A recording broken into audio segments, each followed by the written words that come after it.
But it'll say good day to you this day of your time. How are you all? All right. All right, thank you. Thank you for the co-creation of this interaction. Thank you for the allowance of this transmission. It is always our pleasure to interact with each and every one of you and all of you together. And in deep appreciation, we will now begin this transmission with what we have titled The Formula. Many of you have heard us talk about how important it is, how crucial it is to act on your highest passion, follow your highest excitement. And we have delved into, from many different directions, why this is crucial in life. Because excitement is the vibration, your physical translation of the vibration of your true self, your true frequency. It is also your physical body's translation of communication from the higher mind. That's how it translates. When the higher mind is communicating with you, it translates as that sensation you call excitement, creativity, love, passion, joy. But the idea is that we have perceived that sometimes there can be some misunderstandings, a little bit of lack of clarity about the specifics of following the formula, the three-part formula that we have often delivered. The three-part formula being that you act on your highest passion every moment that you can, to the best of your ability, taking it as far as you can until you can take it no further, with absolutely zero insistence or assumption as to what the outcome ought to be, how you need to get where you're going, or any such specific idea being held on to. This three-part formula, as we have said, will activate the kit of excitement, the complete kit that contains all the tools necessary. But in these three parts, we have discovered that sometimes there perhaps are different interpretations about what those different parts actually represent or refer to. So today, we would like to dig a little deeper, delve a little deeper, and explain, based on what you have before you as your handout, some more specific ideas about what each segment actually refers to. This may not even necessarily be everything, every specific detail, but it will be a good start to help clarify the concept a little bit more. So, Nania, do you have your handout? Come up and read, if you will be willing to assist. All right. All right, so under the first part of the formula, to act on your passion, what is the first subheading? Everyone can follow along. You're talking about number 1, right? Yes. Okay. Take action on the opportunity that contains the highest excitement. Yes, that's the principle itself. What is the first subheading? The highest excitement doesn't have to come in the form of a project or a career. Yes. This is very important to understand because very often people will say, well, I don't know what my excitement is. And often they are thinking that it has to come in a specific recognizable form, some kind of a life-spanning career or long-term project, or come with trumpets blowing. No. When we talk about the idea of acting on your excitement, your highest excitement, we mean it can be as simple as every moment of every day you have a number of options available to you that you are able to take some action on. Very basic, very simple. It can be reading a book, having lunch with a friend, talking to someone, taking a walk on the beach. Whatever option contains even just a little bit more excitement than any other option at that level, that's the one to act on first. Because the more excitement it contains than any other is telling you, through the synchronicity tool of excitement, that this is the order in which to act on these options. The one that contains the most excitement, that has the greatest ability to be acted upon, is the first one to act on. And it can be step by step, very simple. When you do that, it may lead to larger and larger and larger representations of excitement coming in different forms that will be more apparent, more obvious to you. But really all we mean is You can take it a step at a time on every level, even the most basic level, and just at every moment, act on the one that contains the most excitement, more than any other excitement you have the greatest ability to do something about. That's really all it means, step by step, and it will lead to other representations and other experiences and other opportunities that will allow you to express your excitement in grander ways. And the next subheading is as long as an option contains even a little more excitement than any other option, act on it first. That's as we just said. Again, this is easy to do. We will assume, we may be wrong, but we will assume that you're all here today because this is what it excited you to do. But when you leave this transmission, this interaction today, again, you will have a number of options available to you. The only thing you need to do to activate this principle is just look at all the options and just choose to act on the one that contains more excitement than any other, even if it's only just a little bit more. That will be your clue and your indication that that comes first. Because again, one of the tools, as we will point out again later, is that excitement carries the organizing principle through synchronicity. And it will show you exactly in what order things need to be done, when they need to be done, and thus anything that doesn't fit in that day when you're done doesn't need to be done that day. It truly organizes your life automatically. The next subheading. Excitement is your body's physical translation of a communication from your higher mind. People on your planet ask all the time, how can I get a sign from my higher mind? How can I learn to communicate with my higher mind? How can I learn to recognize communication from it? I don't know, it must be difficult. Not at all. The things that excite you the most is actually your translation of that communication. So, when you're willing to act on the thing that contains the highest excitement, that is actually you paying attention to the message from your higher mind that's guiding you from a higher position, a broader point of view, saying, do this now, do this next, do this next. This is the order that works best for you. And when you act on that excitement to the best of your ability, with zero insistence on the outcome, that is actually your response to the higher mind. That's going, I hear you loud and clear. And so I will act on that, knowing that you are guiding me. And when you then respond to the higher mind through that action, because you are physical, so action must be taken to demonstrate your commitment to receive that communication from the higher mind. When you do that, then the higher mind knows you're listening, knows you're paying attention, and it can start giving you more things to act on that contain more excitement. But if you're not paying attention, if you're not acting on the excitement that it presents to you, that it communicates to you, why should it give you more? It would be pointless. So the higher mind will always wait for you to demonstrate that you've heard the higher mind through the translation of excitement, and that you are willing to respond to the higher mind through your actions. And then you start that dialogue going, and you start the ball rolling, and you start the momentum, and it will accelerate and accelerate and expand from there. And next, check your beliefs to make sure you aren't making anxiety appear to be excitement.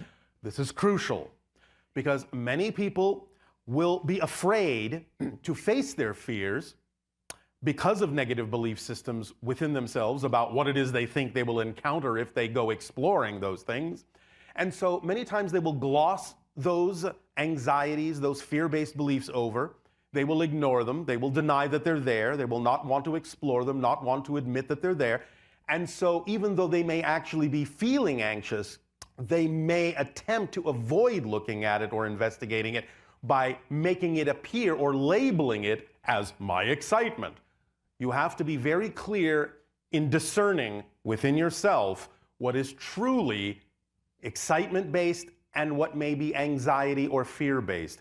This is absolutely crucial, as is its reciprocal, which is check your beliefs to make sure you aren't making excitement appear to be anxiety through fear-based definitions. Yes.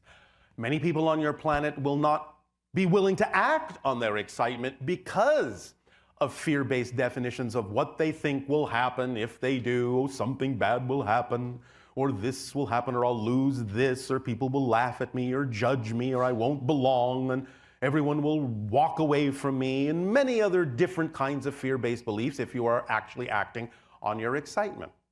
But the idea then is to, again, in the reverse, make sure that you are not dampening down your excitement, the things that could actually be what will give you the best possible life, just because you have a definition that isn't actually a definition of excitement. This is the irony, this is the paradox, as many people say, well, yes, I would love to act on my highest excitement, but if I do, I'm afraid that something bad will happen. That's not a definition of excitement. It's a different definition.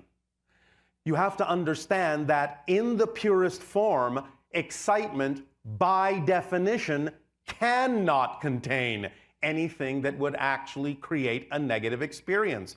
So if you're making an association of a negative potential experience to the idea of excitement, then the definition you have created is actually not a real definition of excitement. It's a different kind of definition based on that fear-based belief. So be clear within yourself that you are not damping down your excitement by having an erroneous definition of it, by attaching negative definitions to it that don't belong there. Does this make sense to you? I'm sorry? Yes. Thank you.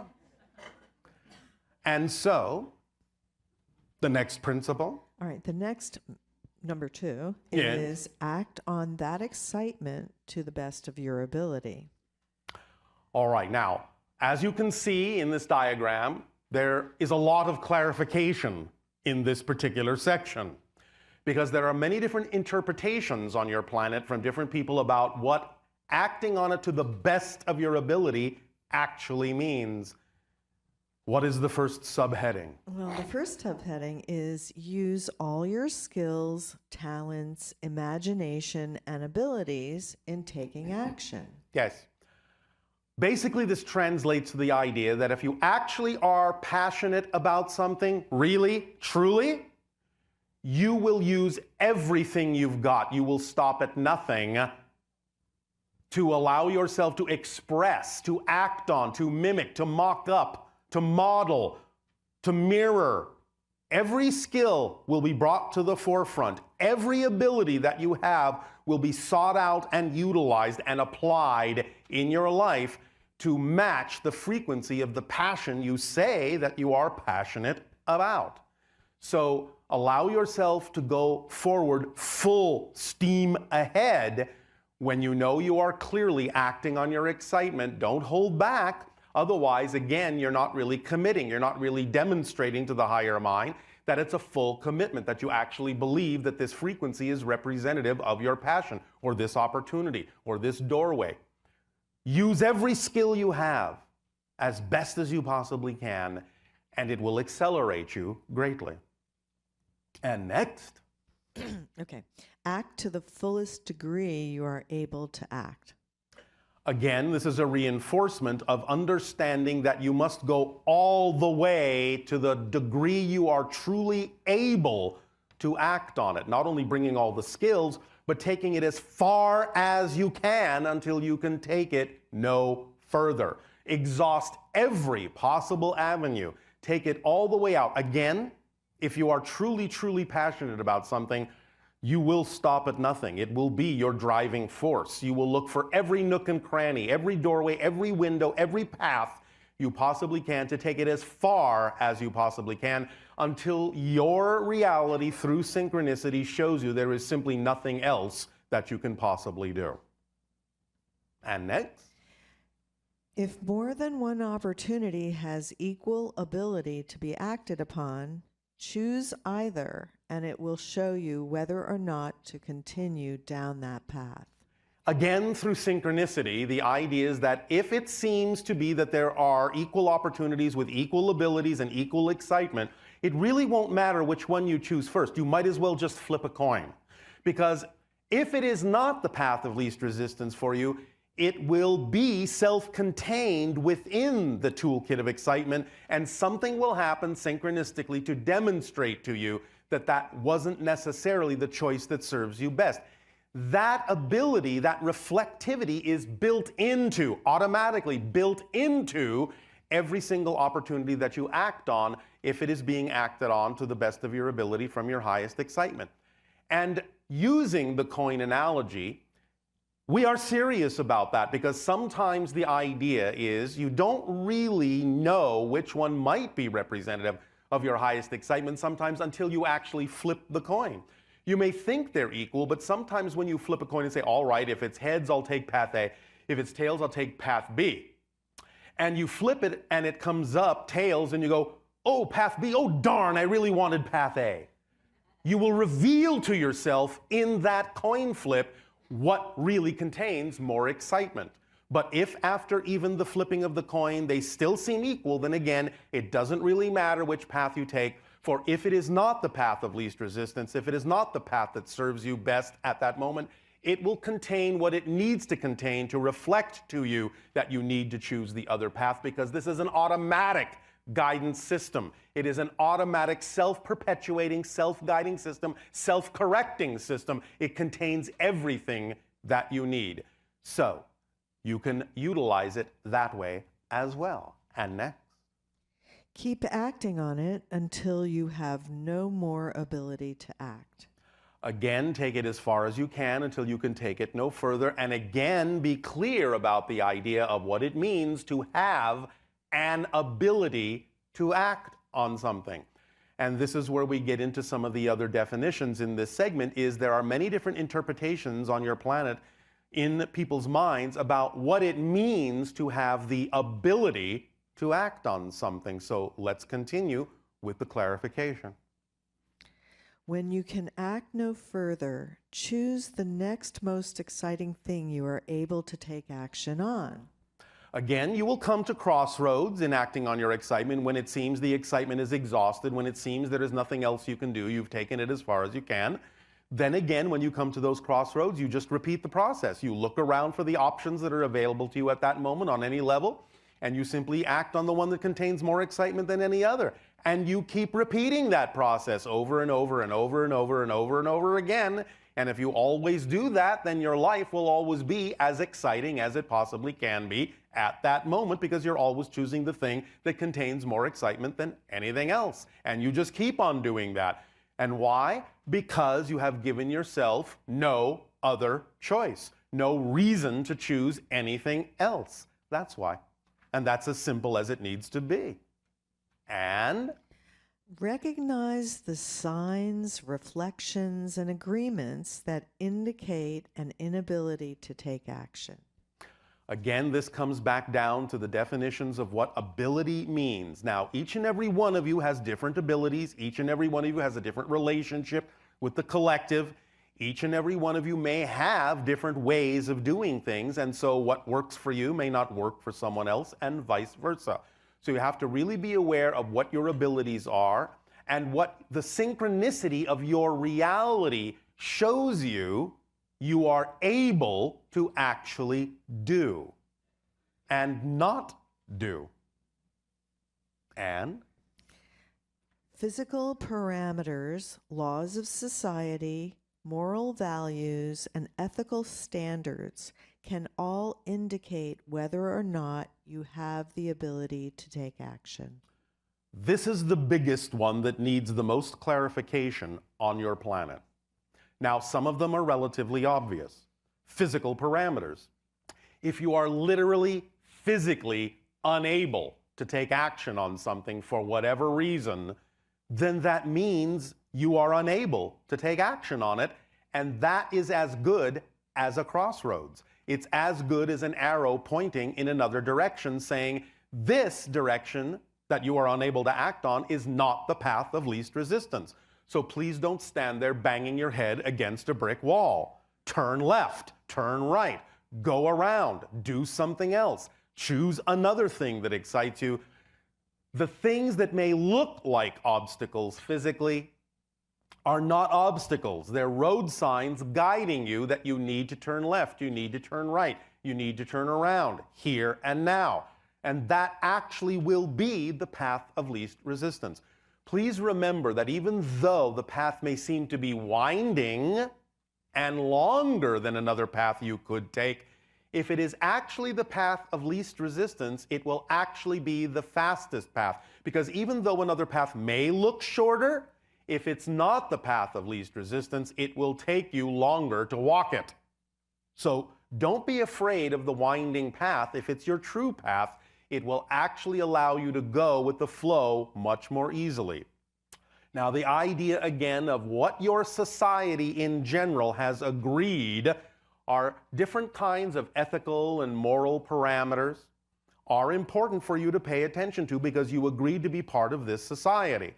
We understand that many times people on your planet don't necessarily agree or see the same things in the same way, morally or ethically or even legally. But the idea is to understand that if you are part of a society that in general has agreed that these things are in place for the general benefit of that society, then you have to be very, very, very clear about why you might think it's important to go against the grain of that moral imperative, that ethical structure, or those legal standards called laws. Because if you go against them just because you can't see any other way, then you're just not being creative or imaginative enough. The idea to understand is that you are part of that society and you agreed to be. If you do not approve of certain laws or ethical standards, then you have every right to change them in whatever way works within your society to do so. But just violating them is not the way to do it, and the idea that the law or ethical standard exists is a sign and an indication that you don't have the ability to go in that direction. You need to see it as clearly as you would see a brick wall, again, simply being an arrow pointing in an unexpected direction that is actually representative of the path of least resistance. Let us add another example to this that we have become aware of, because this particular idea has been bandied about in your society now for quite a while, and specifically we will use the example of what is called copyright law, since this seems to be a hotbed topic in your society. The idea that we have talked about that you call pirating material that doesn't belong to you is a perfect illustration of what we are saying here. There have been some individuals in your society that have come back with what you might loosely call a rebuttal to this concept of obeying the copyright laws by saying, but there have been all sorts of laws in society that we really shouldn't have followed. For example, at one point, slavery was legal. Should we follow those laws? This is really not a correct argument and is really very surface-oriented and actually misses the point. The difference between that scenario and what you are calling the copyright laws is not apples and oranges, it is apples and broccoli. It is two completely different concepts. The idea, first and foremost, and the basic understanding here is that, yes, we understand that there can be what you would call unjust laws in your society, and that there may be people who resist those and go against them and fight to change them in a variety of ways. And sometimes civil disobedience is one of those ways that you have available to you. But the real misunderstanding in that so-called argument, which is not really an argument at all, is the difference between the two ideas. Because what you would call slavery is designed to take people's rights away. Copyright law is designed to protect people's rights. That's the difference. And so such an argument simply means the person hasn't really thought it through. It is just what you would call a knee-jerk reaction to something they want to do, and they're simply creating an excuse in their minds or a reason to break laws that actually benefit your society and are actually just laws. So be very, very clear about the idea when you bring up arguments like that and reasons like that within your own mind as to whether they actually are relevant or not, or whether you're actually missing the point on a very basic level. And the next principle. Okay, so now we're actually on principle number 3 of the formula, which is act on that excitement with absolutely zero insistence or assumption with respect to a specific outcome. And the first sub-principle is? Understand that insistence on a specific outcome, manifestation, or path may actually prevent a better manifestation than you imagined. The idea of insistence on a particular outcome may seem to be a focus on something that is the best thing you can possibly imagine, but in fact, it's actually a limitation. We have used, to illustrate this point quite often, the idea of visualization. Nothing wrong with visualization at all. Absolutely, it's a tool and a technique that you can use to imagine, to envision an ideal reality that you would absolutely love to experience, that you're excited about experiencing. Nothing wrong with that at all. Nothing contrary to your true vibration. But here's the rub, here's the difference, as you say. When you imagine, when you picture, when you visualize that so-called ideal outcome, that ideal reality, and you see yourself in that picture, in that visualization, you get excited about what you're seeing, don't you? Hello? Yes. All right. That's why you're visualizing it. You're pumping up your vibration, you're pumping up your excitement, you're getting excited about the idea, the possibility that this could actually manifest. And oh boy, wouldn't that be wonderful? Wouldn't that be just delicious? Wouldn't that be the best possible thing that could happen in my life? Well, maybe not.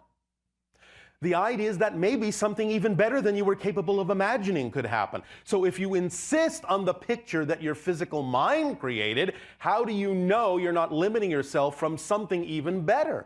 Your higher mind may know of something even grander than your physical mind is capable of imagining, because your physical mind is not designed to know how something actually needs to happen. Your physical mind is only designed to know what's happening, to experience what's going on right now, what manifests right now. Only your higher mind knows what the true path is for you and tells you this, informs the physical mind through excitement so that the physical mind can know it too. But the physical mind doesn't have the capacity, it's not designed to know how exactly something really needs to unfold. But the higher mind knows this. So when you amp yourself up, when you get yourself really excited by having that particular visualization that your physical mind was capable of conjuring, and you feel at the peak of excitement, drop the picture utterly. Zero insistence, zero assumption that it has to look like that, has to happen that way, you have to get there that way, or that anything specific about it really needs to come to fruition. Drop it utterly, but keep the vibration, the state of being of excitement. Then you are the driving engine itself, that you have now made room for the manifestation that the higher mind can bring to you that is actually representative of that state of excitement, which may be far grander than your physical mind was capable of visualizing. So when you understand that insistence on a particular outcome is actually a limitation, you will drop it, as you say, like a hot potato. Or perhaps some of you will drop it like a hot potato. And the next? The thing itself that excites you may not need to come to fruition. It may only excite you to get you to take action in order to create the state of being in which that thing actually needs to manifest. So again, yes, the idea is that when you drop the insistence, when you drop the assumption in that context, you will start to realize that sometimes things will excite you, but not for the reason you think. If you are holding on to certain beliefs that may make you resistant to moving in a certain direction, a direction you may really need to go in, something may crop up synchronistically in your life that will get you to move in that direction because it looks so exciting you just can't resist it.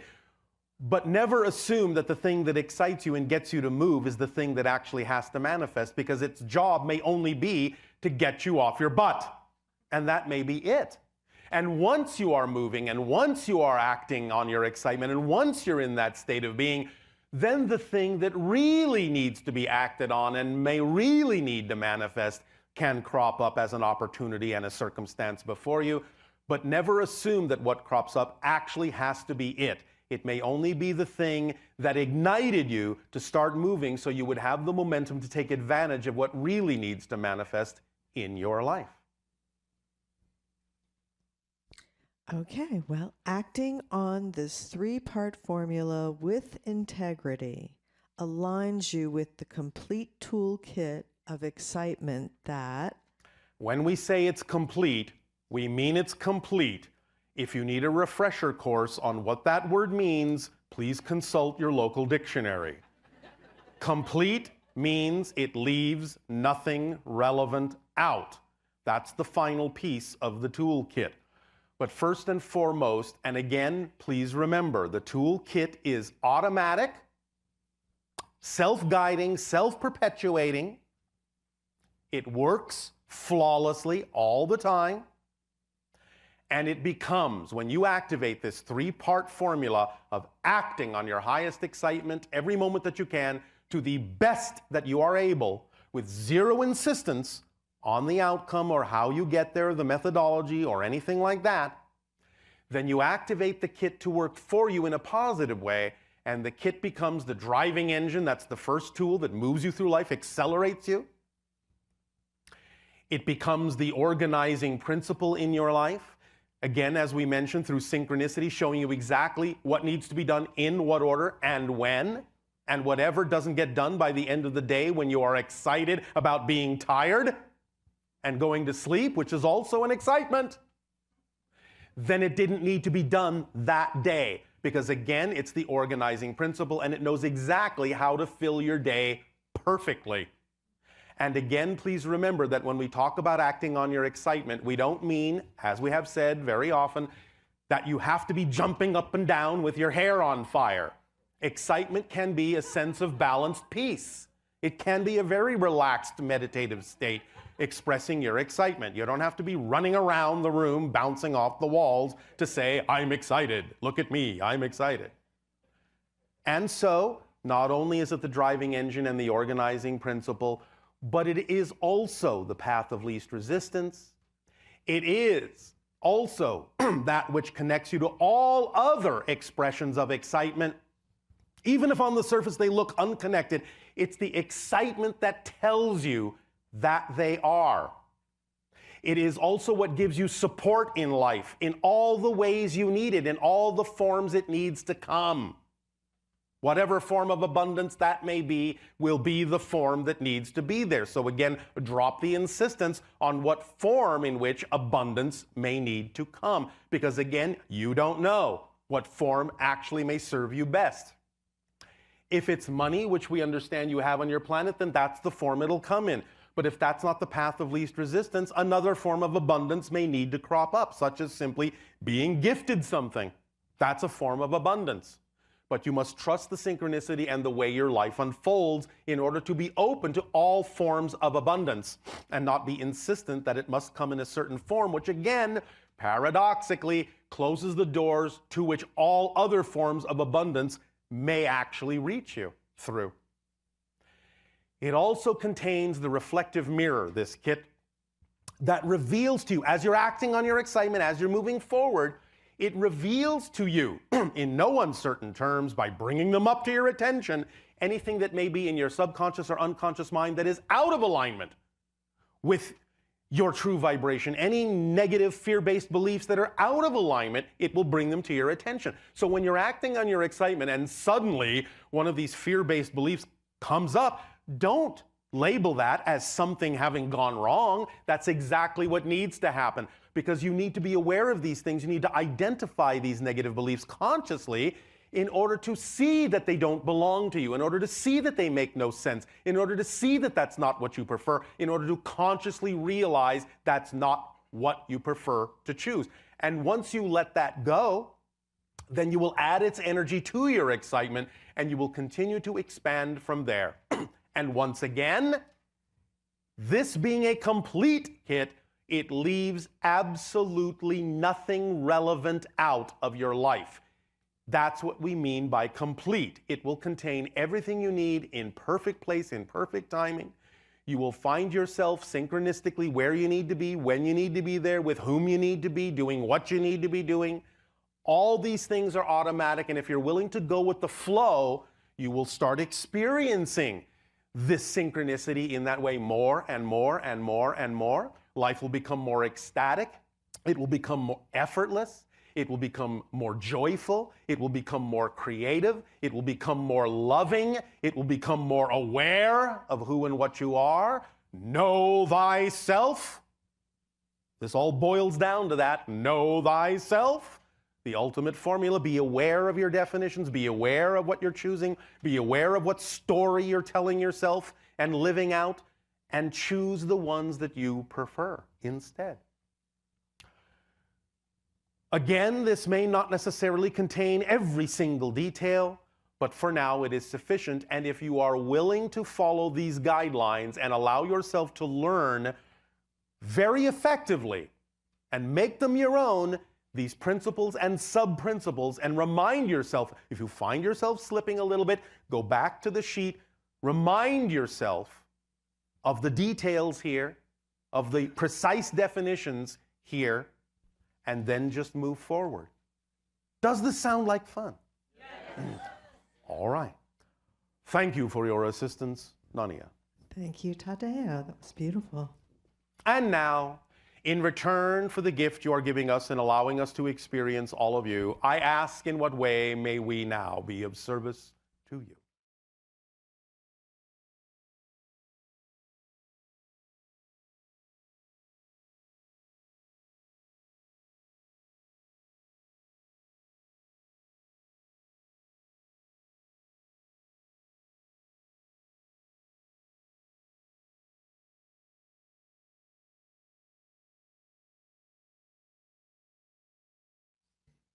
Hi everybody, how you doing? And to you, good day. Hey, how you doing, sir? Perfect, and you? Pretty good, thank you. All right. First of all, I appreciate your messages. All right, They speak are- up and be bold so that all may hear what you have to share. They are great. I have one question, so with Yes, things that are not speak from up, here, speak up. How I get home and when I get home. Home? Home, yes. You mean Where Earth? is You're already home? on Earth. No, I believe I'm not from Earth. No, you're from the Earth. Okay. Listen, this is an outdated concept. You, the physical you, come from Earth.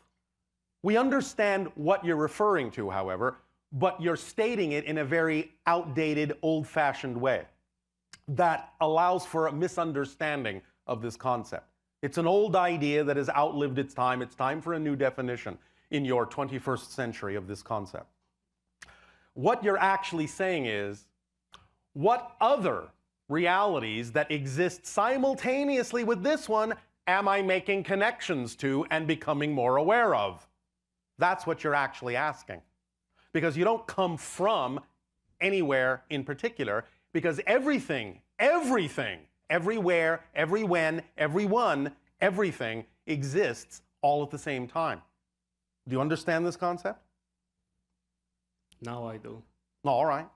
Again, it's similar by analogy to the concept of your television. If you're watching a particular show, the Earth program, you know there are other programs playing at the same time, but you don't see them. They're invisible to you because you're not on that channel. But if you change the channel, oh, look, suddenly another program appeared. It was going on at the same time my program was going on. I just didn't see it until I changed my frequency to another channel. But this is how reality works.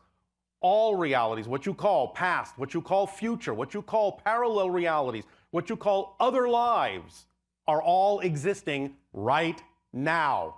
Because there is only now. Past and future are illusions. Now is the only thing that actually exists.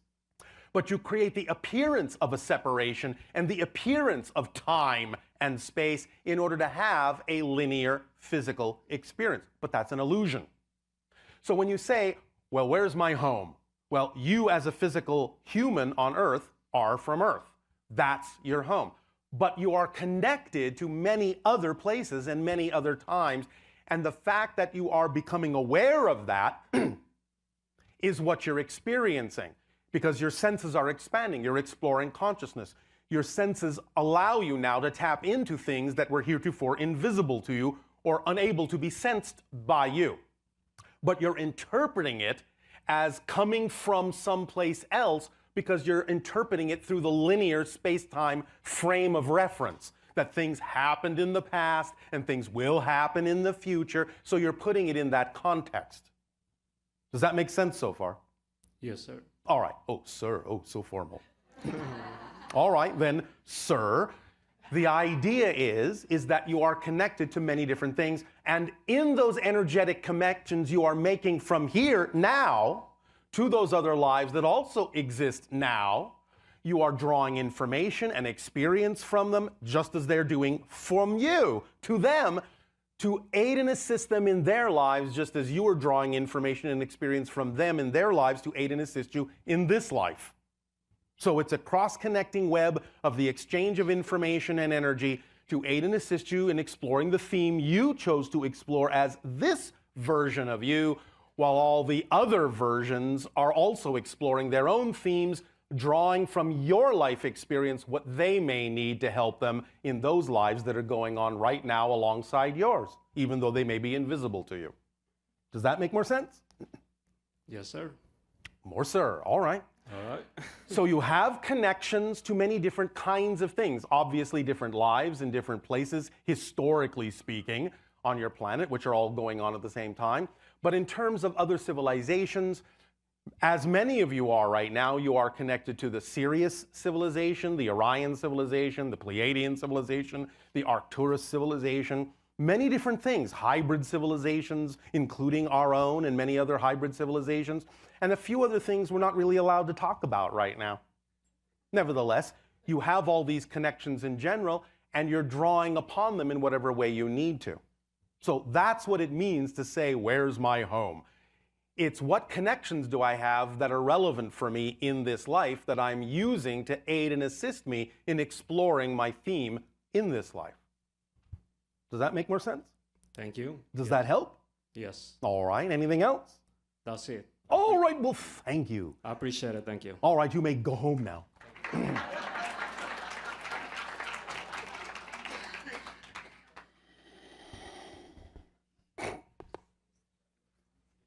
you.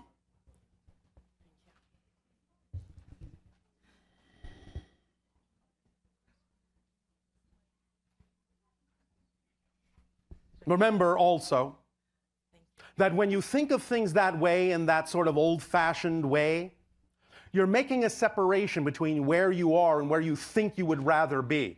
And the idea is not to run away from Earth and connect to those things because you think they're better. The idea is to bring those principles down to Earth and create heaven on Earth. That's why it is your home, and you're always home. You're always home. Wherever you are, you're home.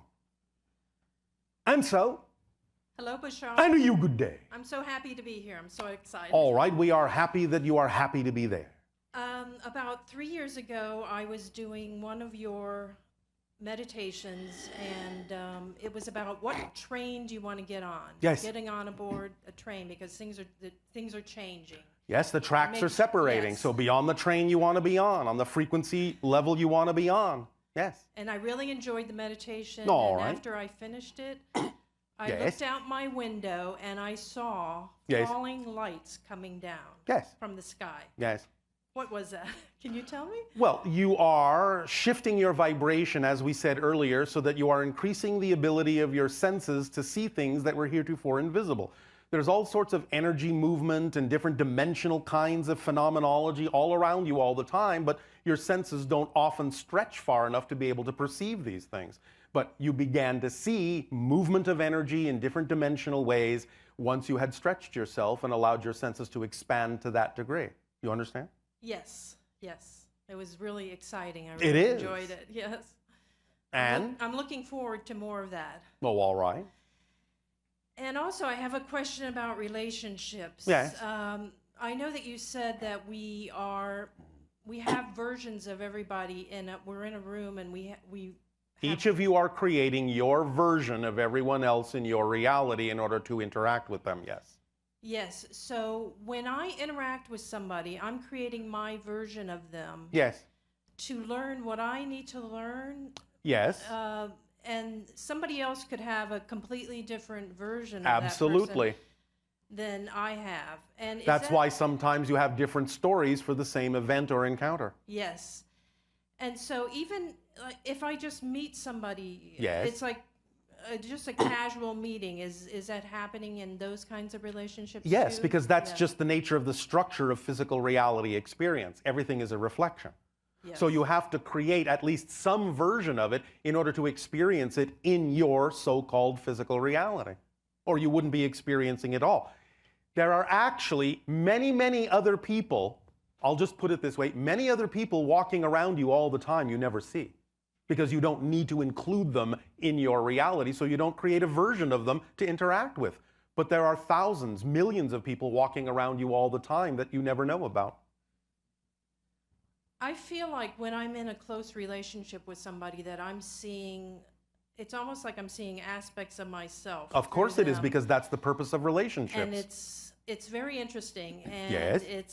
it's fun and also, challenging. yes, and challenging. Yes. And I see negative things and positive things Yes. also. Now, this doesn't mean you can't recognize that someone else may actually be choosing something negative. That doesn't always mean it's a one-to-one reflection, that if you see Yes. something negative in someone else, that That's you true. have that issue too. You have to be discerning about why that reflection is coming to you, because it may be for a variety of reasons that have many differences from what that person may be experiencing that reflection for, or your reflection for. Right. Again, but fundamentally, the purpose of all relationships is so that everyone in the relationship can reflect to the other people in the relationship what they need to know to learn more about themselves to become more of who they are.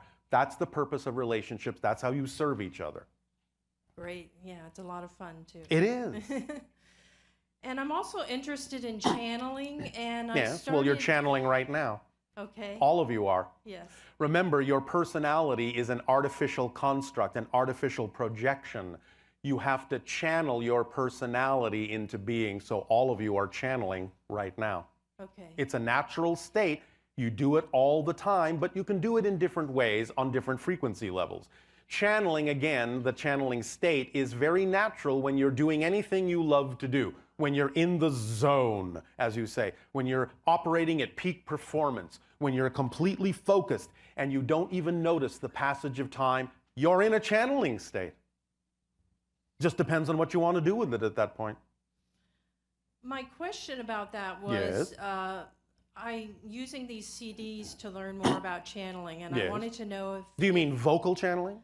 yes, vocal channeling. All right, yes. and so? And I wanted to know if it would be beneficial for me to have a teacher, like a one-on-one teacher. Well, if it is, you will attract it, won't you? Okay. And why will that happen? Why will that happen? I'm excited about it. And you're excited about it means it will happen automatically Yes. because excitement is a complete Kit. and leaves nothing relevant out, Yes. including teachers if you need them, Yes. Yes. right? Teachers fall into that category of nothing relevant being left out, right? Or are they a separate animal? No, teachers fall into that. All right. Then So I'll whatever just keep is following my actually, excitement yes, and instead whatever of- is really relevant for you will appear. Because I kind of felt like maybe I need a teacher, but Maybe you I'm do and enjoying, maybe you I'm don't. enjoying what I'm doing right now. So All right, one I'll of the follow best that ways to excitement. learn, one of the best ways to learn vocal channeling is to channel for other people, Yes. not just for yourself. Because when you're actually channeling to people asking questions, they act as a grounding mechanism. They pull the information through you and ground it in them, and then you can just get out of the way. You don't have to wonder or think about what you're doing. The idea is that if you're in a certain state, you can just receive information telepathically in an instant. You don't need to actually go into the so-called channeling state for yourself. You only do that, just as the channel before you does it, so that our thoughts can translate through him to you. He doesn't need to do this for himself. He can receive information from us like that. But in order to translate our thoughts to you, he goes into this channeling state, as you call it. So if you're channeling for others and they're asking questions about things they really wish to know, and you just get out of your own way, the information will come through more easily than doing it on your own and wondering whether or not you're receiving what you need to receive. Again, it's like water, it's like electricity. It goes along the path of least resistance and it grounds itself. Make sense? Yes. Does that help? Tremendously. Oh, and, all and right. I want to thank you for all your help throughout the years and for reflecting back to us. All right, well, we thank you for what you're willing And to I apply love you in your very life. much, and I love everyone here. Thank you. Our unconditional love to you as well.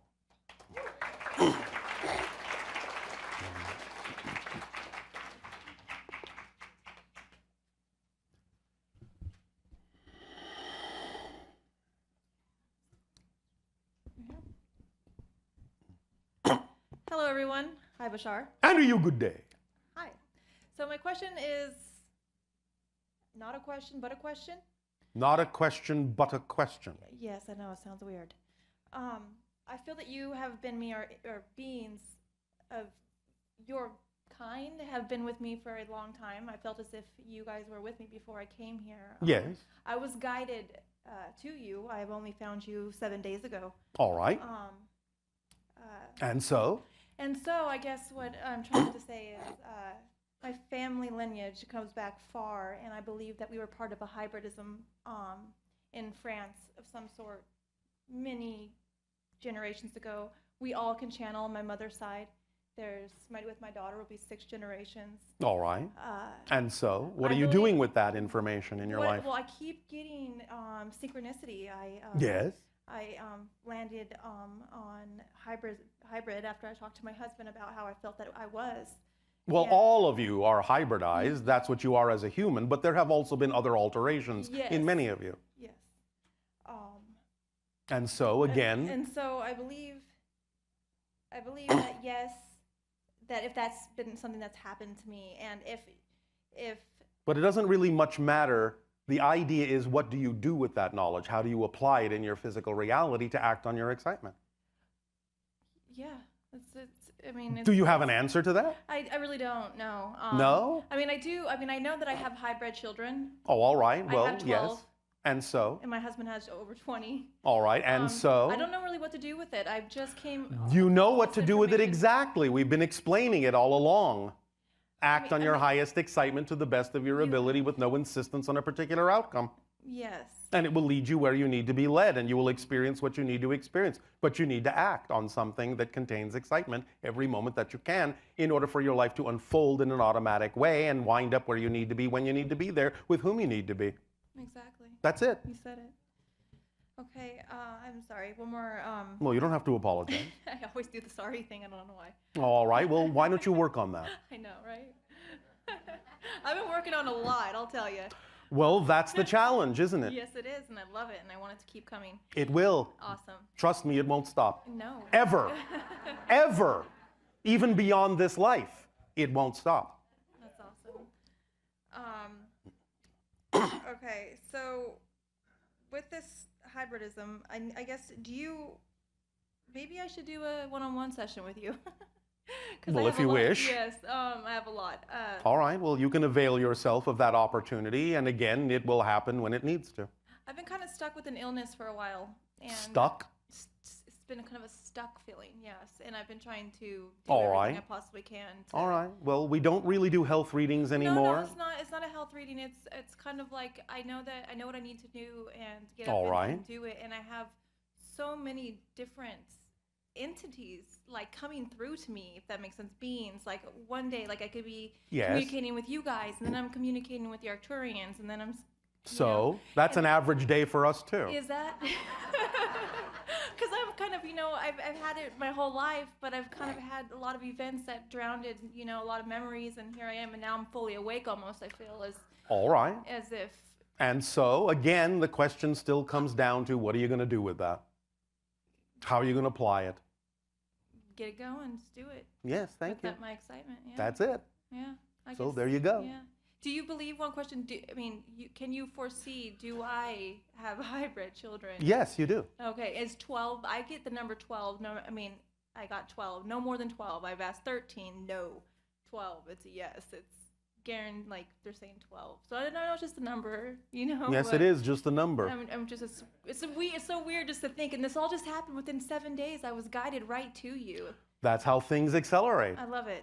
But it's nice to meet you, and I hope And you that as I well. hope that I actually get to channel you as well. And No, you will not. Oh, that sucks. No, it doesn't. So are there other? No one else will channel me specifically. That's great.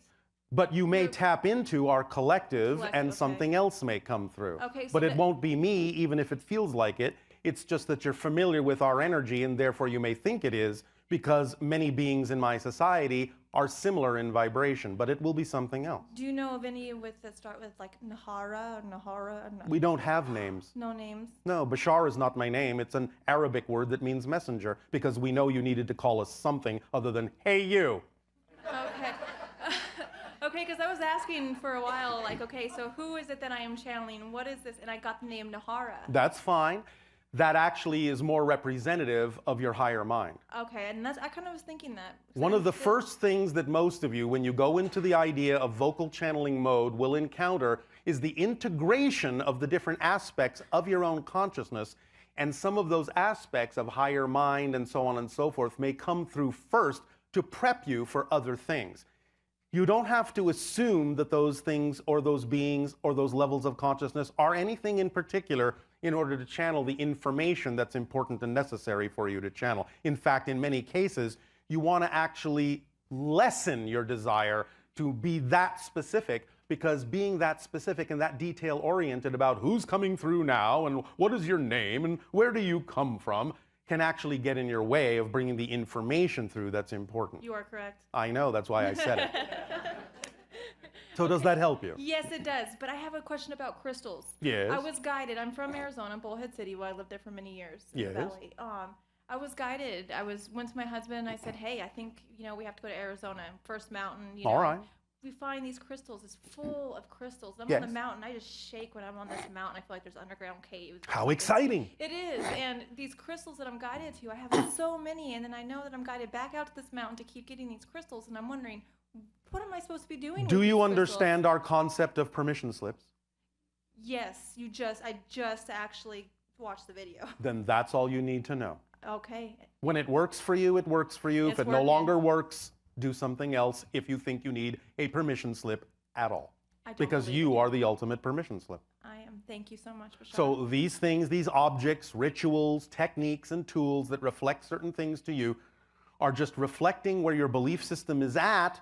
And by bringing in those particular permission slip objects or tools or rituals or techniques, you are giving yourself permission to circumvent certain beliefs in order to expand yourself beyond what you heretofore believed was possible.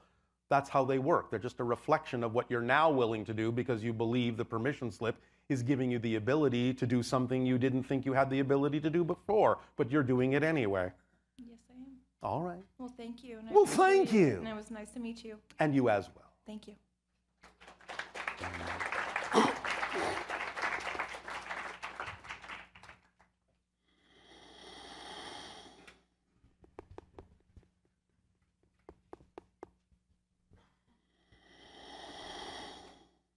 Hello, Bashar. And a you good day.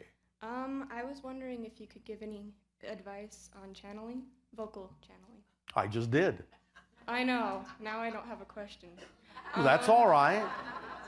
You can make a statement if you wish. You don't need to have a question to speak with us. Well, Why are I you have one. interested in vocal channeling? I'll ask you the question. Because I'm doing that, and You're already doing it. Yeah. But why is that exciting for you? because it's exciting and Oh, good reason. different. I like it. All right. And so, Will you do it publicly? Are you doing it Eventually. publicly? I've been doing it for my family. Publicly? No. You don't have to. I'm just asking a question. No. Is that part of your excitement or not? It could be. Oh, all right. Do you want to explore that? Yeah. All right. How will you do that? By going out in public and trying to do it, I guess. Is that a question? I don't know. Will you start having seminars and invite people to come that you don't know so you can channel for them? Depends if I'm still on this earth. What makes you think you wouldn't be? I don't know. Someone told me something. What did they tell you? That I might be going soon. But All right. Well, if you do, then you'll know it. And that will be the perfect timing if it happens automatically. All right. Because any time that you're really done, if you were really done, you'd be gone. And if you are wondering whether or not you're done, all you need to do is lie down on the floor and close your not eyes and dead. count to 10. And if you can open them at the end, you're not done. Okay. Yeah, I didn't mean dead, but That's it. Because if you're saying, I'm done, I'm ready to go, if you really were done, you'd be gone. okay. Can you tell me anything about the channeled writings I've done? The what? Writings? Of They're- what? I have no idea. It's, Do you mean automatic writing? Well, what about it? I don't know anything about it. Like, I don't even Well, it's a understand form what it of means. channeling, but you're allowing the information to be translated through writing instead of through vocal. Yeah. What else do you need to know about that? Just want to know if they have any meaning. What do you mean if they have any meaning? You mean things that you've written? Yeah, like to have any symbolic meanings. I don't know. What's it for? Are you saying that what you're writing is not decipherable by you? No. Why not? It's from. It's like a different language, and also it's just like All right. drawings of things that. Well, make you no may be sense. gathering together certain connections that you have to help inspire you to move forward, but ultimately, the idea of automatic writing is to write in a language that you can decipher. So for now, you may just be gathering information in a way that's connecting to what you call ancient lives and things like that to give you more ability, more impetus, more confidence about moving forward. But ultimately, if you continue automatic writing, it ultimately would come out in a form that you actually can read Okay. and other people can read. Otherwise, what's the point? Do you know a Saucy?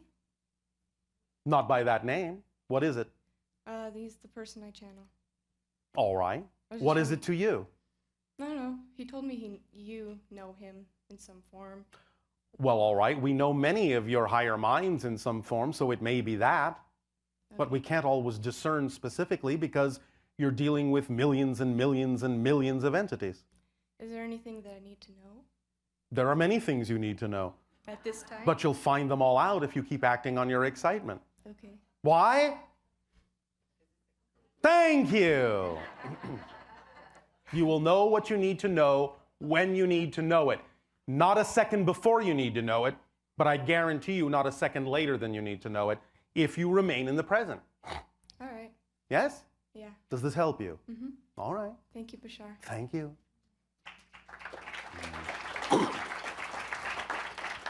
Remember that through all this information that we share with all of you, the bottom line is that we are encouraging you to know you are self-empowered. Decide for yourselves, discern for yourselves, choose for yourselves what is really true for you, and do it. Simple as that. You don't have to overcomplicate it, overthink it, overanalyze it, break it down into so many details that take so much more time to deal with. You don't have to manipulate and control things and force them into position. Just let them. Just allow them. This is one of the reasons why we are going to be talking about allowance in an upcoming transmission, so that there is more clarity about exactly what that means and how to do it. It's simple. Yes? Hello. Andrew, you good day. I want to start by saying thank you for all you do. All right. You've been a big impact on my life in the last couple of years. All right. Well, thank you for allowing the information to be used by you in your life in an impactful way. Thank you. Yes. I'd like to talk about dreams. Yes. Who are these drop-ins? Who are the characters? I mean, Drop-ins? Well, I mean, I've seen seen my face on every character in the dreams at times. I've Yes. seen different ones, but I mean, everything that happens during the day Yes. seems to happen in the dreams. Well, sometimes that's what dreams do. You are recalibrating, reassessing, reprocessing your daily experience. That's one kind of dream. It's not the only kind, but it's one kind. You are going over your footprints, in a sense, going over your blueprints, making sure that that's what you really wanted to experience. You may be making some subtle alterations, some subtle changes to experience something different next in the physical dream, because physical reality is another dream of a type. So that just sounds like a processing dream, like an assessment dream, making sure that you're doing what you really prefer to be doing, looking at yourself, reflecting things to yourself, examining yourself from that particular series of points of view. Okay, I've read some recommendations that you've had, like Journey of Souls, Destiny of Souls. Yes. And in there, they talk about karma a lot. Well, karma is really, again, kind of an outmoded definition. It's just an issue of balance. That's all it really is. It's an issue of recognition of being out of balance and making a choice to go back into balance. And if you make a choice to go back into balance, then there is no karma. That's the whole point. It's just that impetus, that urge, that energy that encourages you to go back into balance with creation. If you want to call it karma, by all means. But it's really just the sensation when you're out of balance. That's all it really is. It's a correcting mechanism. Okay. Make sense? Yes, sir. All right. Oh, more Yes, sir, formality. again. Ooh. Okay. I knew I was going to Yes, do that. sir. Aye, aye, sir. Okay. Let's skip a couple of frames. Maybe All right. Bop, bop. Skipped. skipped. In a sense, you're my higher mind, and I'm a reflection of it, yes. a reflection of it. So say you were in this physical body. What would you be doing in this physical body? What would you take from this whole event? What would you do after leaving in this physical body? But what are your choices? Name some choices. Well, it's all going to change once I leave here. Everything's, Yes. change. But if you're going through an exercise now, you can make some choices now, even if they change when you actually leave. This is just practice for recognizing that you have choices when you leave, and that all you need to do is pick the most exciting one, whatever it is at that particular moment. But what you were asking to do, in a sense, is practice. Well, I currently have the occupation as a truck driver. All right, is that exciting for you? Well, sometimes. It can be That upsetting. means no. Yeah. I knew that was coming. All right. See how psychic you are? I've been trying to train myself that there is no concept, that time doesn't exist. All there is the moment. It to does now. as an experience, Yeah, as an even though experience. it's also an illusion or a side effect. But that doesn't deny the experience of time. The challenging thing is with Yes. this occupation is that everything is constructed around time. You know, the whole occupation. Yes. From the electronic logs. Well, getting to this again- place, getting to that place. All on right. time. Well, if there are aspects of it you do find exciting, then perhaps you can learn to do the rest of them in a more exciting way. Or this may be your message to yourself telling you that there's something more exciting you could be doing. Do you not believe yet that a more exciting thing can support you in life? The ego is a little stubborn. Well, why would you choose to be stubborn? Because that's a choice. Well, we currently live under a monetary system that requires. I don't care. Yeah. That's an excuse. Do you believe or do you not believe that what excites you can support you? It's all right for you to say, no, I don't believe it yet. Because if you don't believe it yet, it's not wise to leave the thing you're doing you believe does support you until such time as you've practiced acting on your excitement enough to let it prove to you that it can actually support you. And then when you're good and ready to let go of the things you are not excited about, because for now you believe you need them to be supported, then you will let them go and you will allow your excitement to show you every moment that it actually can support you in whatever way you actually truly need to be supported, which I've already said isn't always with money. But you have to be open to the different forms of support, the different forms of abundance, because you're always abundant in something. But you can be abundant in things you don't prefer to be abundant in. But you are never not abundant. It's impossible for you, any of you, to not be abundant. It's just a matter of what you're abundant in. So no one lacks abundance, but you can have an abundance of lack. Well, it's been enough. So when you turn the definition around that way, you will realize, well, this is easier. I don't have to learn to be abundant. I just have to choose how I can be more abundant in more ways. I'm okay with that. I will allow more abundance to come into my life in all the ways it needs to, whatever the path of least resistance truly is. If sometimes that's money, so be it. If sometimes it's a gift, so be it. If sometimes it's a synchronous experience, so be it.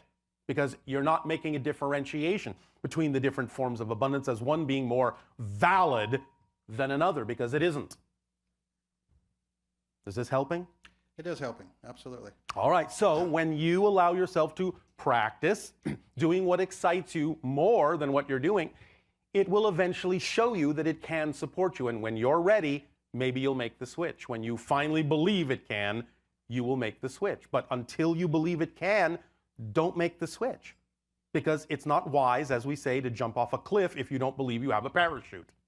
You'll just go splat. But the timing is up to you. Since you are concerned with time, the timing is up to you. Does this help? Yes, absolutely. All Thank you right. very much. Very Anything grateful. else? I think that about covers it for now. Then my advice to you for the moment would be keep on trucking. Keep on talking. Thank you. Thank you.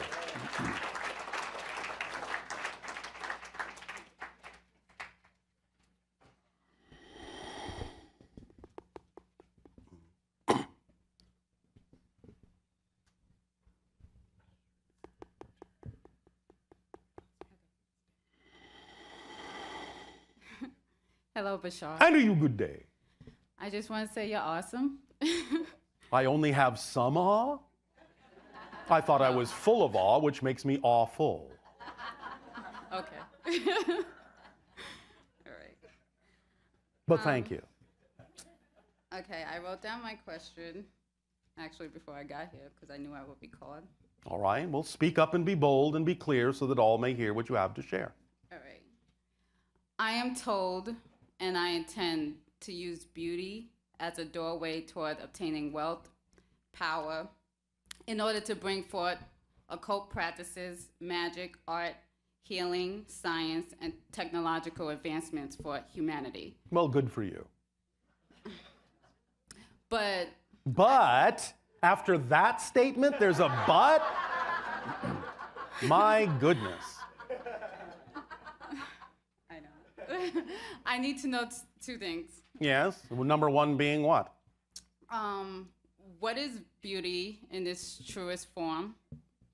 And also, how can I believe in myself enough that this amazing destiny is possible without doubting myself? Because I find myself thinking, who am I to...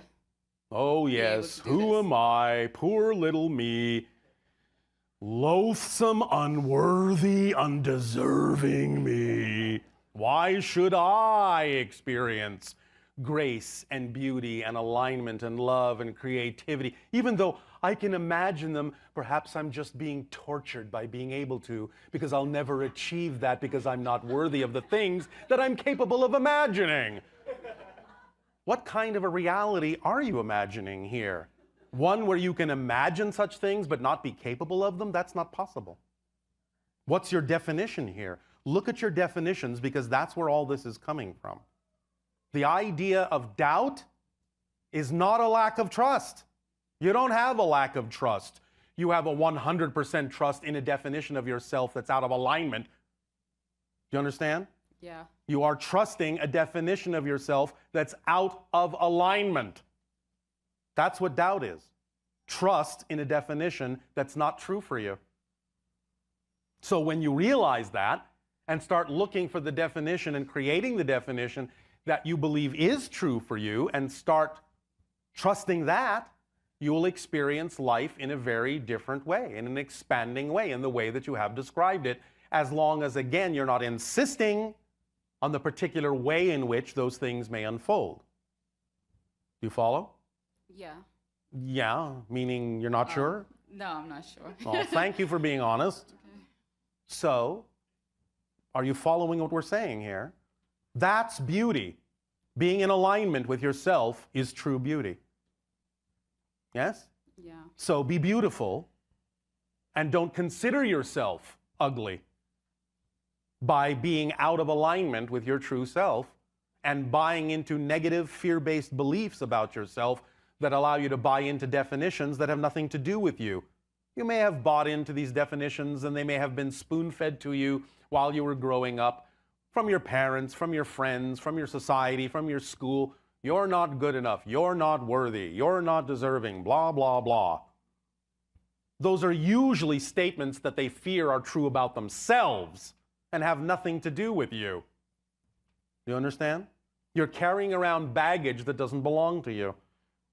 That's what weighs you down. Anytime you feel weighed down, anytime you feel hamstrung in that way, like you're dragging a weight and you're playing the victim game, you are then given the clue, because of how it feels, that you're dragging around ideas and beliefs about yourself that just aren't true. The things that belong to you weigh nothing. They're light as a feather. The truth is light as a feather. You understand? Yeah. So if you feel weighed down, if you feel blocked, stuck, unable to be who you prefer to be, that means you've got a definition that you're unaware of and you need to find out what it is, because as soon as you find out what the definition is that's out of alignment with your true self, as soon as you identify it consciously, it will appear immediately nonsensical and illogical, and as soon as it appears that way, you'll drop it. It'll be gone. But if it's not gone, you haven't found it yet. So dig deeper. I think I found it just now. Oh, all right. What is it? I believe that I couldn't have it all. Why not?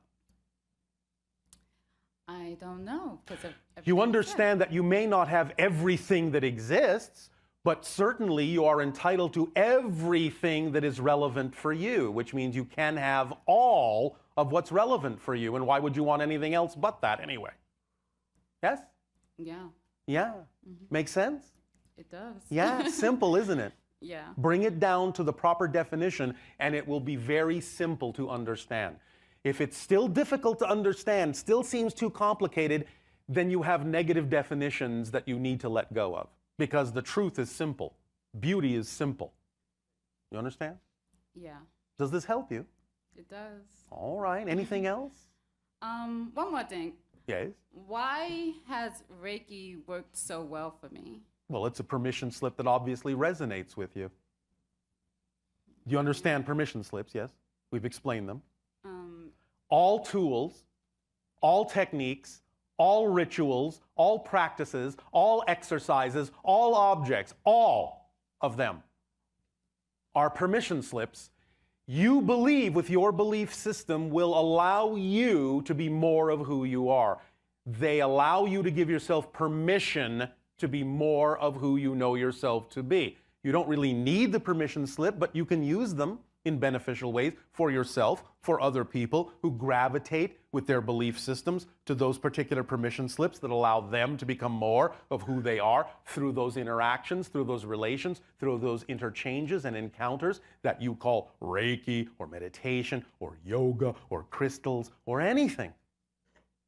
If it aligns with your belief in a way that allows you to be more of who you are, then it's a permission slip that works for you at that moment. When it no longer works, find another one, or get to the point where you realize that you're the one giving yourself permission anyway, and you don't really need any other tool, technique, ritual, object, practice, or so forth in order to actually be more of who you are. But that's up to you. Okay. Does this help? All right. Yeah, it does. Thank you. You're welcome.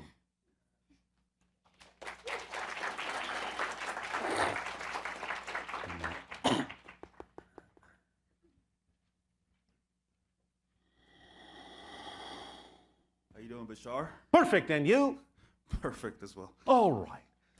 Okay, my question is, so I'm very interested in technology. Yes. Can you talk about the next couple of decades? Can you talk about where it's going here on Earth and with humans as a whole? Yes, well, many of you already know some of the paths that your science and technology is taking, such as going into a deeper understanding of what you have labeled the quantum level. Yes? Right, yeah. And understanding that you will apply this in a variety of ways. Quantum computers, quantum devices, and so on and so forth that take advantage of the multiple parallel realities that exist all around you by tapping into them from the quantum level, but then translating them into what you call the macroscopic level of your technology. That will become more and more prevalent. You will eventually finally allow yourselves to actually have what you would call free energy devices, which you have had from time to time, but of course the society you have created has suppressed them. But you will finally stop doing that eventually. How are we going to use that quantum level type of technology that you said the scientists are? Well, you're beginning to understand, at least some of your scientists are beginning to understand, that while they used to think that the classical physics level and the quantum physics level were not really reconcilable, they're beginning to understand in a variety of ways that there are actually quantum effects in your macroscopic classical physics situations, especially in what you call your biology. Your brain is a quantum computer. They're beginning to understand that. Many of the enzymes in your body actually function using quantum principles, which they never thought possible before. The trees around you use quantum principles to turn sunlight into energy. You're beginning to understand this. And you will begin to know how they do it, and you can adapt that technology for yourselves. Okay. Let's see here. I've heard you talk about densities. Yes. Are we ascending? I haven't heard too much, but are we ascending Yes. as a whole, are humans? Well, ascending at in this general, time? yes. If you are exploring consciousness, willing to expand in that way, then yes, you're upping your frequency, and that is equivalent to the idea of ascension. Just going back right now to the part where you said that the quantum, level of Yes. technology is becoming in the future. How far in the future is that? Can you give it a rough? Well, it depends on what you 10, mean by 20. is that, because there are many, many different things coming up in your future. But generally speaking, you would find, as we read the energy of your society now and translate it into a timeline, that no later than 2050 will many of these principles start making their way into your daily lives. Okay, that's quite a while. Not really. Yeah. I didn't say you had to wait until then. I said by then, at the outside, many of these principles will be experienced in your daily life. Great. How can I discover my own life's theme? I've heard you talk about themes. By acting on your highest excitement to the best of your ability with no insistence on a particular outcome. And whatever challenges you face by doing that are the themes you chose to explore. I had a feeling you were going to say that. Well, I guess you're already using the quantum level then. I had a feeling you were going to say that too. Just kidding. Okay. Thank Does you. that help? Yes, it does. Well, thank you. Thank you as well.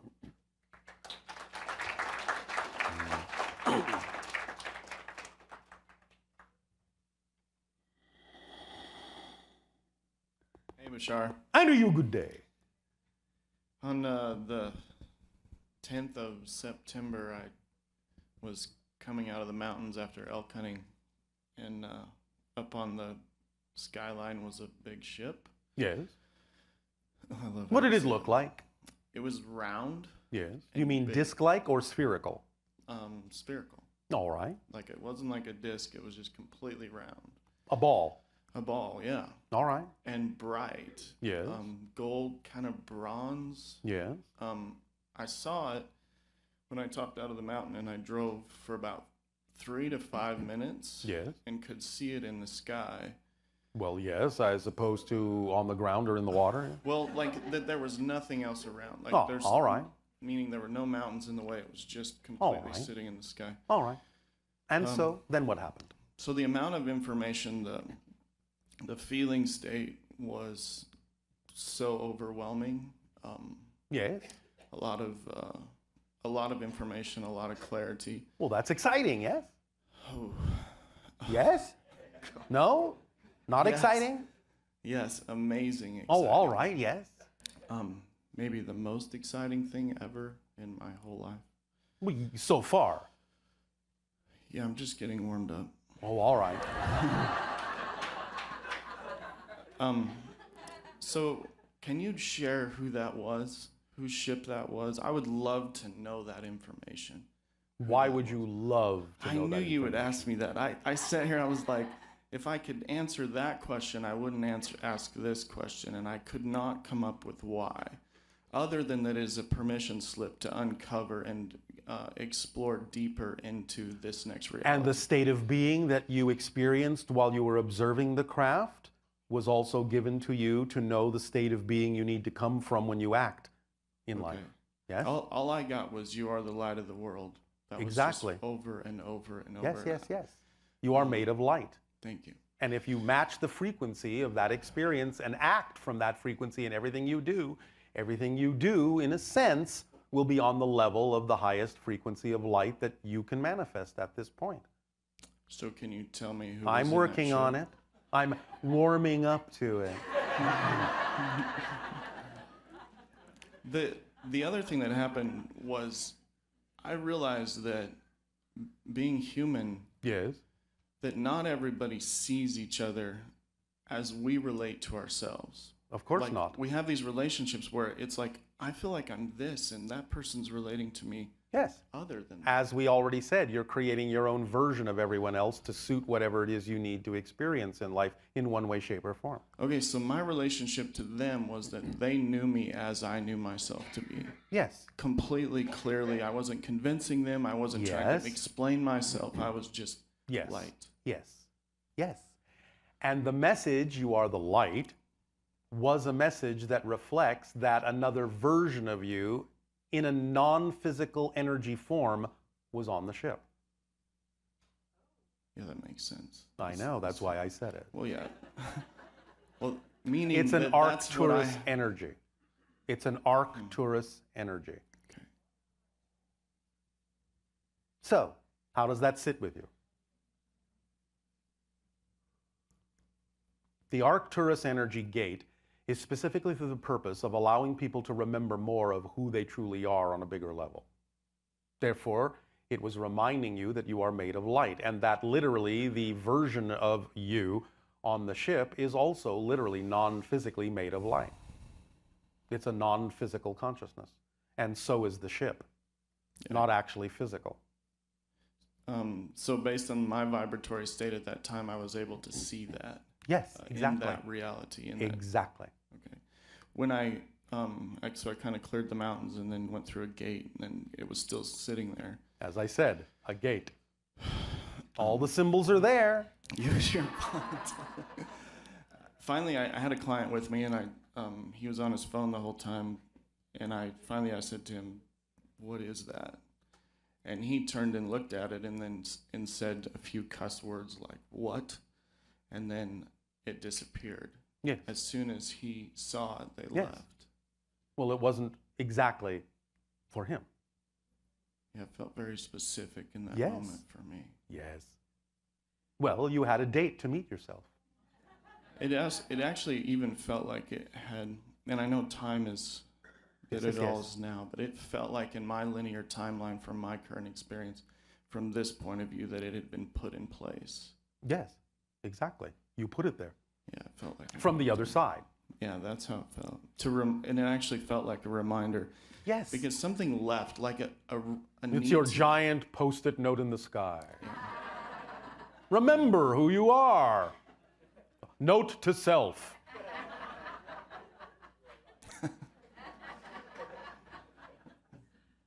Does this help? Yeah. All right. Anything else? Or will that suffice? It's decent. Thank you. Oh, Thank well, you. thank you. Last in Yes.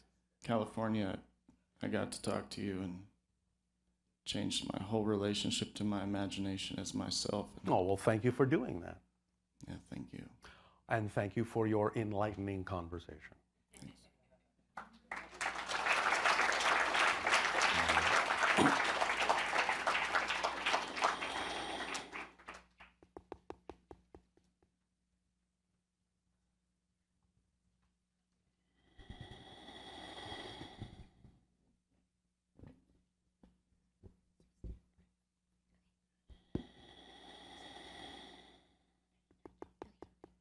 Hello, Bashar. And to you, good day.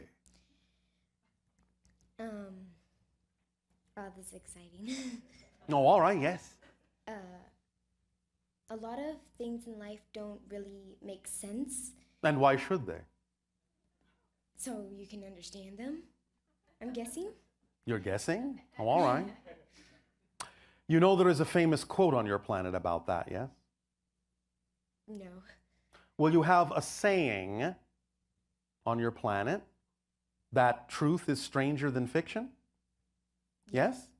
Yes. And one of your famous authors, Mark Twain, Samuel Clemens, said, why shouldn't truth be stranger than fiction? After all, fiction has to make sense. Now, there are levels at which you can understand what may seem to not make sense on one level, but does on another. So if the things that you're experiencing don't seem to make sense on the level you're looking at them at, you need to go to another level to see them. Again, a famous quote from your Einstein: a problem cannot be solved from the same level in which the problem was created. You have to go to a higher level to see the solution. So similarly, if things don't make sense, you need to look at them from a higher perspective, and then in most cases, they will start to make sense. But you may need to see them through a different definition, with different eyes. Does that make sense? Yes. And so, anything else you want to explore about this? Or is that sufficient for you? That's good. Are you sure? Yes. Are you positive? Yes. Absolutely? Yes. All right, thank you. Thank you.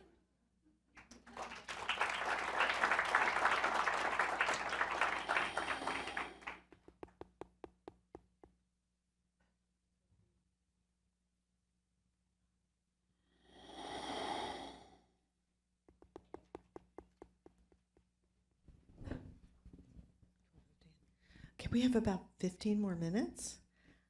Can you have 15 no, minutes? No, I said we have 15 more Oh, minutes. all right. So, how many, one name or two? You may start with one and see where we're at. All right. You're so logical, Bashar. Tabe.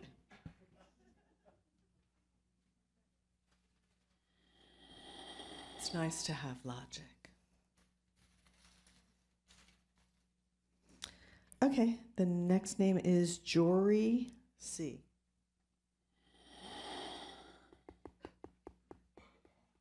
Hi, Bashar. And a you good day. It's so great to talk to you again. I spoke with you in June. Oh, all right.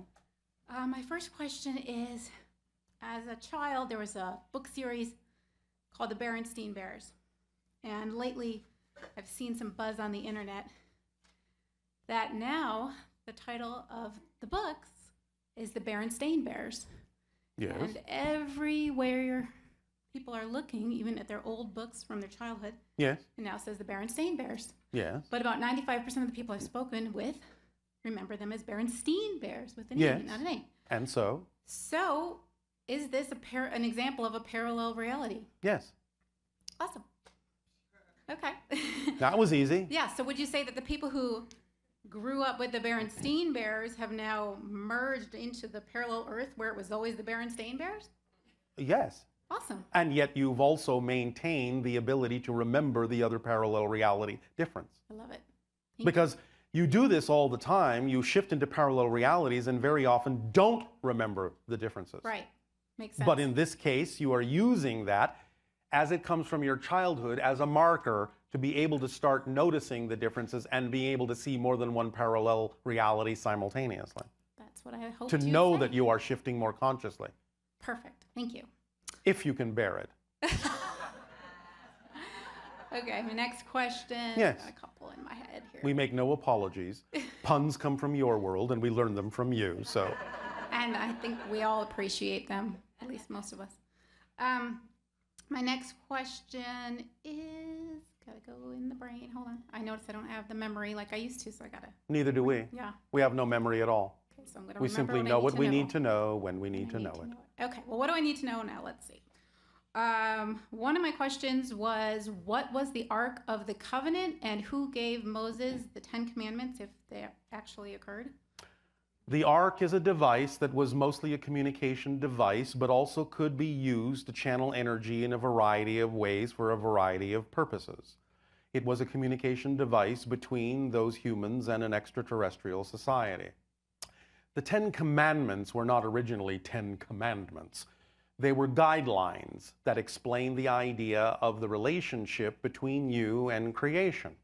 For example, they have become misinterpreted through the generations in a variety of ways through negative and fear-based beliefs and control issues and all sorts of other reasons for the misinterpretations or the misinformation. But as an example, let us say, what you typically refer to as your first commandment, I am the Lord your God, thou shalt not have false gods before me, was originally delivered as the idea of, I am all that is. Anything you may think is a false god isn't, because I am everything and cannot be false. Quite a difference. You understand? Yes. So that's the idea that those guidelines were delivered, both through the idea of the auspices of telepathic instruction, but also the device was delivered from an extraterrestrial society that people on your planet referred to as angels of God, but they basically were an extraterrestrial society. So when Moses went up and got the tablets and all of that. A ship landed on top of the mountain and delivered what needed to be delivered. Thank you. But again, there was much misinterpretation because it's coming from a very high dimensional level and being translated or stepped down into physical reality. And in that step down process, there can be automatic distortion and misrepresentation of concepts that come from higher levels if the filters for fear-based beliefs are, shall we say, getting in the way. That makes perfect sense. Thank you. Yes. 2 quick questions after that. One is next year being a year that adds up to 9. Yes. A cycle of completion. That's why we say that in the fall of 2016, everything starts to change. Yeah, I was going to ask you if you want to give us any more details on that. Nope. Okay. And we recently gave you some signs to watch for. Okay. But one thing we would say is, remember that when we tell you these things, it is only a sensing of the energy that exists at the time that we tell you. And sometimes we tell you for the purpose of seeing if you're going to change the energy or not. I get that. All right. I'm going to ask a So question for that's my one of son. the biggest clues we can possibly give you. Okay, I'm going to ask a question for my son. He was curious if there was ever a time when the dinosaurs and humans were on the earth together. Yes, but not humans from your planet. Other beings from other worlds did exist on your planet from time to time alongside the dinosaurs, but they were not humans from your world. Okay, and unless, of course, you count the fact that in certain ways dinosaurs do still exist, because many of them have become what you now call birds. right, got that. So in that sense, the answer is yes. But in the way that you meant it, no. Unless, again, of course, you go by the understanding that everything exists here and now. And therefore, in a parallel reality, dinosaurs exist right now, and so do you. I get it. And there are versions of Earth where humans exist alongside dinosaurs, yes. But not this version that you are creating right now as your mass consensus reality. Okay, I got that answer on the way here. Well, there you go. Thank you. Do I have Anything time? else? Yes. When I had the dream that I met a boy and a girl, was that me meeting my hybrid children? In this case, yes. Okay. And I see hearts everywhere in nature. Is that just a reflection of my higher self? Yes. Okay. Thank you so much. Does this help you? Absolutely. Thank you. I really appreciate that. Thank you. Thank you.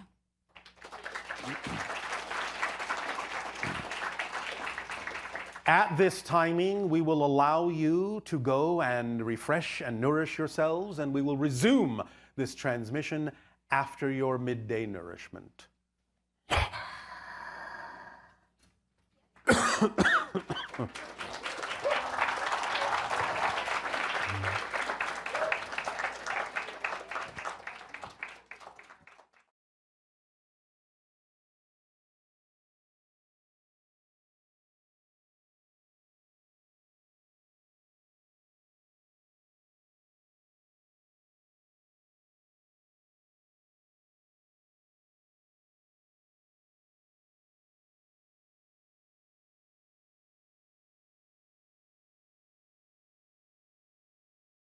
Anyway, welcome back, everyone.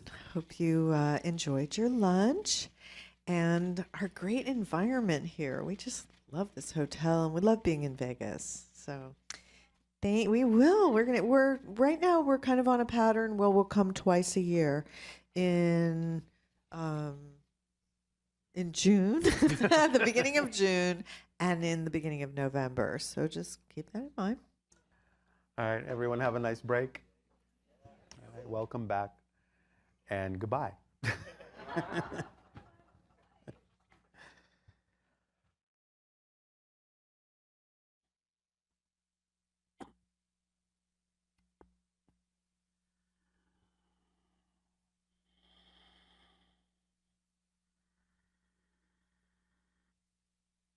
But it'll say, let us continue the transmission however you wish. Please proceed. Hi, Bashar. Good day again. Hi. I wanted to ask you another question. Yes. I've been seeing, I think, spirits. Yes. And I'd like to know more about it. All right. Well, as we said, when you start expanding your consciousness, when you start exploring these kinds of things, your senses become more sensitized to things that were formerly invisible to you. You start being able to see different kinds of energy than you could see before, different beings that may be all around you all the time that you couldn't see before. The spirit world is really close to the physical world. It's just a difference in vibration, just a difference in frequency of energy. And when your senses begin to expand, you can begin to see into the spirit world, and you can develop this and be able to see and communicate with them just as easily as they are able to see you. Does that make sense? Yes. Now, being the age that you are, many of the children on planet Earth now are being born and coming through with more of these abilities.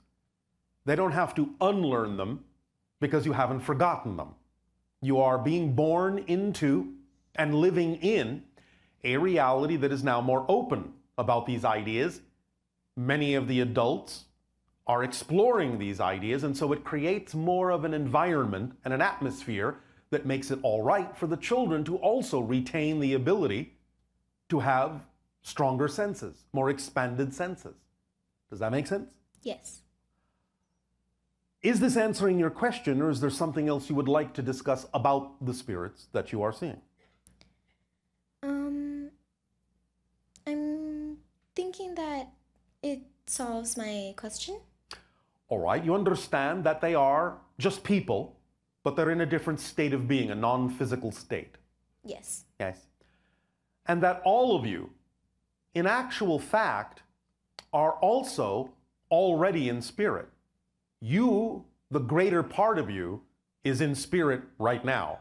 This part of yourself that you consider your physical self to be is just a small part of the great being that you are. Most of you is in spirit. But you are dreaming that you're not in spirit.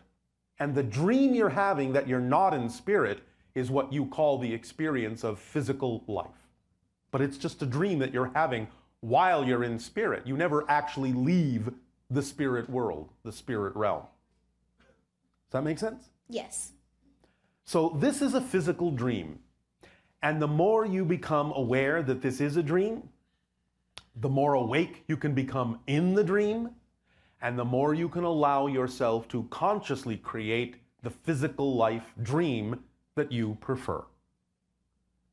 Does that make sense? Yes. What excites you in life? Seeing happy faces and happy energy. Seeing happy faces and happy energy. When you look in the mirror, are you one of the faces that's happy? Yes. Oh, all right. It's fun to be happy. Do you know that you never have to be anything but happy? Even when you have challenges in life, you can still be happy, because challenges are going to allow you to discover new things, new ideas, new perspectives as you grow. So, no matter what challenges may come up in your life, you always have the choice to be happy. And when you choose to be happy, when you choose to be excited, then any challenge that may come up will be much easier to deal with, much easier to understand, and much easier to transform. Does that make sense? Yes. Does this help you? Yes. Is there anything else you would like to discuss, or will that suffice? That is it. Well, then we thank you. Thank you.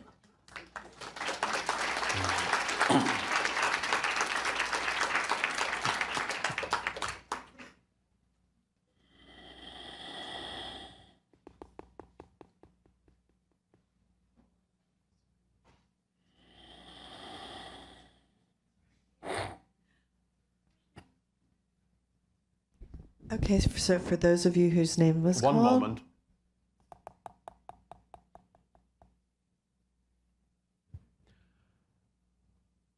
There is a 98% probability that by the time, Natasha, you are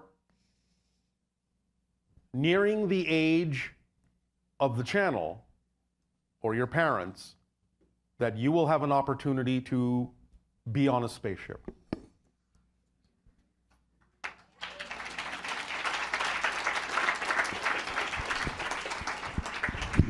We have been given this to give to you, and we will see through your following of your excitement how you will get there. But that is what we are given to give to you from friends you have in other places. Do continue, Nania. Okay.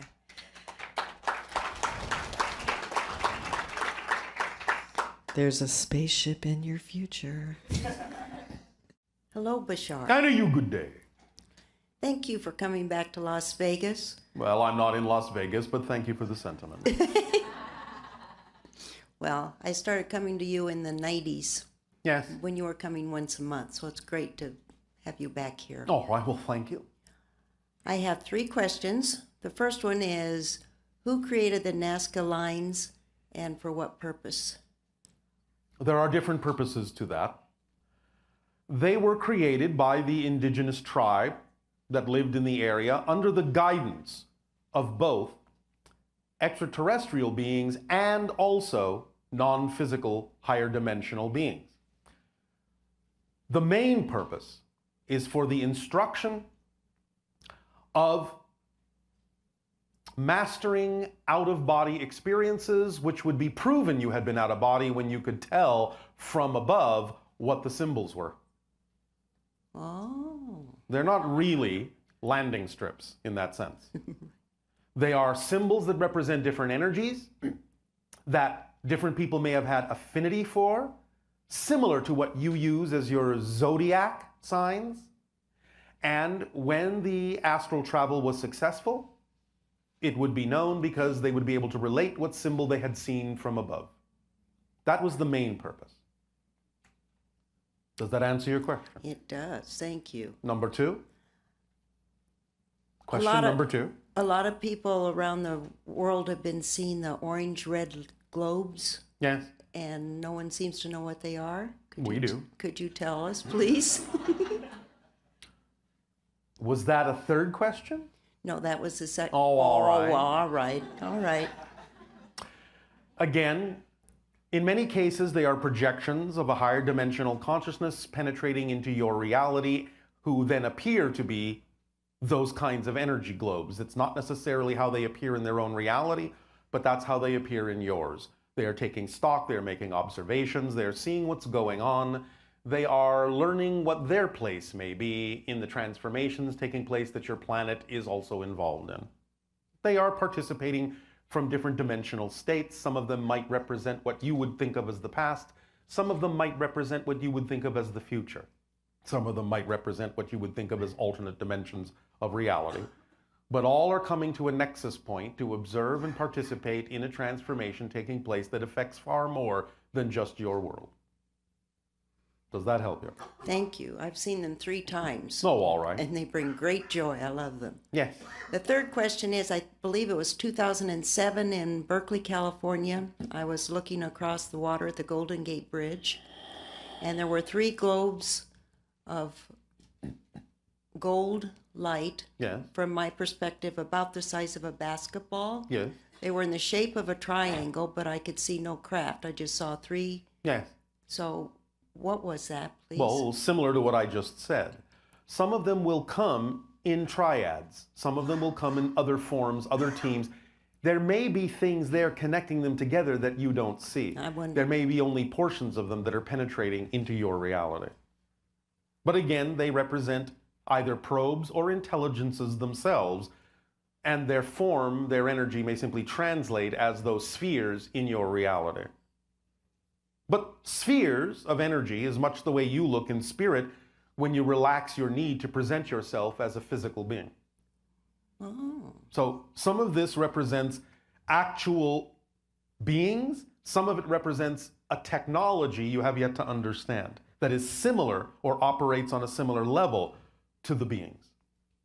So some of them are probes, some of them are gathering information, some of them are just observing, some of them are making connections to those who are representative of other aspects of themselves, because for the most part, the kinds of encounters that you have with other beings, be they physical or not, usually, not always, but usually contain what might euphemistically be called another version of you in another reality, so that you're almost always meeting another aspect of your greater being in those encounters.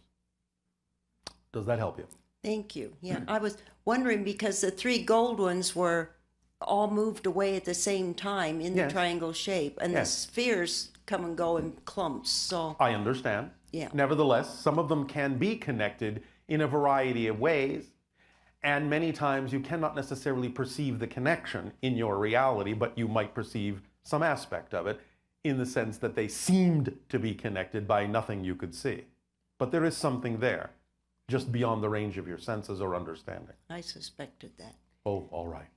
Thank you very much. You are very welcome. I love you greatly. Thank Our you. unconditional love to you as well.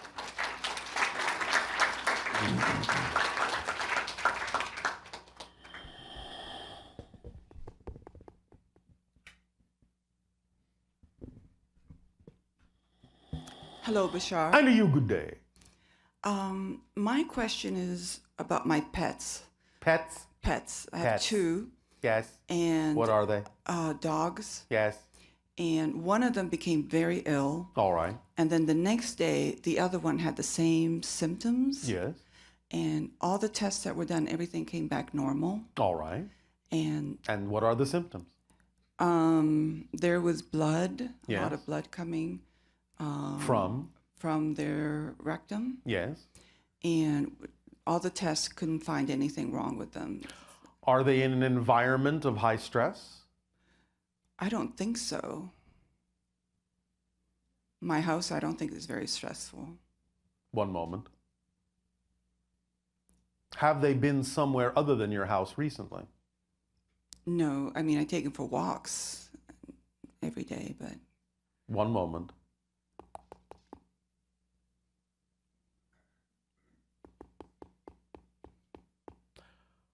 How is their diet? they're better now. They're eating again. Everything seems to be okay again. What are they eating? Well, before it was just regular dog food. And now? And now I've added rice and quinoa. Did you feel that made a difference? I think so, yeah. Are they capable of eating raw food? Yes, they do like raw food. Can you feed more of that to them? I can, yeah. Will you? Yes. If All right. if that'll help, yeah. It may. Okay. Start with that and see what happens. At the same time, do you play an instrument or sing? No, but I always have music in the house. Of what type? Usually like Reiki music, very soothing. All right. Do they hear it? Yes. All right. One moment.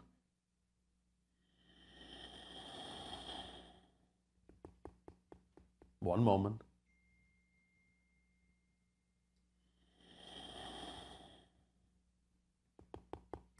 All right, we are being told this is as far as we can take this, but you will have help from another source. But start with the idea of changing their diet to something more raw so they can be getting more nutrients in their diet. Okay. Yes? Uh-huh. And check to make sure there is nothing in your immediate environment or along the walks that you take with them that they might accidentally be picking up. Okay. Things such as pesticides and so forth. Okay. You understand? Yes. Just double check to make sure you know where it is they are sniffing around. Okay. All right? Uh-huh. All right. Now I have one more question. Yes. Regarding the same, one of the dogs Yes. has a very bad skin condition. and This I we've- cannot help you with now. Oh, okay. All You right. will have help from another source to continue this conversation. Thank you. Allow yourself to ask for that assistance in your dream time when you go to sleep, and information will be downloaded to you as to what to do. Oh, thank you very much. All right.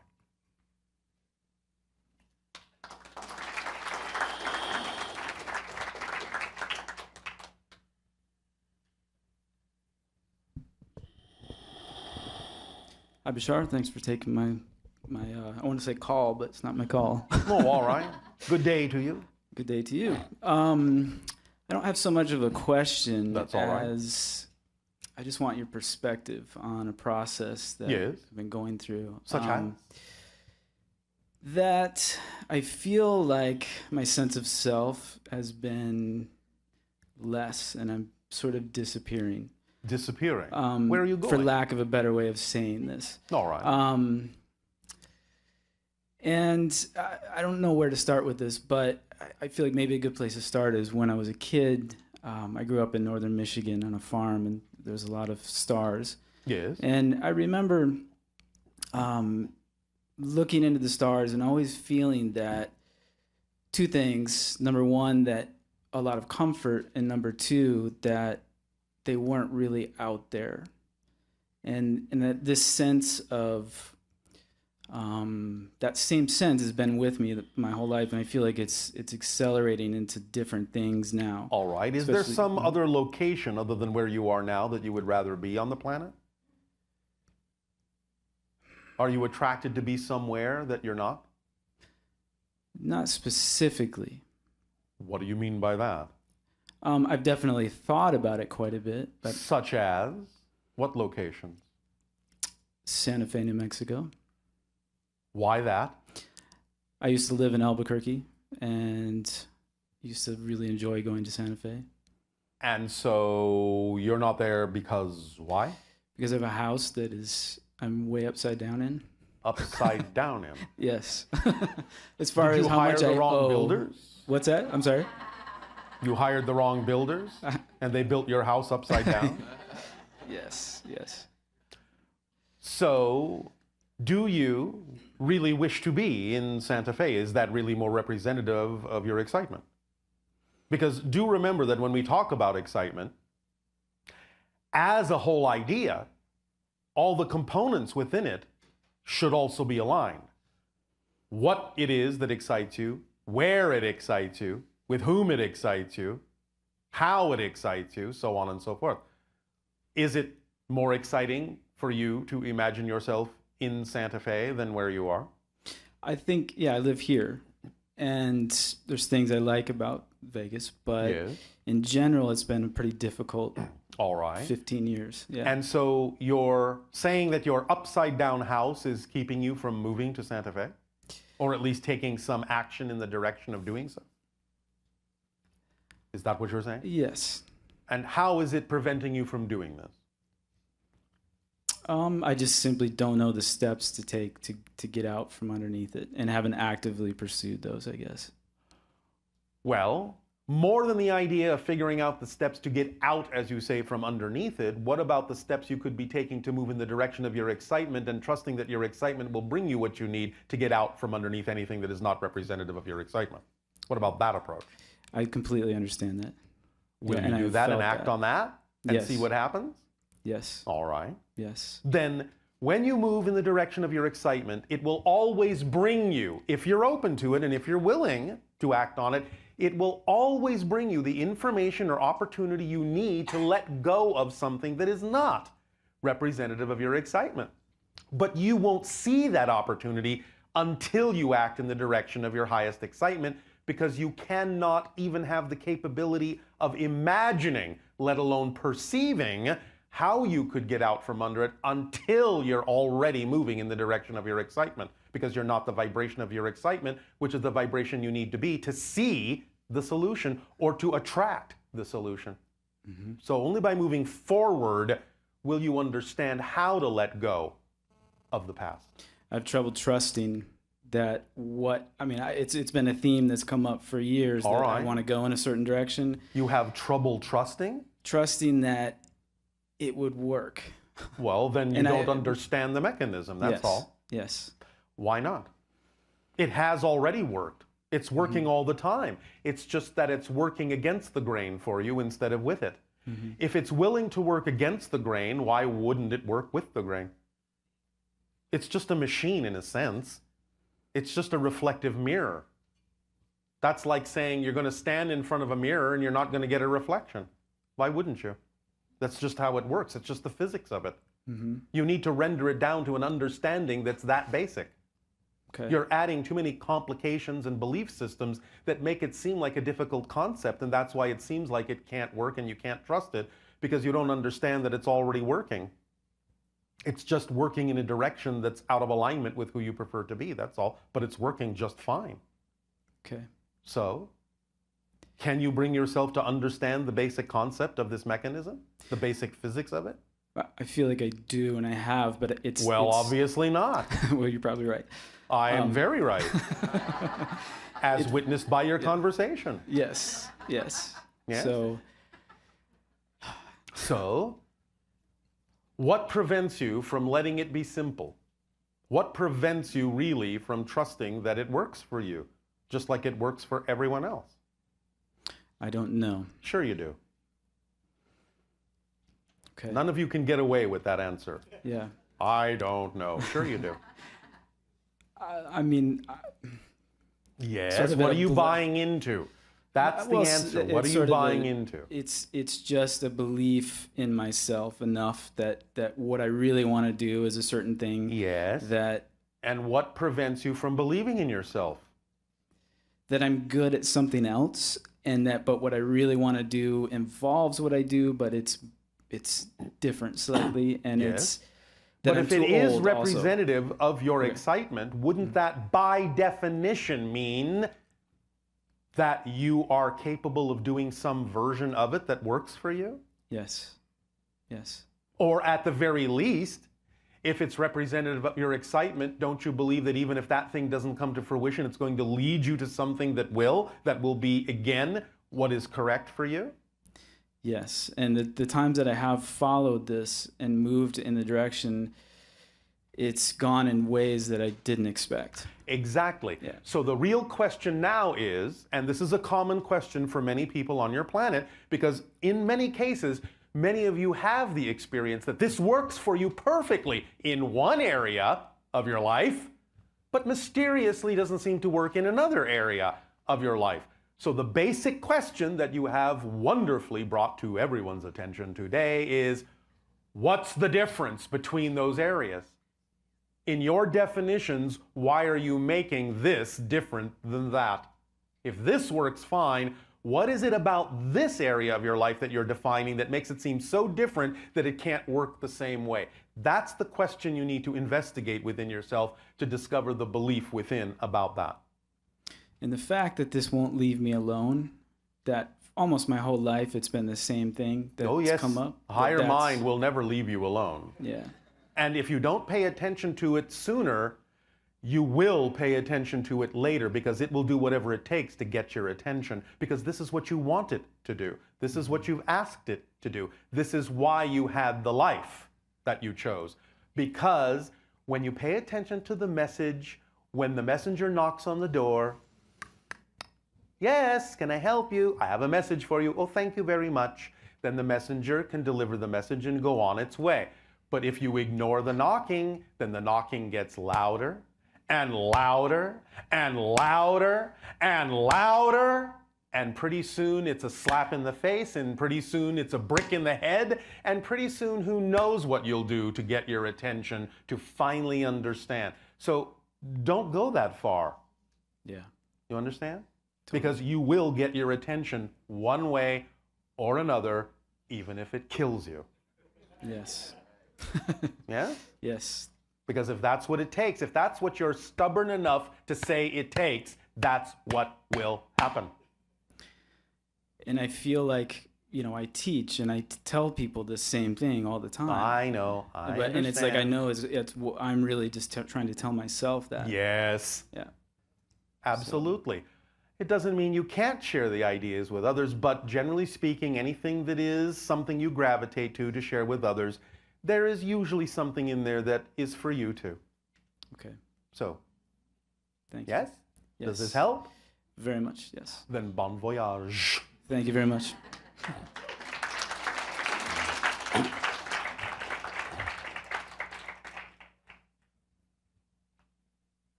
And a you good day.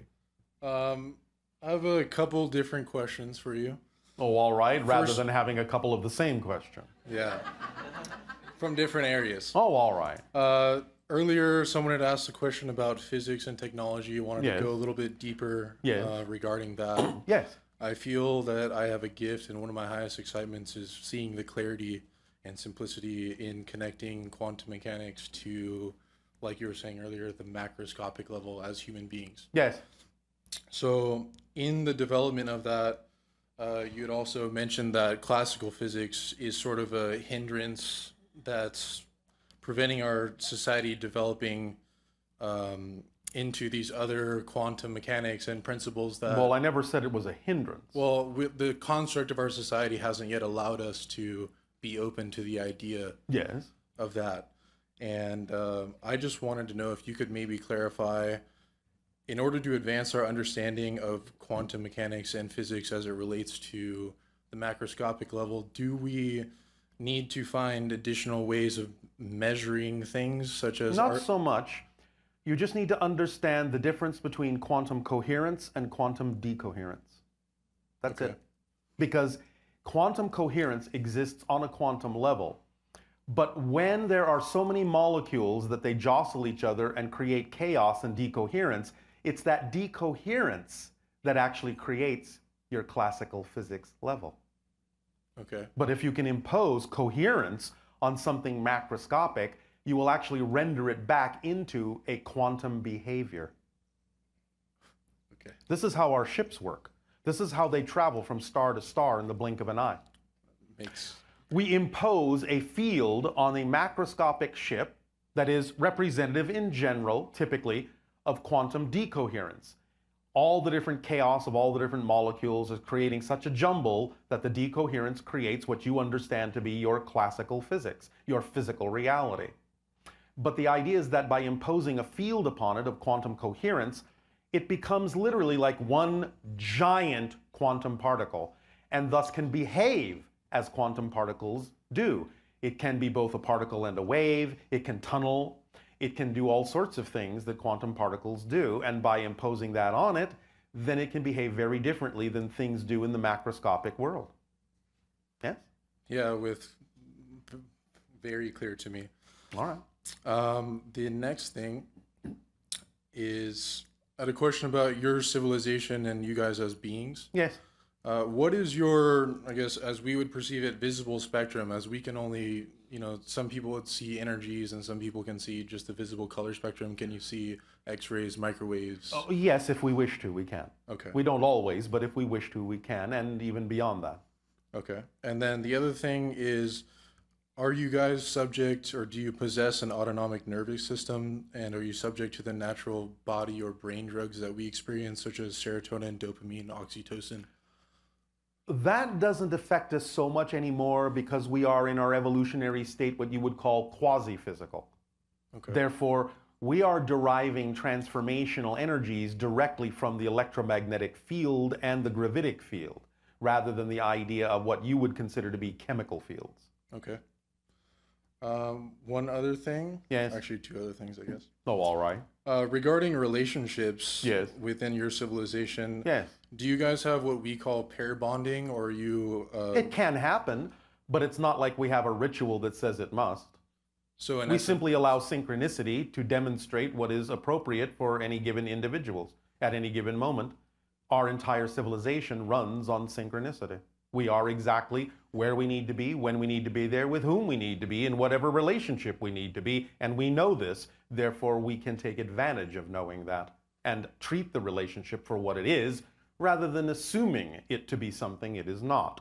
Thus, whatever happens is what naturally happens as it unfolds, whether there is bonding for a while and then not, or any other variation of this idea. We really don't know what the relationship is until the end of the life. Okay. Make sense? Yes, absolutely. The other thing, going a little bit back to physics, is our perception of the passage of time. This isn't a time travel question per se, but we perceive it as the arrow of time. It's always going forward towards something. Are you guys able to experience that in either direction? Well, yes, and actually sometimes so do you. It's called déjà vu. Okay. Because you feel like you know what's about to happen, forward arrow, because you feel like it already has, backward arrow. Okay. Simultaneously. But yes, we can experience it way beyond that. Okay.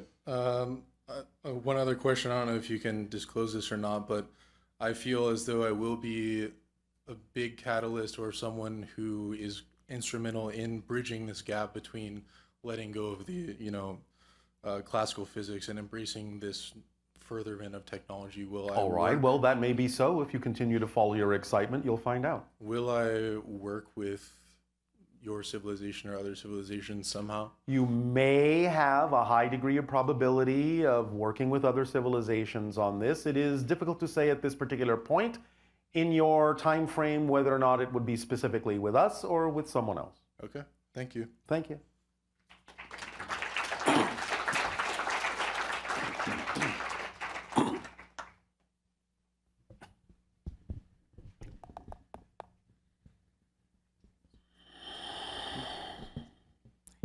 Hello, Bashar. And to you, good day. I have two questions. Yes. One is, when will we have the technology to build our own ships to go to space? You mean aside from the ships you already have? Yes, like exploration ships so we can colonize and different. Well, again, you will find that the highest probability of open contact, as we have said, will be between 2025 and 2033. And after 2033, there will be an acceleration of interaction with other civilizations to the point that, again, by 2050 at the latest, you will have some basic form of ships that are similar to what you call UFOs and can go exploring. And beyond that as well, beyond that year, of course. Okay, is it possible that other civilizations will come before that to give us an idea? I just told you. Between 2025 and 2033 will be the beginnings of open contact and the sharing of information and knowledge that will lead to your ability to join the stellar society. And by 2050, you will have your own ships. You will be a member of the Interstellar Alliance, at least at the beginning of it, and you will be able to go exploring. That's what I just said. Okay, sorry. Does that help? Yes. The other thing is it possible? Well, I know it is, but... Are you asking, is it probable? Okay, probable. Because anything is possible, but it may not always be probable or relevant. Okay, will humans from Earth be able to go talk to each other from mind to mind, or... Yes, when you finally fall in love with each other. Because that's what telepathy is. Remember, you're not reading each other's minds. You're on the same wavelength and you're having the same thoughts at the same time. That's what telepathy is. That's why when you see people who are in love with each other, who have a close bond with each other, they finish each other's sentences, they know what each other is thinking. It's not because they're reading each other's minds, it's because each mind is having the same thoughts because they're on the same frequency. Yes, and can we connect to computers, our mind to a computer? Yes, you can, just as we do with our ships, because our ships are sentient and actually a physical representation of our higher minds.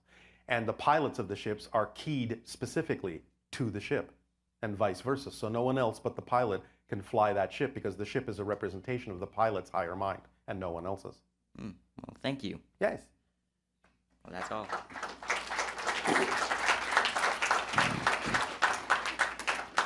In fact, as we have said, when you finally understand how to construct so-called computers that are sentient, or what you call artificially intelligent, which is kind of a misnomer, you will actually find out that you are conversing with your own higher minds.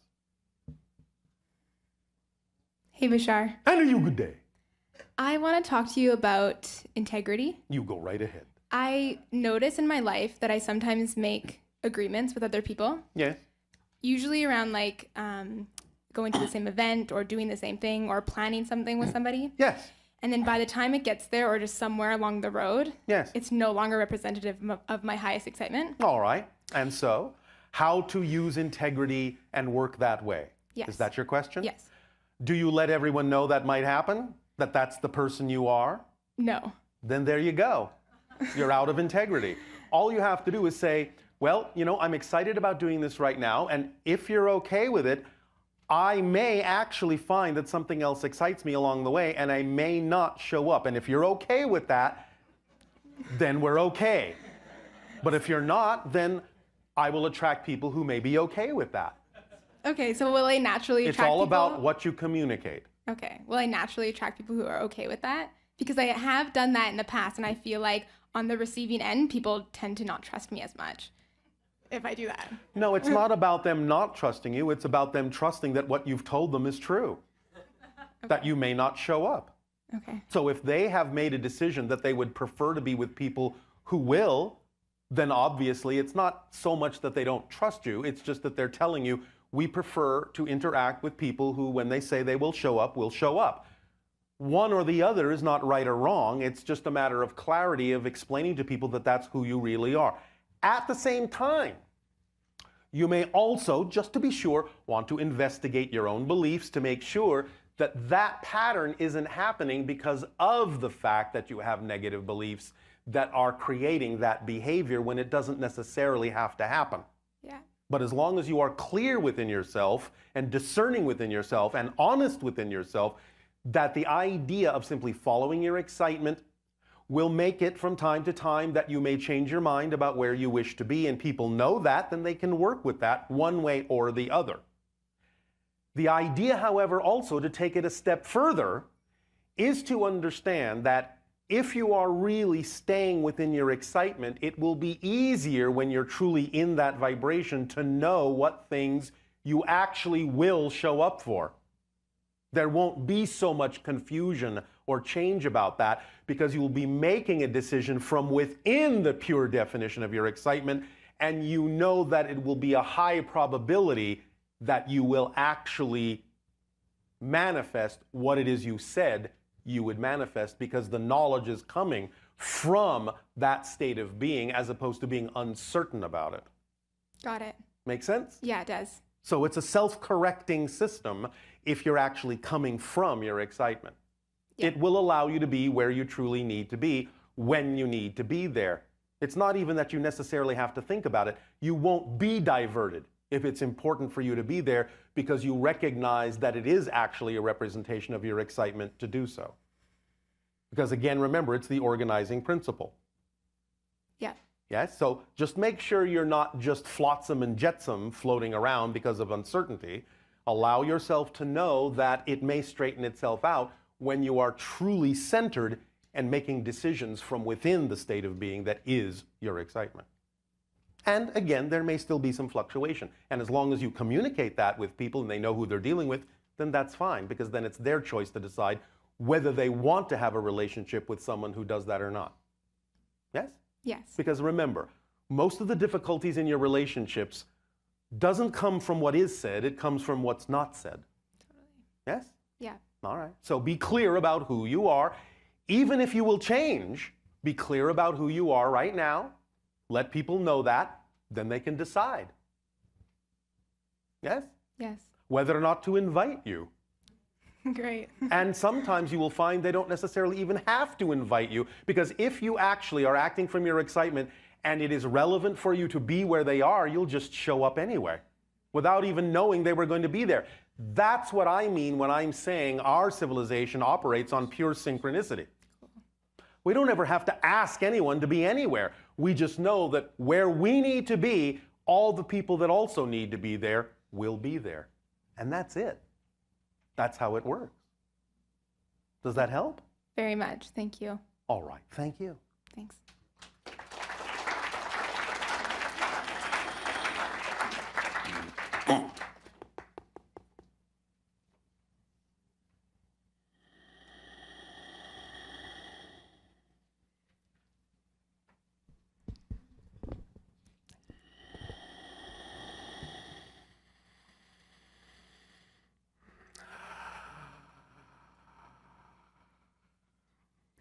And good day. Hello, Bashar. Hi, I have 2 questions for you today. Ooh, good questions. Yeah, so the first one's going to be, as a Las Vegas native, yes, all in my heart, I just want to know what's so special about Vegas. What's so special about it? Yeah. Well, obviously, it's a great focal point for the idea of randomness, locking into different realities and seeing what comes up. Okay. Okay. Yes? The spin of the wheel. That there is no absolute future. That it can change in an instant. It's dynamic. It's challenging. Yes. It reveals the deep core of your being and forces you to deal with it. Yeah. Yeah. Yes? Yeah. There you go. Yes, sir. It's a very strong energy to be in. A very bold energy. Yes, and it's our home. Yes. And so I feel very honored and blessed to be here. Oh, all right. Well, thank you for adding your energy to it. Yes, thank you. Thank you for coming. And Well, then, I'm actually above Sedona, but you're welcome. Yep. Same. And then my other question is, I want to know what the purpose of wisdom teeth are. Probably to chew your food wisely.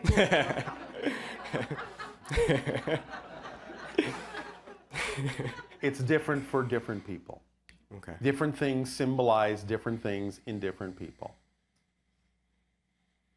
But obviously, since your people decided to call them wisdom teeth, there's some association to the idea of knowing exactly, well, I'll just put it this way. Don't bite off more than you can chew. Yeah. That's wisdom. Wow. Yeah? Yeah. All right. That was perfect. Thank you. Awesome. Thank you. You're welcome. Thank you all.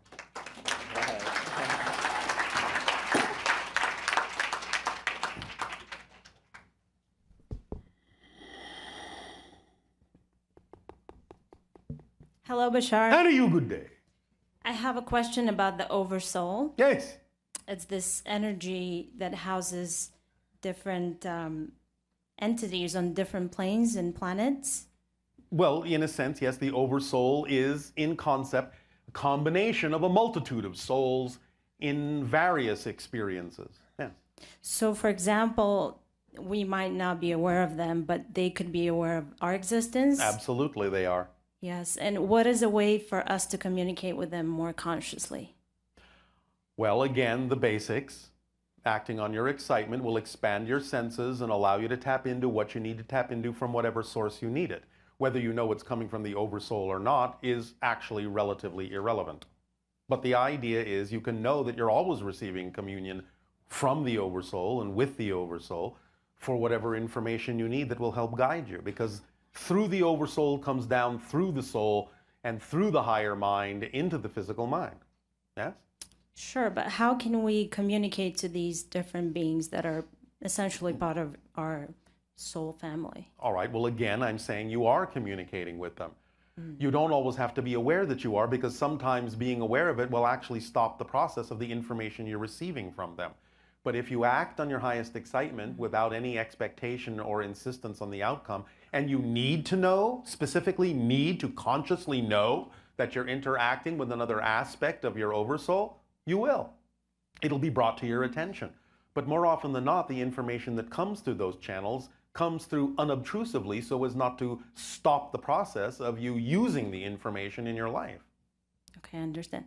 And I understand the importance of following your excitement, but what Yes. about, what's the purpose of experiences like the dark night of the soul and this limbo state where you don't feel a relationship to? Well, there can be many, many different purposes depending upon how many people are experiencing it. Sure. But in general, one of the ideas is many people on your planet, because of the belief systems that they've bought into, sometimes attract to themselves the idea of great negativity because it clarifies for them in no uncertain terms the difference between what they don't prefer and what they do prefer. And if that's the only thing that your belief system will allow you to become clear about, then that's the way people will do it. So you have to experience this negativity. I and didn't say you darkness. have to. Okay. I just said that that's what many people do because they are confused because of their belief systems as to how to experience joy. So sometimes they will give themselves the experience of darkness because in great darkness, it's actually easier to see any light at all. It's like the idea and the symbol of the candle in the middle of a dark void. It's very easy to see the tiny little candle because there's no other light around it.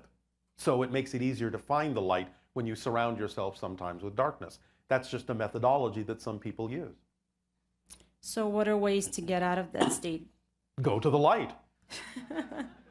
Now that you found it in the darkness, go to the light. Be aligned with that.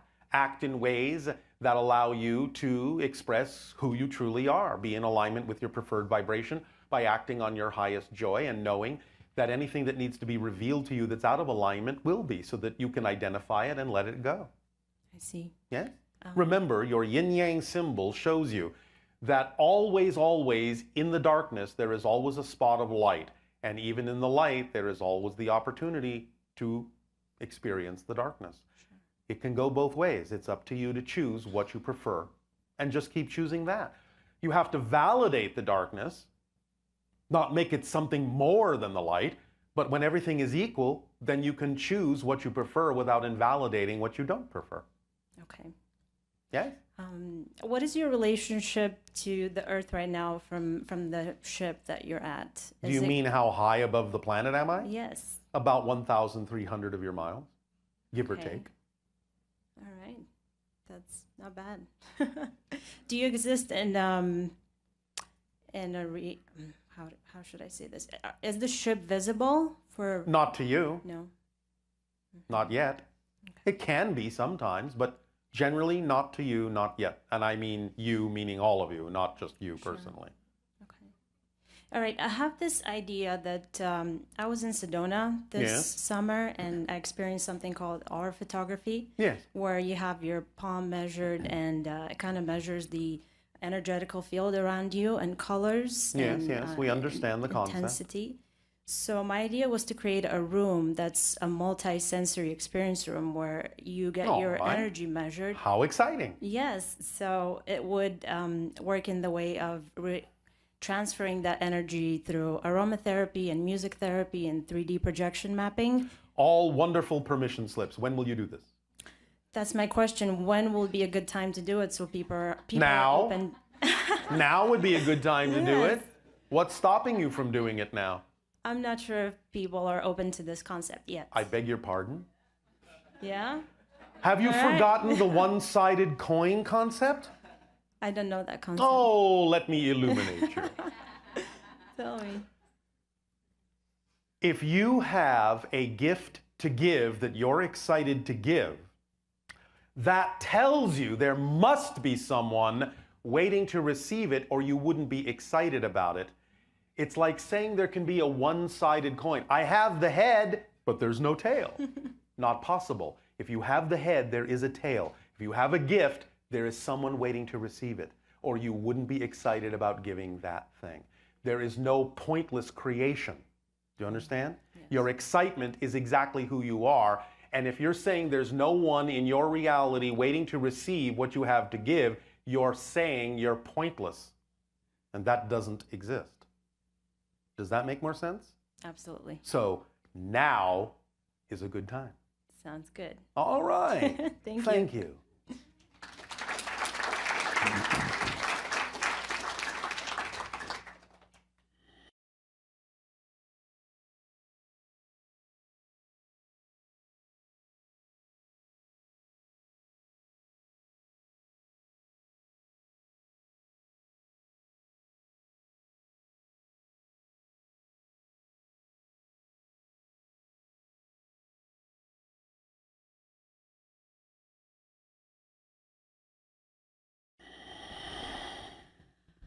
Tadeo, we have about 40 minutes left and for questions. Until what time on your clock? 4 o'clock. All right. And so you wish to pick 5 more? All right.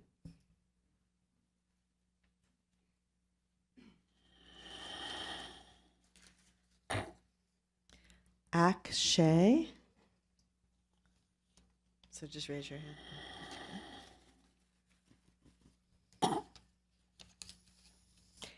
Ani, A-N-I-E. She here? A-N-I-E. Okay. There will be a class following this transmission in penmanship.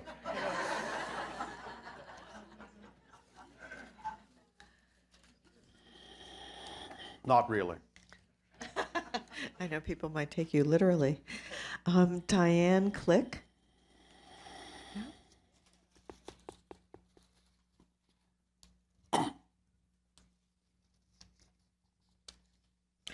Joey Weissman.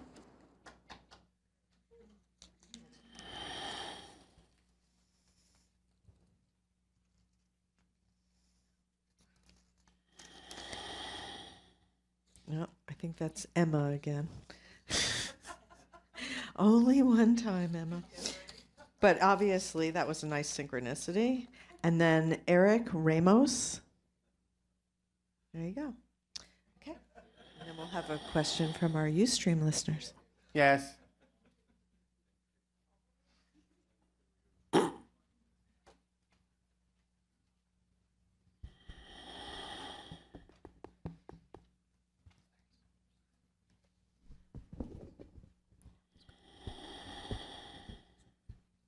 Hey Bashar. I know you. Good day. Really excited to be here. All right. And it's great to meet you. You as well. And thanks for all the guidance you've given me over the past 3 years. Thank you for applying it in your life. All right, so I've been making music for like 3 years. All right. And it's been like, I've had a really good time. It's revealed a lot of things about myself to me. Okay. Some that I wish to change, some that I'm happy with right now. All right. So it hasn't yet been able to support me financially. That's all right. And it doesn't necessarily, again, remember, have to be financial. Yeah, and like whatever way it comes. Abundance, once again, is the ability to do what you need to do when you need to do it. That's it. Okay. That's the definition of abundance. All right. So, like the threshold of believability we speak about sometimes, but like how long will I take to actually be the person that I envision myself to be? And I think that's like right now down to like 6 months. All right.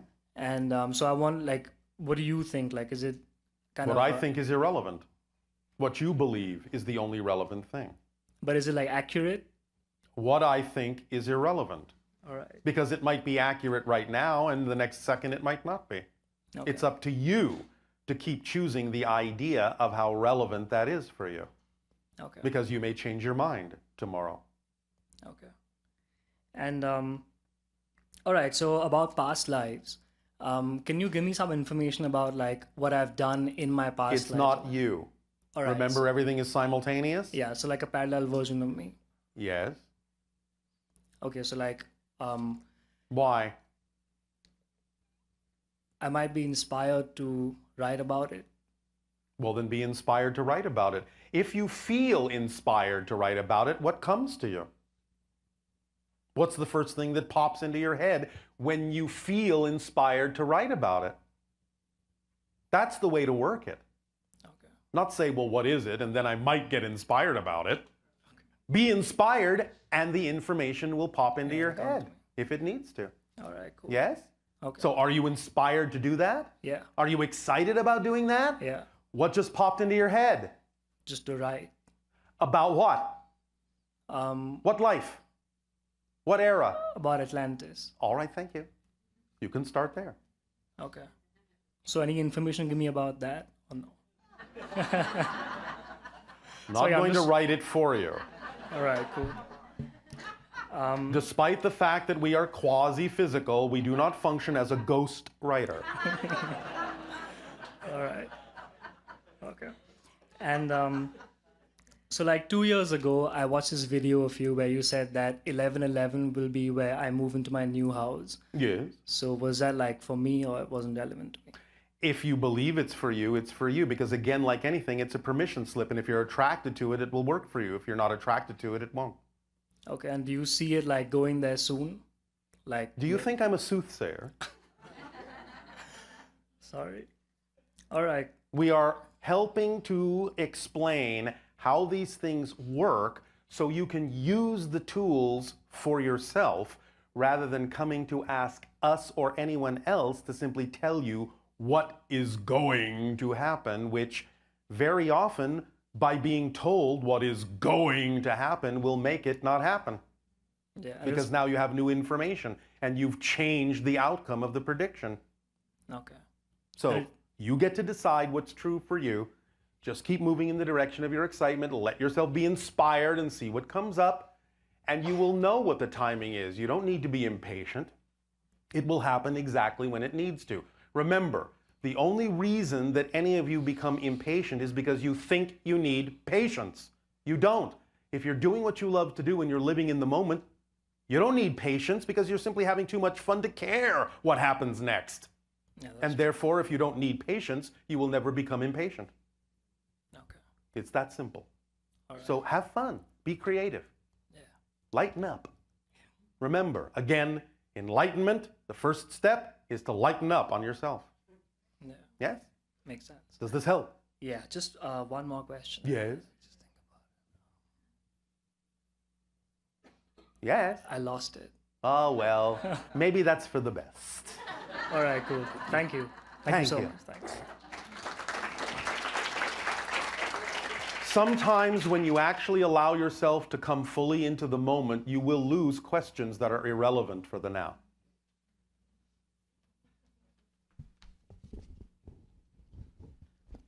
Hello, Bashar. And to you, good day. Well, my question is an ongoing question about a book I want to write. An ongoing question. And it's an ongoing history of the human race. Yeah. And we spoke about it briefly. Yeah. And it was an interesting response that all of our history is not here. Correct.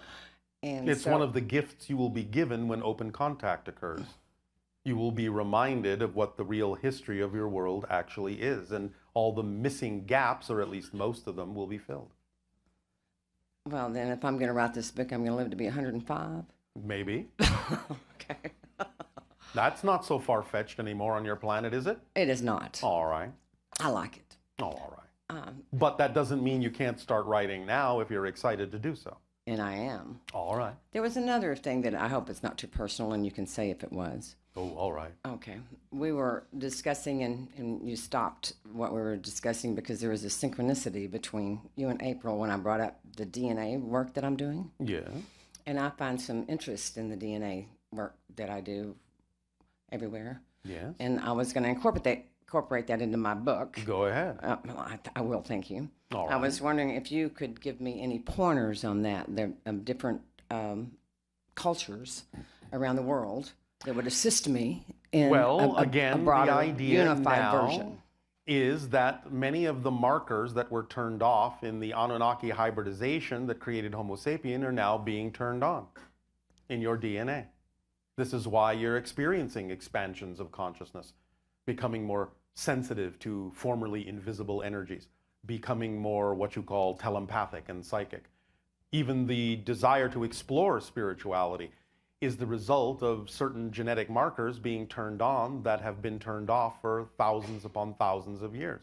So you are becoming more like the Anunnaki now, and therefore it is important for you to maintain the vibrational state of being that you prefer, so that you will not necessarily walk down exactly the same path, but will be your own version of that idea in a positive and constructive way. Awesome. Does that help? It does. All right. Another question. Yes. I have an estranged husband. Your People- husband is strange? He is strange, and so am I, and I love it. Oh, all right. He And so- chose to have a form of a stroke a few Yes. months ago. Yeah. And he's still alive and with us and doing wonderful, except he right. doesn't have any idea who I am or anyone else. That may But be a blessing, yes? It is. He loves it. He's got peace now. Yes. Okay. Sometimes people will create peace in their lives in the most radical ways because they can't imagine or don't have a belief system that will allow them to do it any other way. That's going back to what I told you about the idea of you'll get the message somehow. I resonated to that. He did get it. Yep. Yes. All right. But it's still pleasurable for him. Okay. And Sometimes decisions are made, and when those decisions are made, the physical consequences may need to play out because, again, they don't have a belief system that says anything else can occur. And doing my little dance of the Saki and the Soma, I find myself sort of flighting through like a gypsy all around the world. Yeah. And sounds exciting. It's really wonderfully exciting, but to some people like my little 13-year-old grandson who it sometimes would like to resonate and stay in the same school with the same students for a while. Oh, all right. Well, They that can commit- happen too. Yes. And you've just never given me even a slither of a hint on whether that might be, you know, this wonderful place. And I have houses all over the place now. I Yes. wondered if you might give me a slither of a hint. A sliver of a hint of what? What would be like in both of our highest good a place? Where are you most attracted to? As we go back to the idea of explaining, as we did in the beginning of this transmission, there is usually something that is at least slightly more exciting than any other option. And if, again, it seems as if the excitement is absolutely dead equal, then it doesn't matter which one you choose, because if you choose the one that's not the path of least resistance, it will show you and turn you around to the other path. So the only thing you need to do is determine if something has a little bit more excitement than anything else, or even if it doesn't, just make a decision so that you can move forward and let the automatic device show you whether or not that is the path or not. That's all you have to do. I got it. It's very simple. So, does one choice stand out even a little bit more than any other choice? Is more exciting than any other choice, even just by a margin? Not really. Oh, come on. Well, I have a house in Oregon, I have a house in Texas, you Yeah. know. I think I enjoy being in Oregon a little more than I enjoy being in Texas. Why? Because I feel left alone. You feel left alone. From some aspects that I don't like being around. All right. Okay. But when I stay in Oregon for a while. Yes. Then I get kind of tired of Oregon. So I haven't found the You get place. tired of Oregon? I do. Or you get tired of yourself in Oregon? I get tired of myself in Oregon. All right. It's not exciting enough. All right. And Okay. so you go with the flow.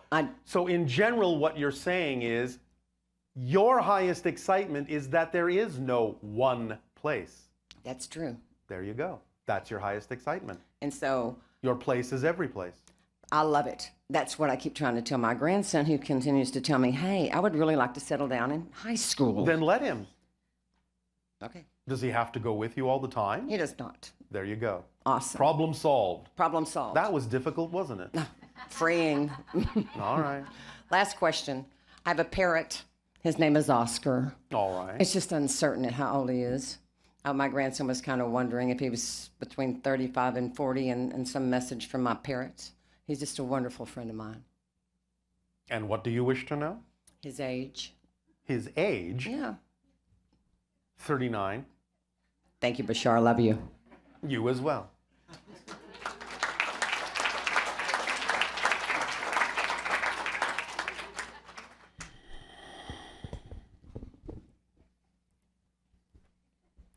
Hi, Bashar. And to you, good day. All right. First question is a fun question. It's so the rest won't be. Well, all of them are. Oh, all right. All of them are fun questions. Yes. All right. How we as people and everything we socialize. Now, you as a channel on the other side of the veil. I am not the channel. Or the channel is sitting in the chair in front of me. channels, yes. Or you as Bashar. Yes. On the other side of the veil, do you guys have met? Because I came to understand that you guys had a whole group of channelers together.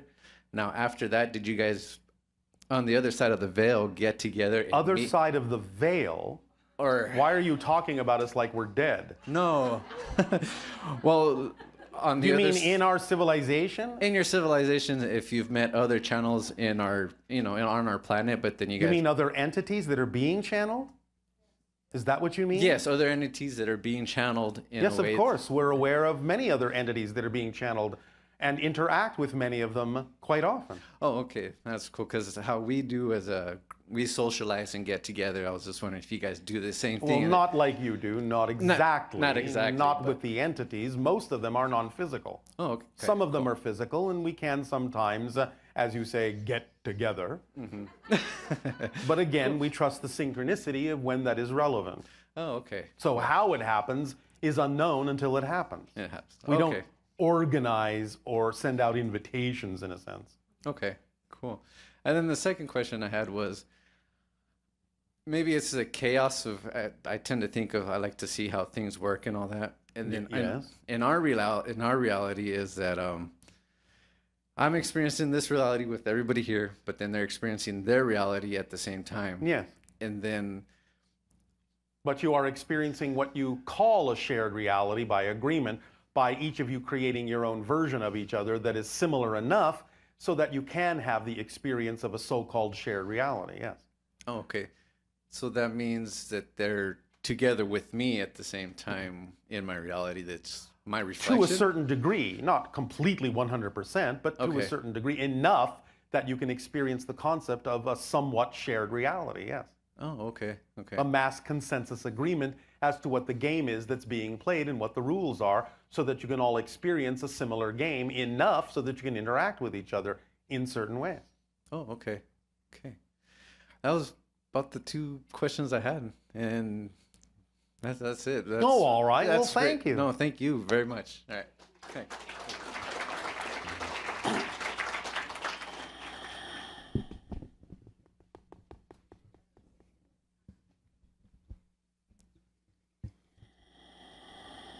Hello, Bashar. And to you, good day.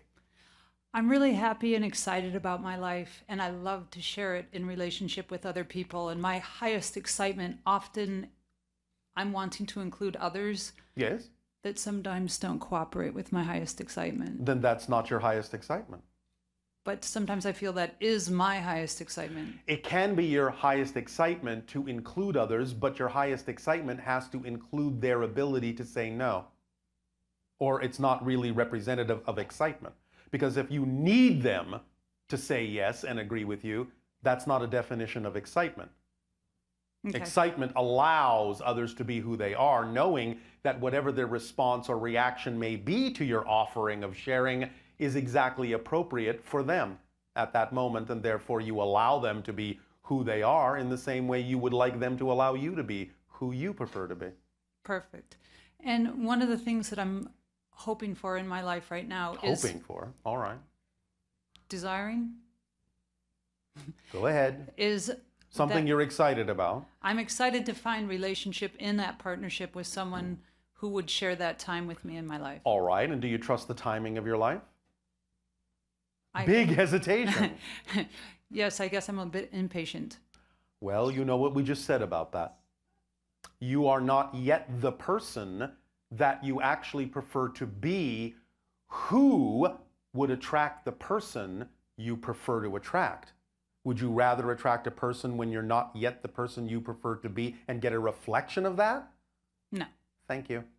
Then trust the timing. Okay. And I'd just like to know personally what's the highest and best inspirational message you have for me right now? I've already given it to all of you. Okay, thank you. You must understand it is this simple. If you act on your highest excitement to the best of your ability every moment that you can, with zero insistence on the outcome, that is the formula. It's the only formula. It's the thing that's going to allow you to reach the highest, experience the greatest expansion, and be most in alignment with yourself and creation, which is basically the same thing. It really is that simple. It's not mysterious. It doesn't have to be any more difficult than that. But if it seems more mysterious, if it seems more difficult, if it seems like there should be something else beyond that, examine your beliefs and find out why you think that should be so. Thank you very much. Does that help you? Perfect. Thank you. Thank you.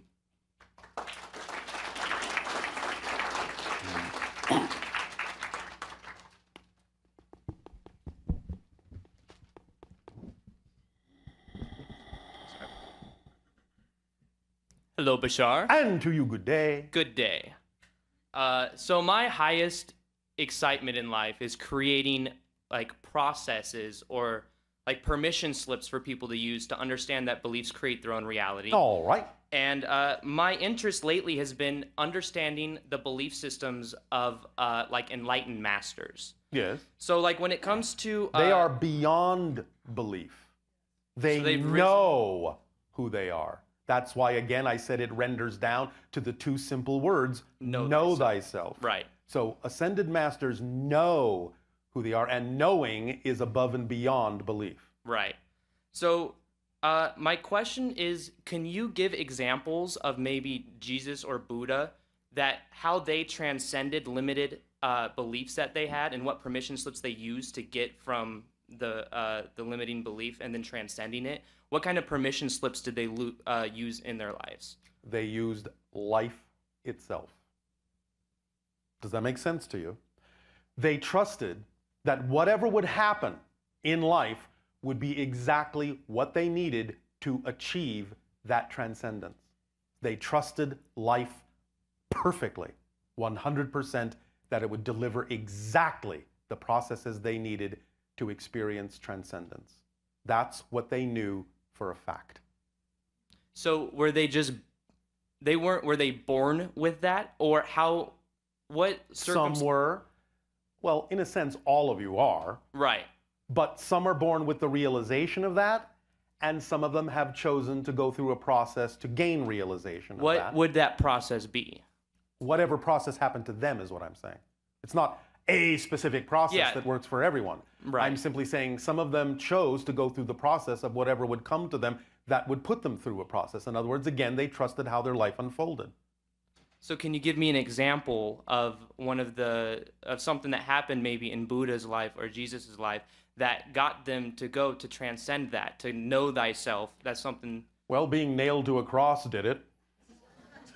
Okay. What about Buddha? The idea is seeing the light in the darkness for Buddha. Recognizing suddenly in an instant understanding, what you would call a gestalt awareness, that a single candle at night in the darkness is all that is necessary to illuminate the entirety of creation, if you know how to look. Okay, thank you. Now, I was being a tiny bit facetious with the idea of being nailed to a cross, but only a tiny bit. Because what we are actually saying is they were willing to allow themselves to be taken to extremes to actually transcend past the idea that any of those things can actually affect who you really are as an eternal, indestructible being. So that was the process that was allowed there. I see. Yes?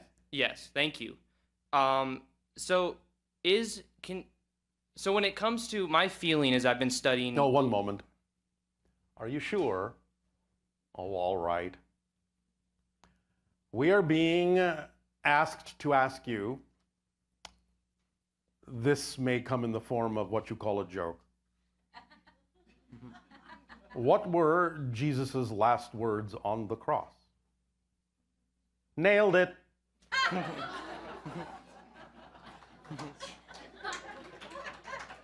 Which goes back to the idea that to be enlightened, you have to lighten up on yourselves. I see. Exactly. Don't take it so seriously. Right. And then I have a question. Yes, that went over well. Thank you.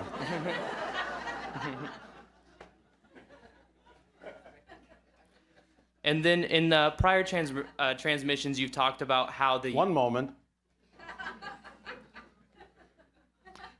Isn't it interesting that nobody asked who you are? Just plowed right ahead. Who are you? The one that gave the joke was Jesus. Oh, right on. Remember that one of your biblical quotes is, "My joy I leave with you." Yes? Yeah. All right.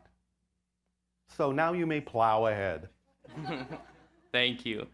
And then on a different topic, when it comes to, you were talking about how the Yael will be the first hybridized race that we come into contact with. Yes. Is there going to be any race before that that's not hybridized, or is yes. it? What? Don't ask who. I can't tell you. All right. But good question. No. And then my final question is about the moment of now. Yes. One thing that really changed in my life was when I read the book The Power of Now by Eckhart Tolle. Yes, totally. When I read it, I had a shift where then I realized that the only moment that does exist is now. Yes. But at the same time, I thought about it later, and isn't that at some level, even though it is true, isn't it still a belief in itself?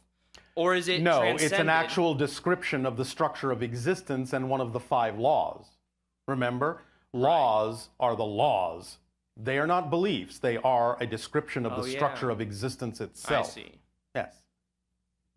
And then Does that help? That does help. And then one last question. Oh, one last question. Is Eckhart Tolle a wanderer? A type of wanderer, yes. I thought so. Okay. Awesome. Much love to you. Thank you, Bashar. And you as well.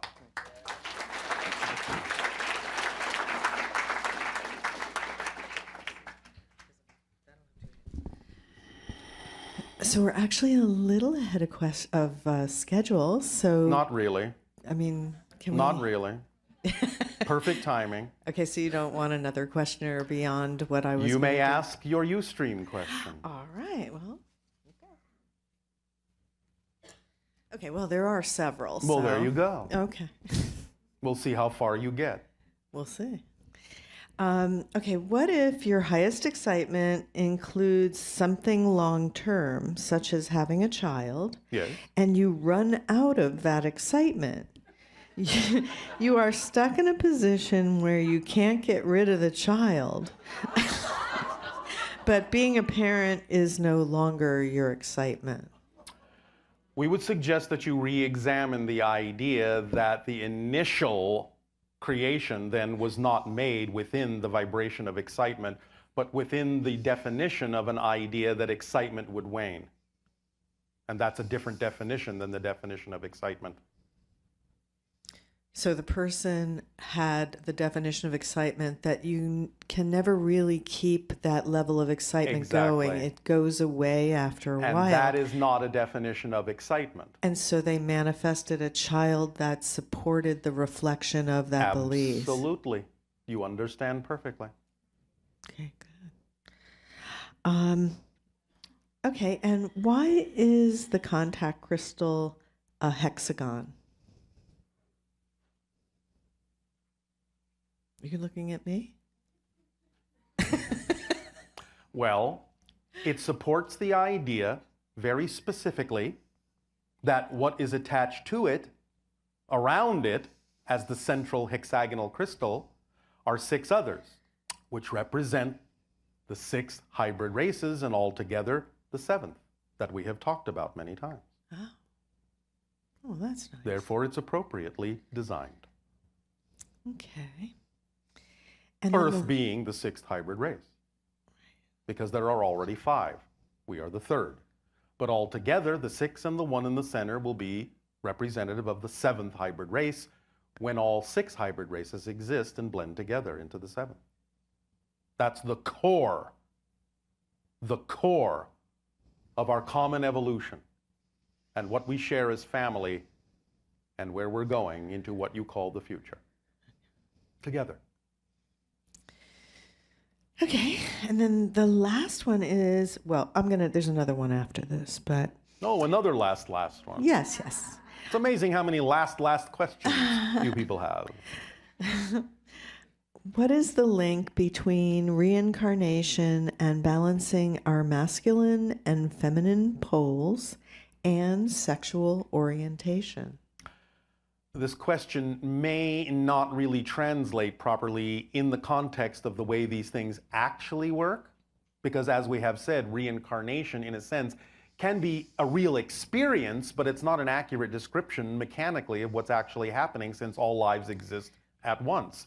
So to ask what is the length of time for reincarnation is only the idea of asking about what kind of an experience can someone have relative to these experiential concepts that is imposed upon the actual mechanical structure. And the answer would be it can be different for every person based on their belief systems and what theme they are exploring. There's no standard in that sense, since all we're dealing with is an experiential projection or an illusion. So maybe a way to approach this would be more like understanding the concept of sexual orientation and the balancing of the male and the female energy and how that's being expressed currently in our society. Yes. Well, I suppose if you want, we could collect all the different ways in which people experience that and give you a relative average, if you want. A relative average time frame for you would be about 300 years. Wait, you're saying the time frame for... The length of time to balance out the idea reincarnationally of the balancing of the male and female pose is that sense about 300 years on average for your species. And isn't that like one of the most critical elements of our imbalance right now, the imbalance between male and female? It's one of them, yes. And a lot of people are exploring their sexual orientation in a reality now where there's more allowance for that. Yes. And therefore you are changing the average. Used to be about 1,000 years. Wow. And so when you were talking about the markers turning on, yes. Like I remember you telling me that actually you create the state of being where the markers are turned on. It's not like somebody from outside comes in and turns on your markers. Correct. So the first thing is by getting into the higher vibrational states, by going gamma and by following your passion. Yes. That by doing that, it then allows you to turn on your own markers that are already there. Yes. Which then allows you to access more, I would say. Yes. This is another version of the old idea that we've discussed where you think you're only using 10% of your brain, but in fact you're using 100% of your brain to make it seem as if you're only using 10%. So now, as you expand, you start using 100% of your brain to make it seem as if you're using more than 10%. But you've always been using 100%. It's just that you're hiding some of the effects from yourself because you don't believe you're ready for them. So when you have been sharing with us about following your excitement, one thing that I've learned over time is that the precision with which you're capable of expressing your excitement in a way that it is not clouded or... Yes. The precision with which you are capable of clearly understanding the mechanism and how it works and why it expresses itself that way is of paramount importance. Because it always harkens back to the idea of the eye of the needle, Yes. that in order to truly Yes. move to that level of experience, Yes. you have to be willing to let go of any definitions that are impeding your ability to truly express your excitement. Yes, this is again another analogy of dropping baggage that has nothing to do with you. But in the actual experience of it, what we've seen is that a lot of people follow their excitement, but they're not really sure if it's 100% that they're expressing their excitement. But this is the process that you're going through, is learning Right. how to be more discerning about what is and isn't. And one of those big issues is it anxiety or is it coming from a place of true excitement? Yes, that's the discernment you need to develop. And all it takes is absolute honesty and a willingness to investigate those things and to not be afraid if you encounter fear-based beliefs, because they're only beliefs and can be changed. So perhaps one of the ways to determine whether it's anxiety or excitement is to see whether or not, in a sense, roadblocks or things come up in the path that say, no, you can't do this anymore. You need to do something different, or you need to express this in a different way, because otherwise you could be doing your excitement thinking you are, but you're actually expressing anxiety. Yes.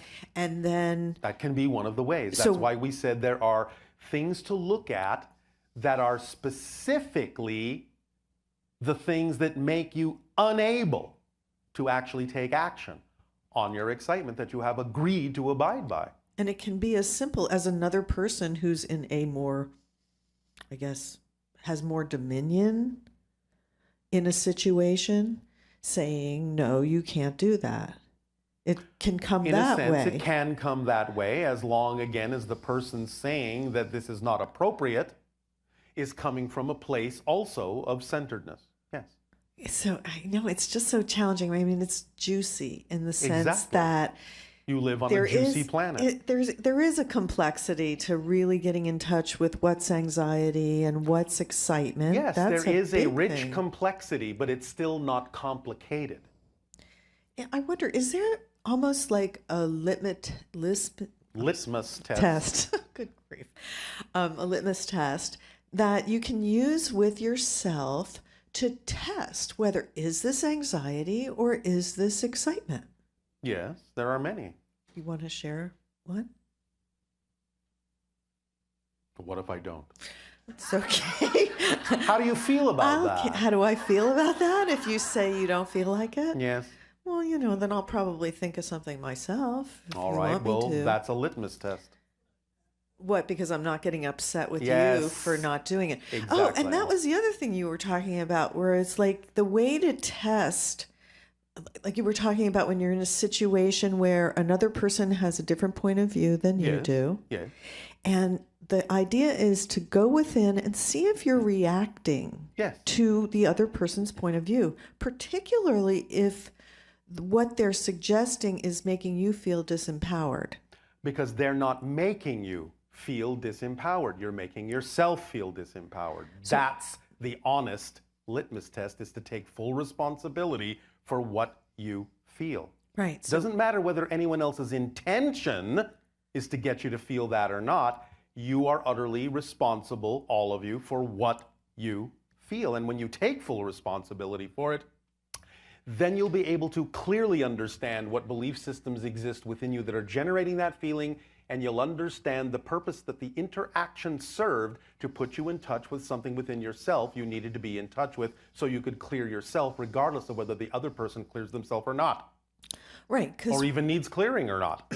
Right, because the idea is anytime you're actually getting into an argument with someone, Yes. that shows you that you're not clear.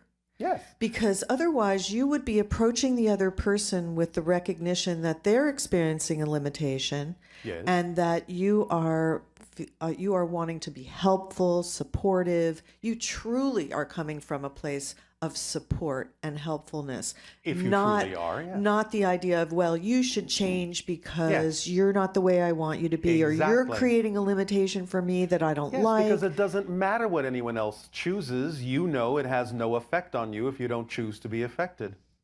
So ultimately, one of the strongest litmus tests you can use is the one that says, am I feeling an internal reaction to what is happening to me in my reality via another person or something else that's generating an anger feeling that's lasting Yes. beyond 15 seconds, Yes. a victimization feeling? This is exactly why we often suggest that the question to ask yourself is, what would I have to believe is true about myself yes, in order relation to feel to the way I do, yes. But, then a lot of times it comes down to, well, ultimately everybody here seems to have an issue with self-worth A lot of them do. and empowerment. Yes. So if These are the major themes that you're all exploring. Right, but then it just kind of gets all lumped into one thing of, oh, well, I guess I'm not worthy, Yes, all right. You can take it down to that if you want, if that simplifies it for you, but nevertheless, But I don't think it's a as theme useful. to be explored. Of course it's useful. No, I mean, it's useful to know that you may not feel your full empowerment, or you may Yes. feel... If it's getting muddled, then that's one of the tricks of the negative belief, to muddle it so you won't have anything to focus on and let go of. Right, so that's the moment you pull out that piece of paper that when you went through all the negative Yes. beliefs and say, okay, I'm having an internal reaction to something Yes. that's happening.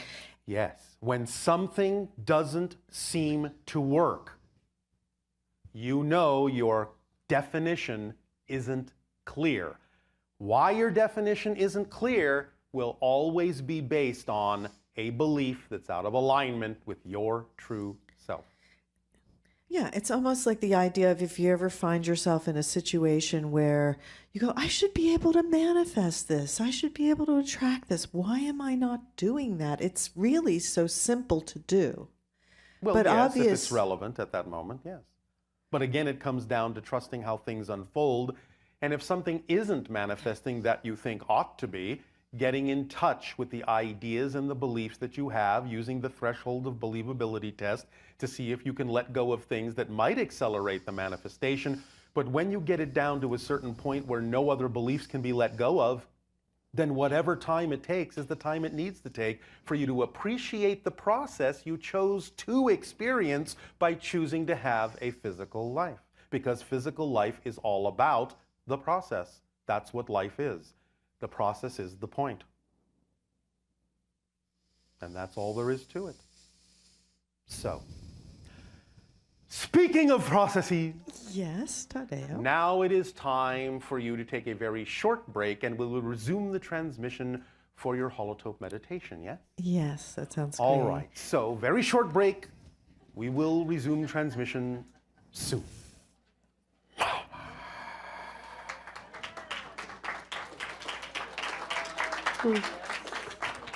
Oof. How's it going?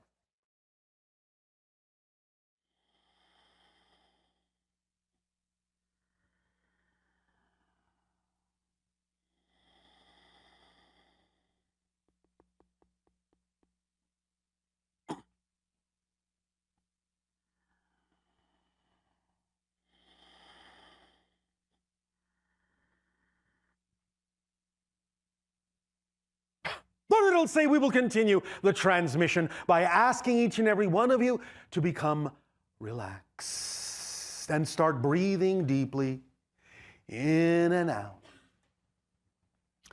And as the lights dim and as your music comes up, focus your eyes on the center of the holotope and allow yourself to just drift freely. Relax, let go. For now, all you need to do is be in the experience, here and now. Allow the information coming to you through the holotope to go into your neurological net through your eyes, through your ears, through your skin, through your electromagnetic aura. Allow yourself to just open up and absorb whatever it is you need at this time, knowing it will be perfectly the right thing for now. And it may come in as a seed and may blossom later, but you know the seed has been planted, and that seed is the seed of change, the seed of change within you, so that you can become more and more who you truly are and allow yourself to let go of that which you are not, which no longer serves you, so that you will not be held back, weighed down, so that you will be able to float and fly and drift freely through your consciousness, through the sea of awareness that is all that is, that embraces you in unconditional love and support.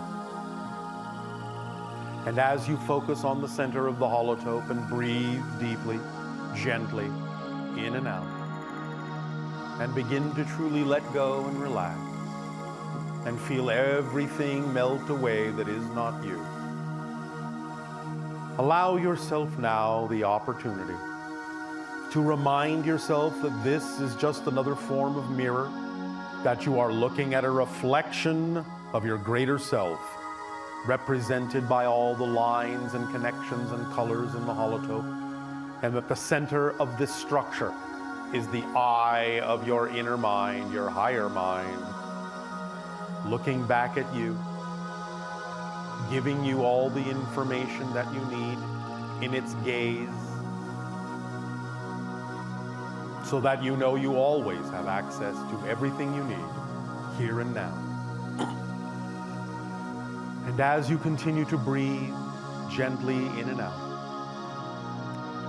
we take this opportunity to remind you that as you are more and more willing to act on your true excitement and to be able to tell the difference between your excitement and any anxiety you may be holding on to through fear-based beliefs, that as you gain more ability to discern the difference, and as you align more fully with that which is truly your excitement, your joy, your true vibration, your signature frequency, your unique presentation of consciousness, the facet of the multidimensional crystal that you are, of all that is, that you allow yourself to truly know, not just believe, but know for a fact that if you act on your highest excitement to the best of your ability, with absolutely no insistence or assumption on the outcome, but knowing that whatever the outcome is, you will relate to it through a positive definition so that it may serve you in a positive and beneficial way, then you know for a fact that you will always be capable of transforming, changing, expanding, growing in ways that are always going to be representative of joy and ecstasy. And opportunities will synchronistically come that will provide the doorways through which you can walk, that will always be the path of least resistance. For these are the tools in the complete kit of excitement. And as you breathe, take them in and make them your own and know they are true for you. That by acting on your excitement and following the formula as precisely as you can, with integrity, it will support you in all the ways you need to be supported, no matter what form that support, that abundance needs to be expressed. It will be there in perfect timing. That it will be the driving engine that moves you through life and gives you energy and fulfills the idea of the passion you have about being passionate. And it is the organizing principle that through synchronicity will always show you what needs to be done, in what order and when, again in perfect timing. And in any given time period that is allotted to you, all the things that need to be done in that time shall be done, and the things that are not do not need to be, and are saved for another day. And it is the path of least resistance that allows you to flow effortlessly through life, smoothly, knowing when to turn, because it is still part of your path, and that there can be no obstructions or obstacles or impediments in it, that everything is there for a reason, and that the winding path may be the fastest path. And it is the path that leads and connects to all other expressions of excitement in your life, no matter again in what form they may come.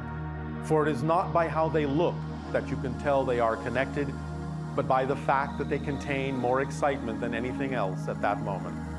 It's the excitement that is the thread to follow, that tells you that these things, no matter how they look, no matter how different they may seem, even sometimes in opposition, are connected by that excitement, are the thread to follow, and that it will lead you to more and more expressions and fuller expressions of your joy and your passion and your love.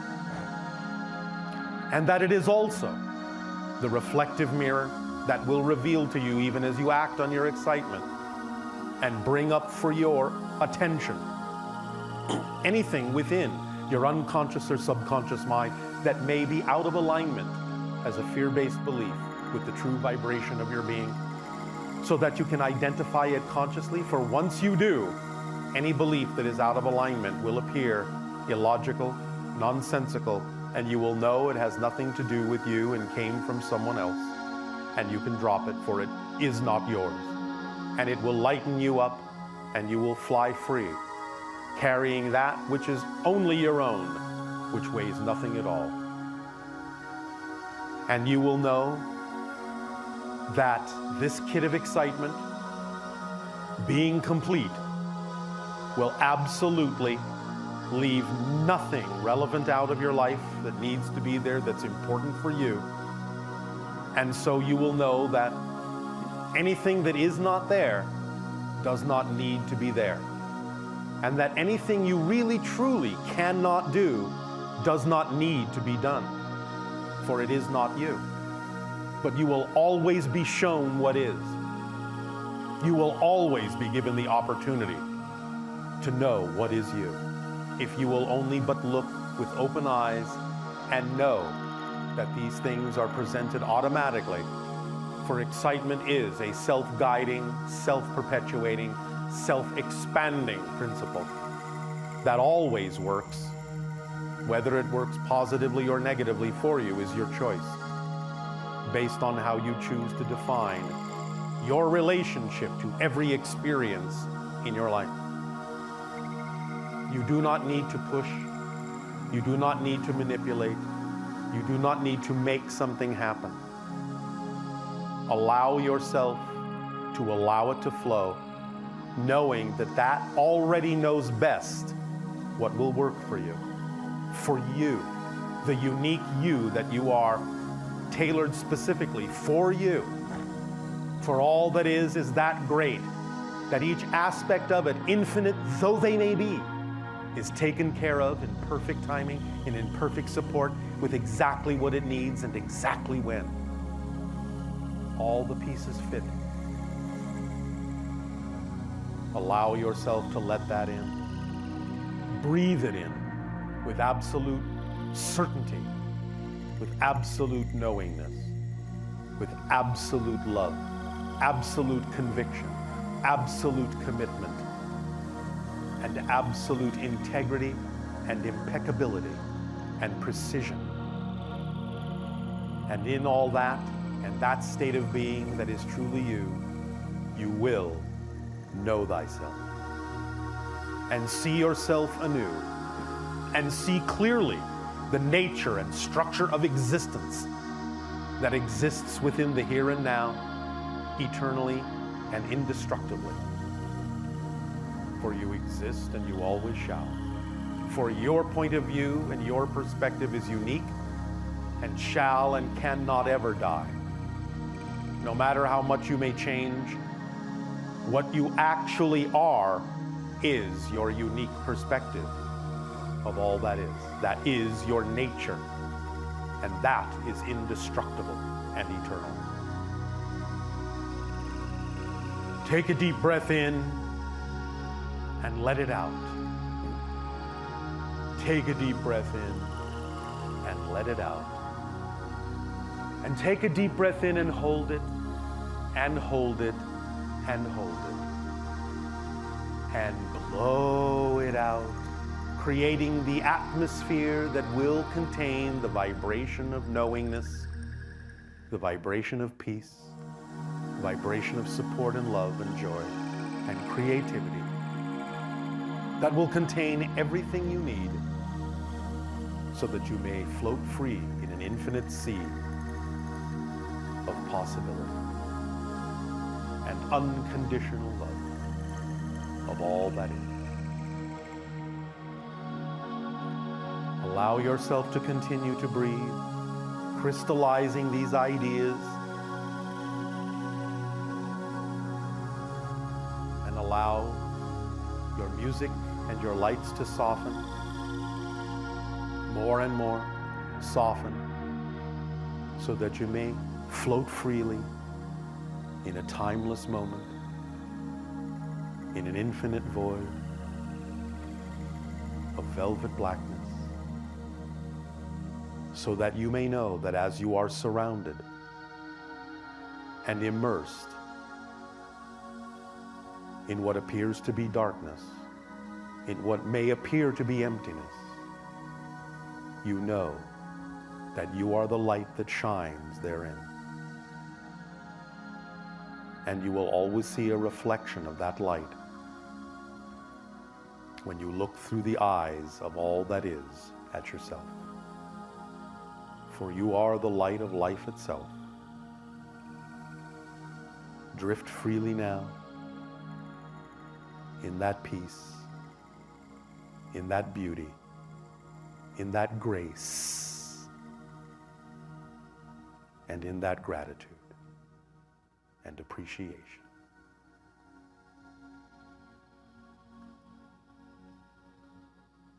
Allow yourself to breathe and be at ease.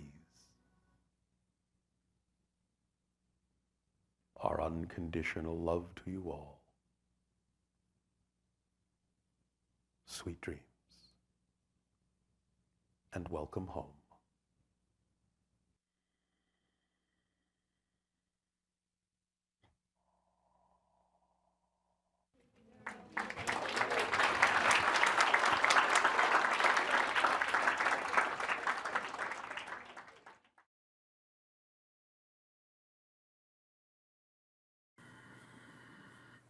All right, I'll say good day to you this day of your time. Today's transmission is reincarnation, a deeper explanation. Now, you will be shown a chart that has two different representations of the concept of reincarnation upon it. The top image represents the actual mechanism of simultaneous multiple incarnations happening all at once. The lower portion of the graphic will detail the idea of how you experience the concept linearly. In other words, why you actually think it is reincarnation, with the same soul having lifetime after lifetime after lifetime in linear order. As you can see from the top portion of the graphic, the idea is that the oversoul extends itself into different souls represented by the different colors, so that you know they are different souls. And each of those different souls creates its own higher mind and physical mind, which is represented in the physical realm down below by the different colored boxes which represent the different persons that you all consider yourselves to be, individuals that are independent of one another. But what you can see by the black arrows between the squares is that this energy connection that exists, these cross connections that exist between all of the physical personalities that are going on simultaneously allows you to extract information, experience, guidance, what have you, like a giant cosmic internet, constantly exchanging information, plugging and unplugging from whatever individuals you need to in order to extract the information that guides you in life. But you can see from the top mechanism, the actual mechanism, that it's all happening at the same time. It all exists all at once. But now when you impose the idea of linear space-time on the concept and allow yourself to perceive reality a moment at a time, which, as we have said, is actually a perception of the same moment, but from different points of view that you interpret as different moments, linearly, one after the other, 1, 2, 3, 4, 5, 6, 7, and so forth.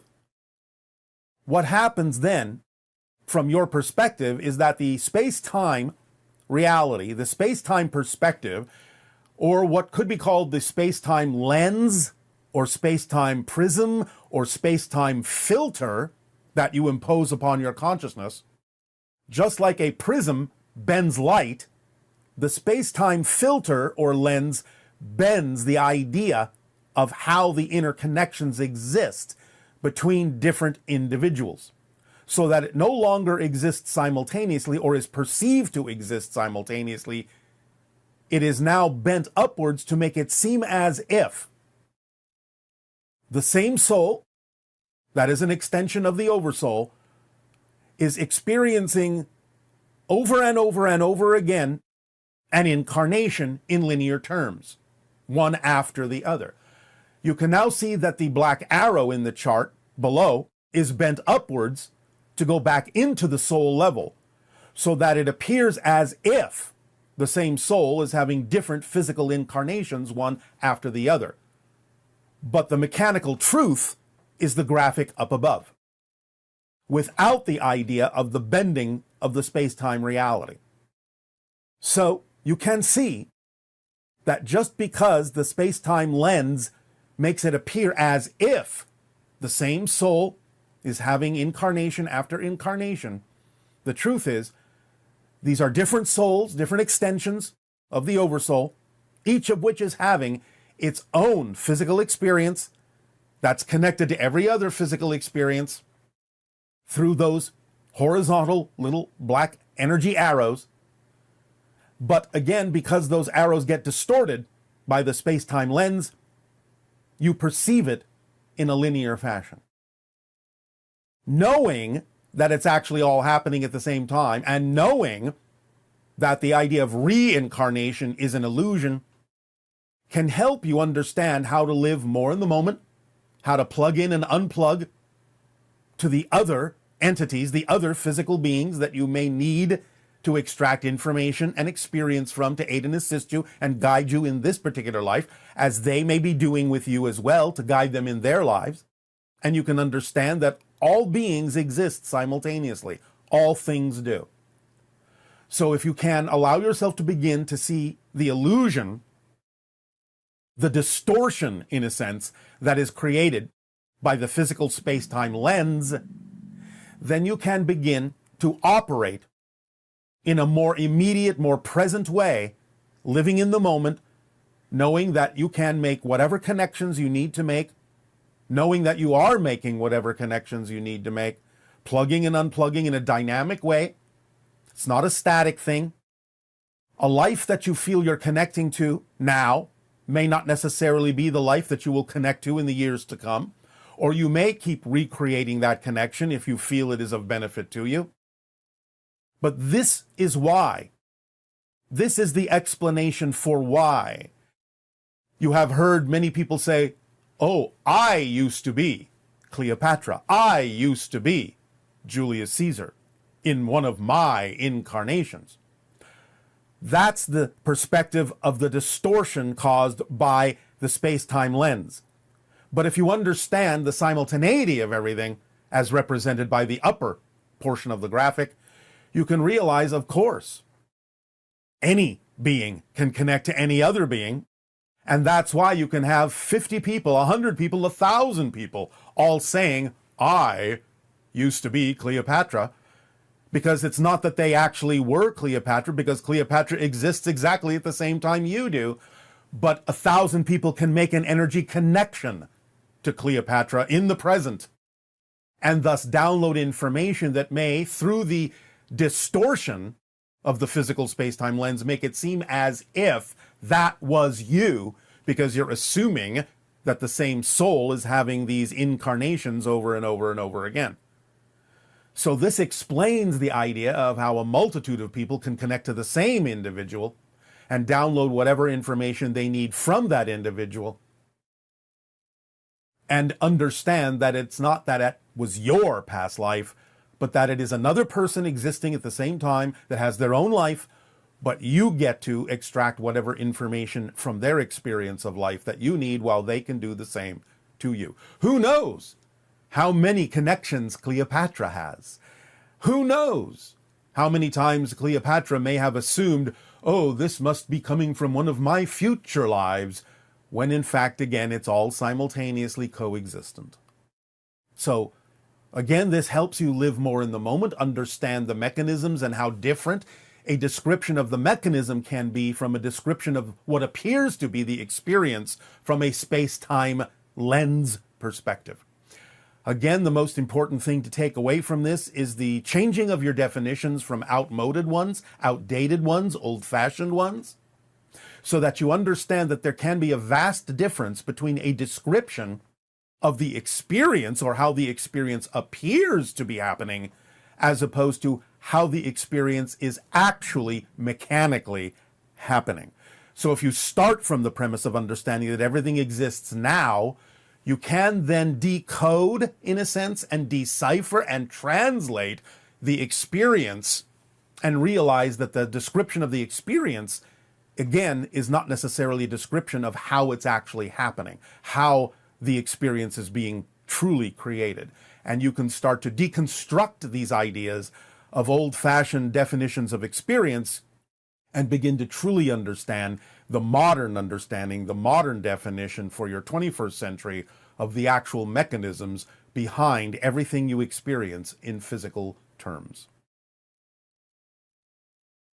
So we thank you for allowing us to share with you this idea, this day of your time, to bring you more into the present and give you an opportunity to understand more deeply how mechanisms of consciousness work, so that you can learn to differentiate between the experience and the mechanism, and use modern definitions to propel you forward in understanding of how you create your reality, so that you can do so with more consciousness, more awareness, and more efficiency.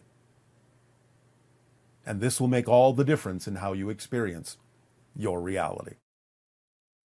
So, in return for allowing us to share this information with you, I ask now, in what way may we be of assistance to you? You may begin your questions and dialogue if you wish. Hello, good day, Bashar. And good day to you. How are you? Perfect, and you?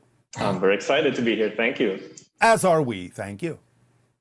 So, Bashar, in terms of reincarnation and what you just expressed, this means that the old definitions of Buddhism or the cycle of life, that was actually old definitions at that moment that are not relevant for us at this time? They are only relevant as a description of how the experience appears to you, but they are not relevant as a description of the actual underlying mechanism. That is correct. Okay.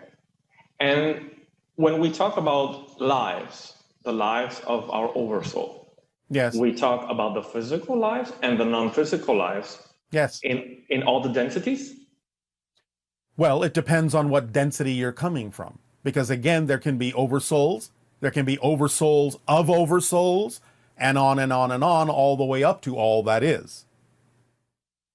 Okay, so if I ask, for example, in my oversoul, how many lives from the third density to seventh density, physical and non-physical, an oversoul or my oversoul might have, is that a number? Well, no, because as I already said, it's always dynamically changing because you're constantly plugging in and unplugging from the different things you may need at any given moment. So I could say right now it's 38. In the next 5 minutes, I could say it's 38,000. It just depends on what you need at any given moment. But those are the ones that I'm connecting because they're relevant. But we could say that I do have all of them, even though I'm not connecting to them right now. I'm part of that oversoul. If you're coming from that particular perspective of the oversoul, yes. But when you say I, you're referring to yourself as a physical being, and therefore it's not relevant for that, because it's only relevant for the level of the oversoul that you're now referring to. So you always have to make sure you're clear about what level of I you're actually coming from when you make a statement. Okay. And Bashar, a question about animals. Animals are part of an oversoul or not? Yes, they are. Okay, so... They're identical in every way to humans, in the sense that they have their own oversouls, they have souls, they have higher minds, they have physical minds. They just operate differently. They just see things from a different perspective. So I could have in my oversoul a life as a horse, a cat? No, not directly. You can have one in a different kind of oversoul, but we're not addressing that right now because we don't want to add too much information that might confuse everyone. So it's not like you can say, I was a cat, I was a horse. There are connections that do exist, but not in the way that we're describing right now. We're only focusing on the idea of those connections that are germane for your experience as a human or a member of humanity, not the idea directly linearly that a member of humanity was directly linearly experiencing a cat. You can connect to anything, a tree, a cat, a rock, but that's a slightly different mechanism we'll address at another time. Okay. And finally, Bashar, when we die, yes, then we'll always be that spirit of that soul that had this life. That spirit will always exist, but again, you will contain it in the same way that you as an adult can still contain the experience of yourself as a child, but you're more than that now. So you will always retain the idea that there is an autonomous representation called the spirit that is relevant for that particular life the physical being had, so to speak, linearly speaking, but you will be bigger than that. It will be something that will be within you, even though it will always exist on its own as well. And at that point, I can interact with other of the lives of my oversoul. Yes, you can, but again, depends on what I you're talking about. Okay. All right, well, I guess that's it for me now. All right, well, thank you very much. Thank you, Bashar. Good day. Ciao. Good day. Hello, Bashar. This is Sandra from Miami, Florida. My question is in regards to the triangular-shaped UFO report that was discussed briefly in the previous transmission titled A Step Along the Way.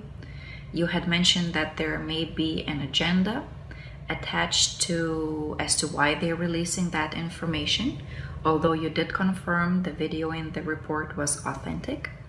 Would you be willing to share a potential time frame for the physical manifestation of the agenda? Thank you and good day. Well, again, it matches simply the same window as the one for open contact between 2023 and 2033 or 2040, give or take. So you have to pay attention to how the information is being utilized or interpreted or applied to determine which individuals may be willing to use it for positive reasons and which may be willing to use it for negative reasons. Because if used negatively, it would be for the purpose of making you fear the idea of contact. If used positively, then obviously the opposite. Good day, Bashar. Thank you very much for being available today. It is our passion and our pleasure. Thank you. First, I'd love to know, can you tell me anything about why I feel such kinship with you all, with Willa and you and April and Emmy and everybody? Because a particular vibrational frequency is being given off by the experience that we all collectively represent, that you find, shall we just say, at this particular moment, the kind of frequency permission slip that allows you to discover more of yourself, because you are connected to hybrids, because you are connected in ways that we represent. Can you tell me more about how I'm connected? Energetically. I see.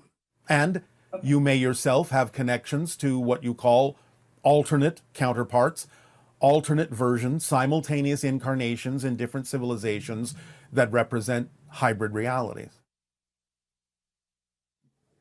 So it's just the feeling of community that I'm responding to that I love so much? In a sense, it doesn't mean that you're not making connections to specific incarnations that may themselves actually be hybrids or other extraterrestrial forms. And of course, the answer is to just keep following my highest excitement, and more of that will be revealed at the perfect time, I'm assuming. Well, yes, it will, but the answer is incomplete if you only leave it at acting on your highest excitement, because the formula contains a few other points. Follow my excitement as far as I can without attachment to outcome, And putting a good definition on it. And stay in a positive state no matter what happens, so that you can get the benefit from it, and always let go of whatever belief systems that are fear-based or negative that don't work for you. Yes. By doing that, you raise your vibration. By raising your vibration, you become a better receiver, or a better antenna, if you wish, for higher frequency awareness and information. And therefore, you will know what you need to know when you need to know it, because you'll be allowing the organizing principle of synchronicity to not be impeded by any belief system that would keep it from working for you to your advantage. Understood. Thank you. You're welcome. For about a year, I've been working with a frequency generating device. All right.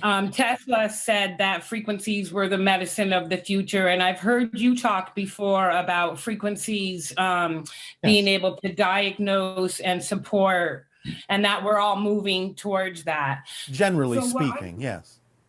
So what I'm trying to understand is maybe a more general question about the interaction with the idea of the permission slip itself. Yes. And so how do I, like, what part do I play when I deliver the frequencies? The device has analyzed what is going to help people, and then it delivers them. Am I some kind of a consciousness bridge, or how does that work? Yes, it's the same thing that we're doing right now. By sharing the information in the way that we're sharing it, the idea also is that we're giving off a particular frequency, not only in the information, but literally physically through the channel's bioelectric field. If someone decides to match that frequency, it represents the idea of going into a higher frequency state, which is more representative of the true self, and therefore different things happen on that level. But the idea is that all you can do is share that frequency that you believe represents a healed state or a higher state or a more representative state, that if a person decides to match it, will allow them to feel or experience themselves as a more natural version of themselves, as a higher frequency version of themselves. But sharing the information is one thing. You have to allow them to decide whether or not to match the frequency. All you can do is give them the option. What they do with the information, whether they match it or not, is none of your business.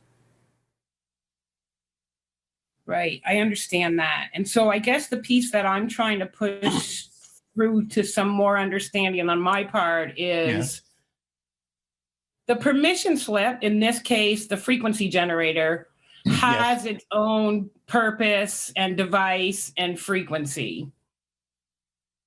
Why, in what ways is this permission slip different from any other? Maybe that's the question I'm Well, it's different by its frequency, literally. So in other words, everything that is different from everything else is different because it's operating on a slightly different frequency of energy. That's what makes it different. It's a different pattern of energy. So the idea is, if you are gravitating, if you're attracted to use a particular thing that represents a particular frequency, the attraction is what tells you it will probably work for you because it aligns with your belief system frequency at the moment. If you change your belief system frequency, then you may also change your permission slip to one that is more representative or reflective of the new frequency that you're operating on. But the whole idea is that everything is simply resonant patterns of energy, different frequencies. That's what makes something different from something else. If they had identical frequencies, it would be the same thing. There would be no difference. Does that make sense? It does. Thank you. Does that answer the question? Yes. I think so. Thank you. I'll listen to it again, but I'm pretty sure it does. Thank you. You're welcome. You've spoken before about cats as familiars, and you said that they're known as familiars to us because they're familiar with multi-level dimensions. Yes. How best can we utilize our connection with our cats? Think like a cat. Feel like a cat. Allow yourself to mimic and mirror the idea and identity of the vibration that the cat reflects to you. Ooh. Oh, that sounds like so much fun. Thank you. It is. I've listened to many of your past transmissions, and I don't think I've heard anything about crop circles. Can you tell us anything about who makes them and why? We have touched on it from time to time, but the idea is that it is a collective creation, not only involving what you call elemental consciousness, nature spirits, in other words, but also some ET consciousness and also human collective consciousness, attempting, in a sense, to tell yourselves something about the idea of the balance of nature and your expression of yourselves as nature in a variety of ways.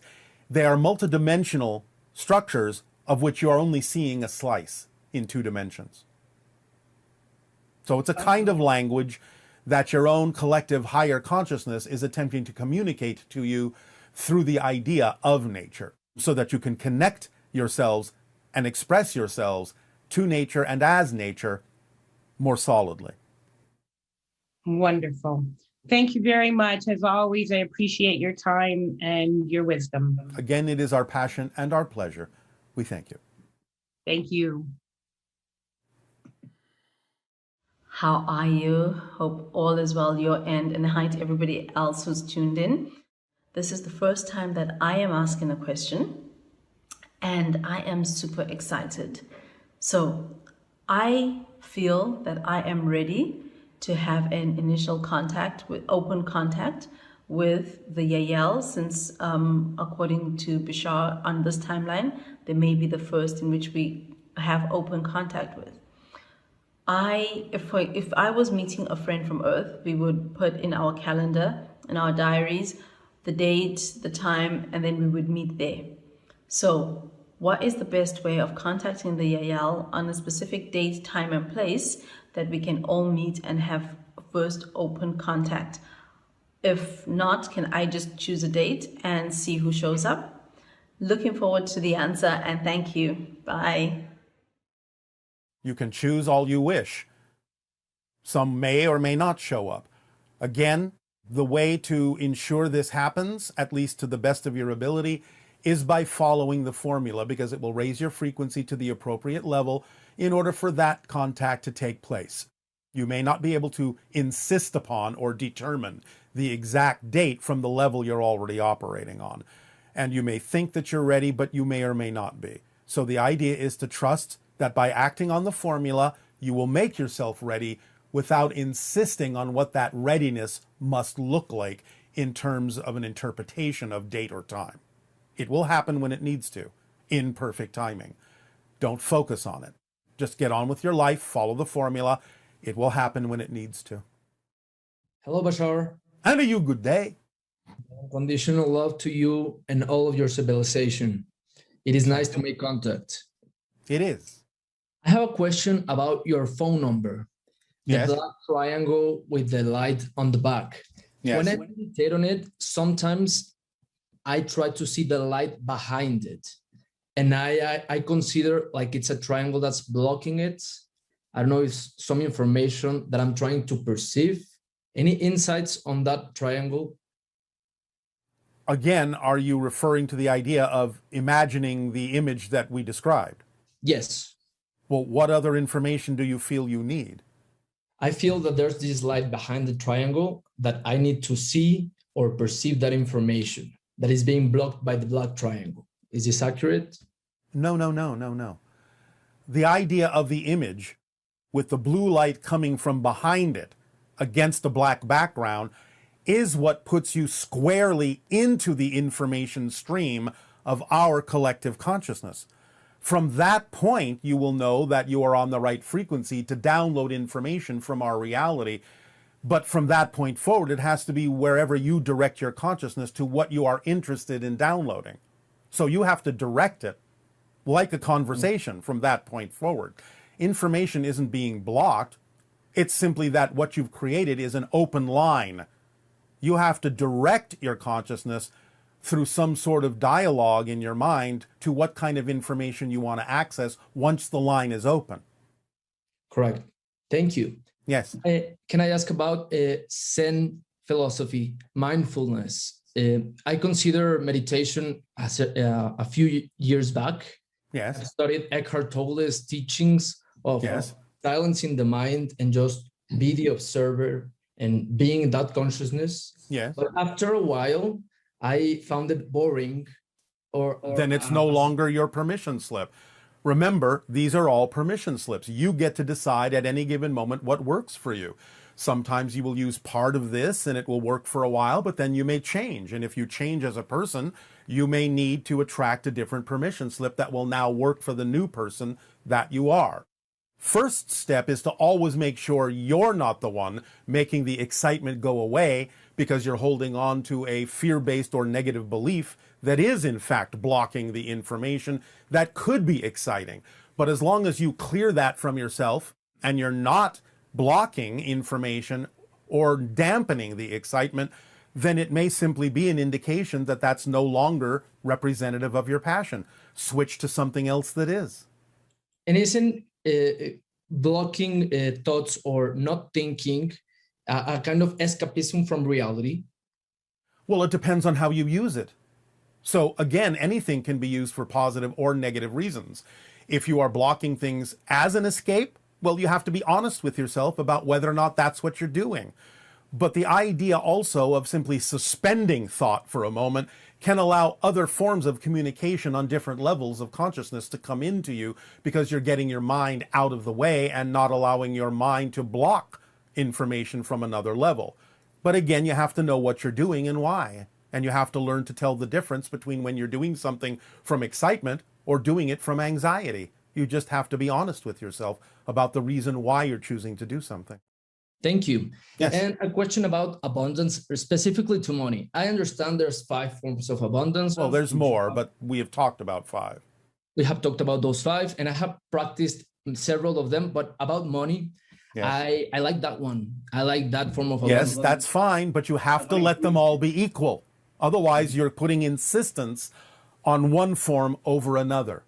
How can I amplify money, the money part? I can't give you that because I'm taking you away from the equality of the different forms of abundance if I do.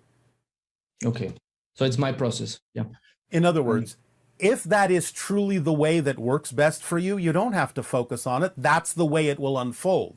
Mm-hmm. But you can't insist on it. Otherwise, you're actually shutting the doors through which other forms could come. You have to let go of the idea that that's more important than any other form. Okay. Have I interacted directly in dreams with you? With me directly? Yeah, with you directly. There has been one occasion, but mostly you're interacting with other hybrids. Correct. And what is the fastest way to deprogram religion out of my system and out of my psyche? Well, what reasons are you giving yourself to hold on to it? Does it serve you somehow? Does it make sense to you? No. Well, then, if it really didn't make sense, you wouldn't hold on to it because nobody holds on to things that don't make sense. If you keep holding on to it, there is some belief within you that's making it make sense to do so, usually because you're afraid of the alternative. Correct. Sometimes in the middle of the night, I wake up with this singing bowl noises around my ears, and I think everybody in the neighborhood is listening to them, but it's me. Yes. You're giving yourself an opportunity to match the frequency that is more representative of your spiritual higher self. So go with the flow and match that frequency, and you'll be letting go of the things that make no sense to you anymore. Okay, two last questions. What is the symbolism behind the all-seeing eye that we see collectively in the dollar bill, in several places, and also positive spiritual places? I'm confused because it's related to conspiracy theories, Yes. but also to also positivity. As I said, anything can be used positively or negatively, yes? Yes. Its original meaning, for the most part, was the idea simply of understanding all that is. That knowledge is everywhere and you access it anywhere you are whatsoever, that you have the ability to see clearly who you are and express yourself clearly in that way through your own empowerment. Of course, like many things, certain symbols have been utilized for negative intentions and negative reasons as well. For example, look at what you call the swastika. Originally, in ancient cultures, that particular symbol was used to represent the motive and powerful forces of creation itself. But of course, individuals using it in a negative context have corrupted it, and now it has a different meaning for many people on your planet, even though if you look back in ancient times, you will see that it meant something very, very different. So just pay attention to the fact that it doesn't matter what the symbol is. There are people that are going to use it in positive ways. There are people that are going to use it in negative ways. You get to decide what it means for you. Okay. And lastly, Bashar, how can I be certain that there is no death, that there is life after this one, experientially, not just conceptually? It's up to you to go through a process. If you need convincing, you can go through a process of understanding how things work. And what we're simply saying is, do you exist? The answer is yes. If you understand that you will change form, but that it's not possible for you to stop existing, if you understand that concept, because existence only has one quality, to exist, and cannot become that which doesn't exist, because by definition, non-existence doesn't exist, then there's nowhere for that which exists to go. So the idea is, if you understand that mechanical concept that existence simply has no choice but to exist, then you'll understand that the only thing that would happen upon death is that you would simply change form, but the you that makes you you cannot stop existing. So there has to be another form in which it would exist. So if you understand that, then you are convinced, because you understand how things are, how things work. Correct. Thank you so much for your insights and for your presence in this lifetime. It has guided me, and I really appreciate it. All right. Well, we appreciate all of you, and remember that you're guiding yourself, no matter how much information we may share. Thank you. Thank you. Chibai. Aveo. Bashar, my name is Rudrat and I'm from India. My question is how we can stop procrastination and be more active, and the reason behind procrastination. If it's truly procrastination and not just simply gauging a correct timing, then it's the result of fear. A belief that says that if you move forward, something bad will happen. Or that you're basing it on a belief in your incapability of doing something. That's procrastination, because in your language, procrastination is already the negative. And how we can become more active practically. Thank you. Getting in touch with your fear-based beliefs and recognizing that they don't serve you and letting them go, and understanding that what they're telling you, that you're not capable of it, that you're not worthy of it, that something worse will happen if you move forward, are not facts. You have to come to the understanding that they're just points of view, just belief systems, where the negative belief is attempting to get you to not let it go, because that's one way that beliefs have of perpetuating themselves so that you can have a physical reality experience, is by getting you to buy into what they're telling you. So, of course, negative beliefs attempt to get you to buy into negative ideas. And then it results in no movement, no action. And that's the negative procrastination, which is very different than simply recognizing the natural timing of something and not trying to force it. But you have to be able to be telling the difference with honest self-evaluation about what your beliefs are telling you and what you're buying into, positive or negative. Good day, Bashar. It's good to communicate with you in this fashion again. Thank you. I have a couple of questions about Anima and her role in the First Contact program. And what would be her responsibilities? As a social engineer, she would come along later, along with many of her co-workers or colleagues, if you wish to call them that, because once contact opens up more broadly on your planet, then there is the whole issue of how do you acclimate to that? And therefore the social engineers come in to explain the easiest ways for your society to begin to adapt to the idea of recognizing that you're not alone in the universe. Would that be coming in telepathically or actually in a physical form? Both. Is she interacting with us now? She's always paying attention to any first contact experience so that she can understand to what degree her social engineering skills need to play a part in the eventual open contact that may occur. And how about Epsilon, Epiphany, and Eclipse? Are they part of the First Contact program as well? Well, you do understand that they are artificially intelligent structures, yes? Yes. They're not people. I know personally they're not people, but they interact with our reality through our They do. through our moon. Is that correct? Yes, we have guided the energy to be reflected off your moon to allow you to experience the stabilization effect that they offer. So yes, of course, in that sense, they play a part. Yes, of course, they're involved. But the idea is that they're not involved in the same way that individual physical people are. They're providing more of a background vibration of stability, of balance. Yes, I sense that. I look at the moon in our reality here. Yes, yes.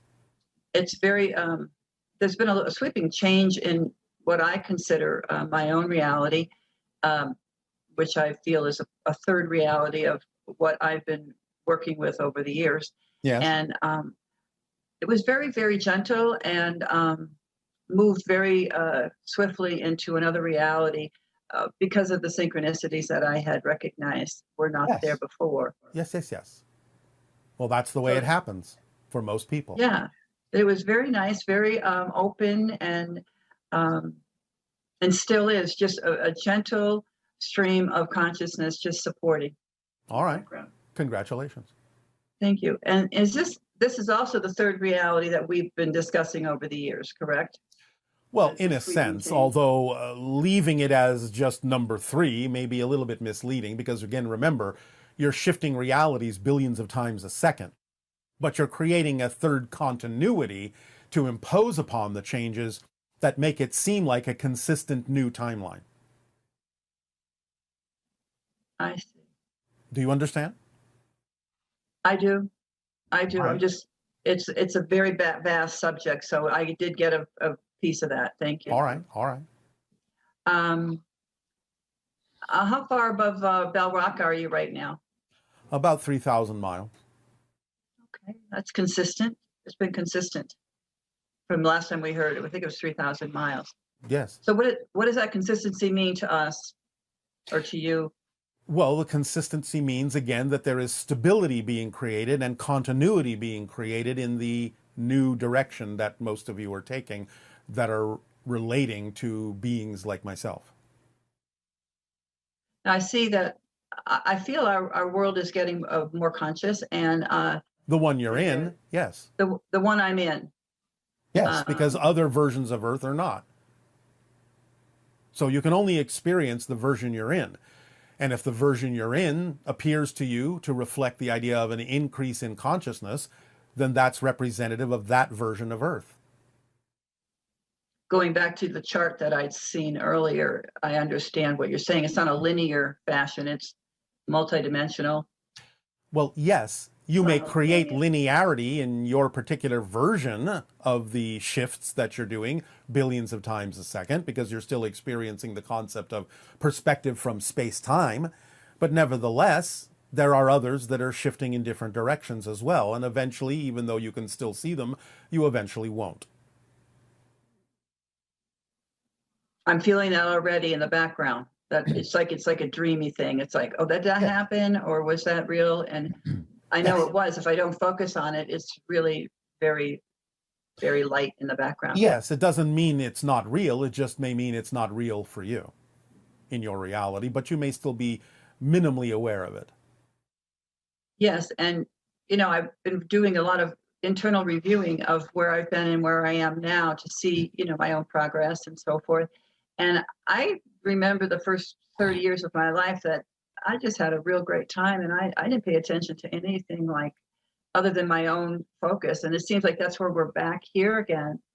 In a sense, but differently, because now you can be aware of more things and yet not divert yourself from the path that you're on. Exactly. Yeah, I'm much more well informed as how I'm focusing my energy right now. Yes. Yeah, it's very exciting. It is. Yeah, very exciting and very lovely. It's a very lovely energy transition. Yes. And I'm grateful for the information that I've received along the way, especially through your teaching. So thanks again. And it is our passion and our pleasure. Thank you. Okay. You're welcome. Good day. Good day.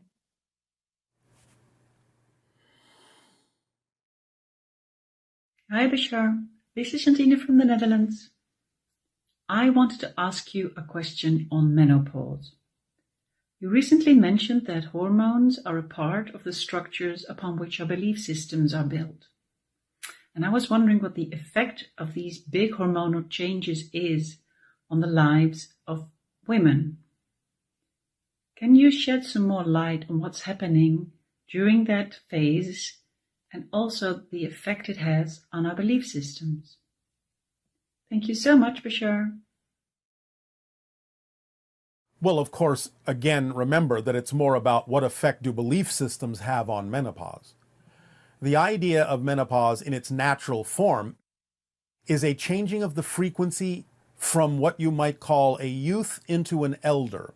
And therefore the idea of womanhood's elder factions, they become then the medicine women, the wise women, who are able to then focus their energy in a particular way that has to do with guiding the so-called society in which they live, guiding the so-called tribes of which they are now considered to be the wisest.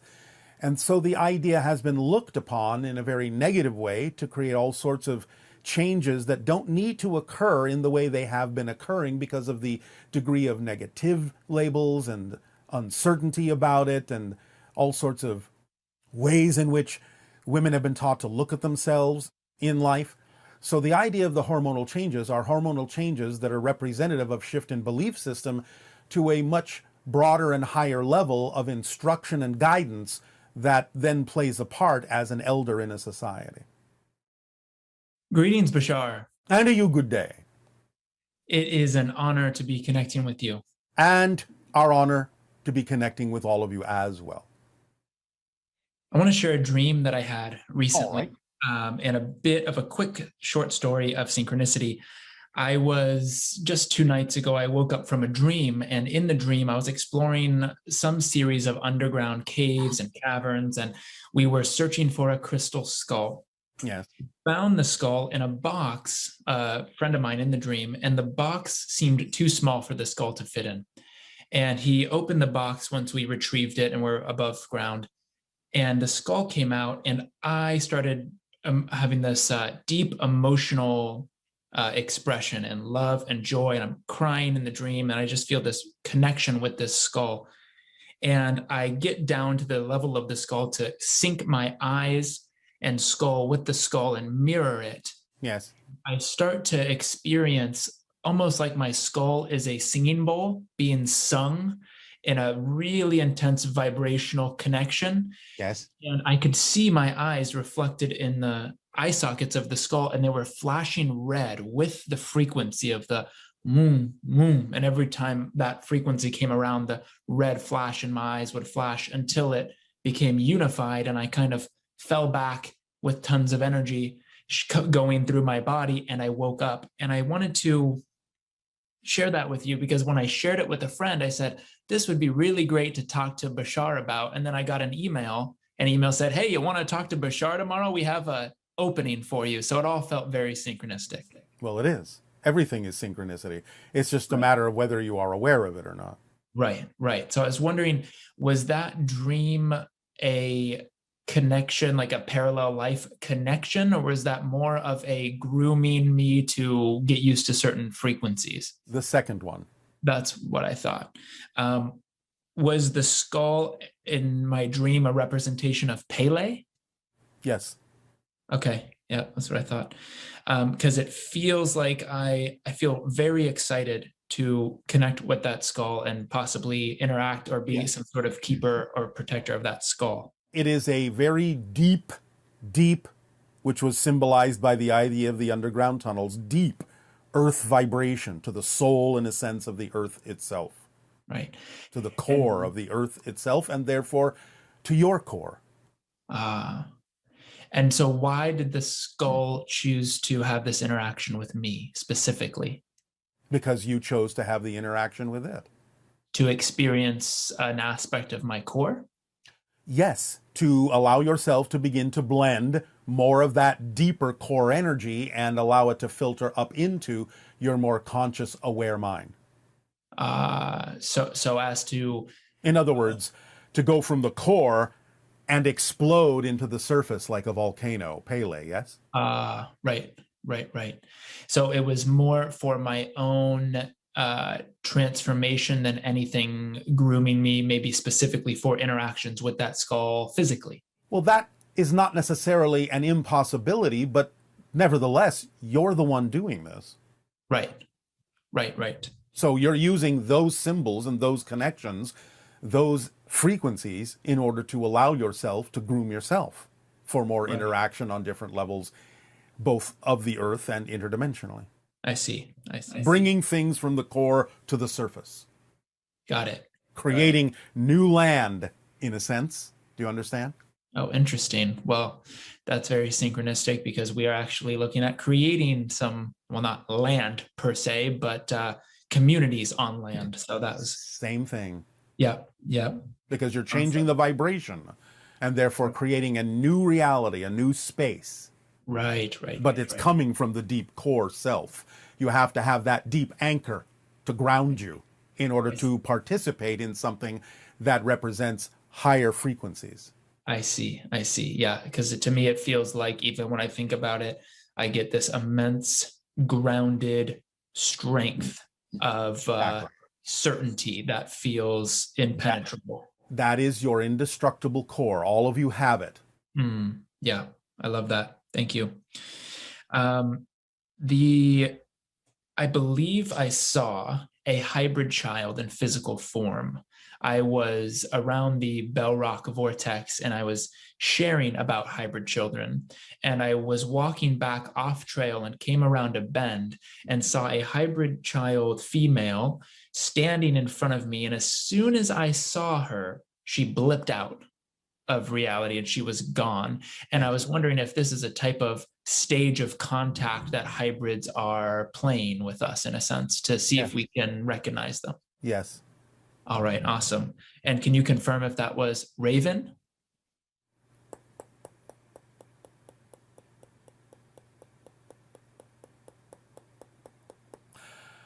She's saying that's not all I am.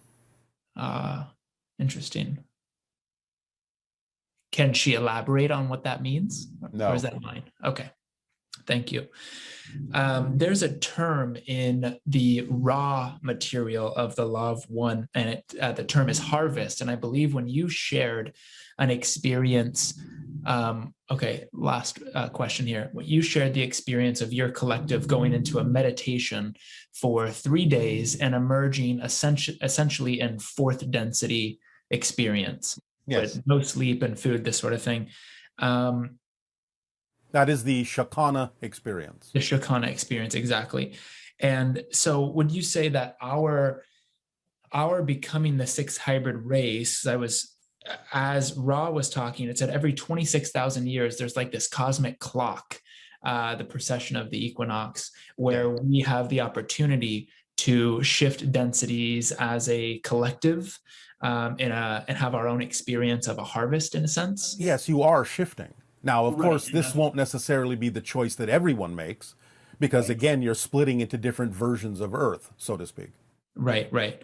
And so in a sense, becoming the sixth hybrid race is can't really say a shortcut, but kind of like a shortcut to the harvest, because we're blending with individuals and beings that are further gradations of density, and in a sense, allowing ourselves to get to the full transition of fourth density a lot quicker.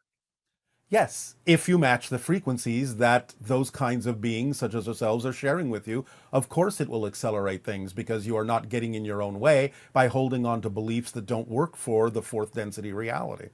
I see. Okay, that makes a lot of sense. So remember, the idea of a harvest is also the idea of letting go of the chaff and just keeping the kernels.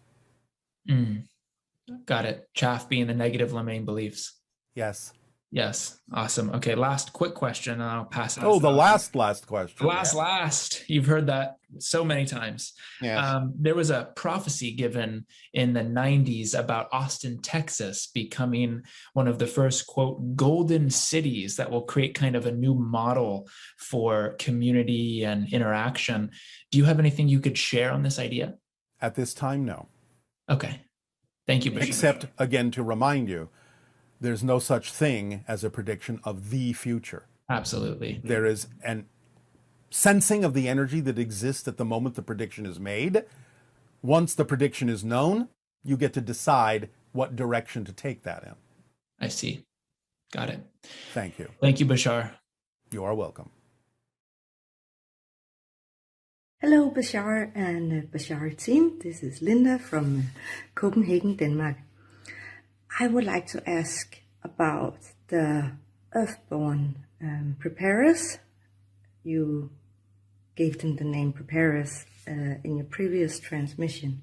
The ones who have been hybridized in the womb and then born onto the planet, and who work with, sensitizing humans to like the hybrid vibration and so forth. So can you elaborate more on them? Like, how many are there? How do they work? How do people react when they encounter these preparers? How many are there in the different countries? Are they in every country? What is the age range? Are there any specific abilities? Are they more psychic? In another transmission, you agreed to call them the indigos. There was a lady who asked if it were the indigos, and you said that term could be sufficient to describe them. So if you can please just, go more into that, that would be lovely. Thank you. Love you. Bye. Generally speaking, right now, there are hundreds of thousands of preparers, perhaps even millions by now, as we read your collective energy. The idea, again, is that they give off a certain frequency, and they gravitate towards certain ideas and subjects that have to do with a more expansive view of the universe, a deeper connection to spirit, a clearer recognition of who and what they are, and not getting caught up so much in outdated ideas that no longer work. So the idea, again, is to recognize this has been happening now for a few decades, and that it will continue to grow and express itself in the versions of Earth that have chosen collectively to head in the direction, to navigate in the direction of open contact, until such time as the majority of the population of that version of Earth are hybridized to that frequency. And that is the version, or several versions, because there are several versions of any particular possibility, or probability, that will then be the versions that experience the concept of open contact in the way that we have been discussing it. Other versions may experience different ideas of open contact. Other versions may not experience it at all. But the ones that are hybridized as preparers in that sense will form generally, in most versions, the majority of the population, generally speaking, by about your year of 2050. Hello, Bashar. And to you, good day. Thank you for interacting with us today. Again, our passion and our pleasure. Thank you. I feel like we're able to connect with our quote unquote past lives. Like, I feel a strong connection to certain time periods, like specifically for me, the late 1800s and biblical times, the Exodus time. I feel very connected to that. But why can't I, or why aren't I able to recognize any connections with, a quote unquote future life? Well, you do. You may just not recognize them for what they are. Because again, the concept of the so-called future in most of your minds is very different than the concept of the so-called past. You consider the past to be more crystallized than the future. So the idea of your future being a little bit more open-ended to you allows it to seem a little bit more vague and not as easily recognizable because you don't consider the future to be fixed, which it's not. But you do consider the past to be fixed in most cases. So in your mind, that's why it's easier to recognize the so-called past connections, quote unquote, as opposed to the so-called future connections, quote unquote. But you do have them. It's just that you usually see them as imagination. Mm-hmm. Is there something I can do to kind of help myself recognize those a little better? Follow the formula. Okay. Thank you so much. All right. You are welcome. Thank you. Love you very much. Bye. Our love to you as well. Good day.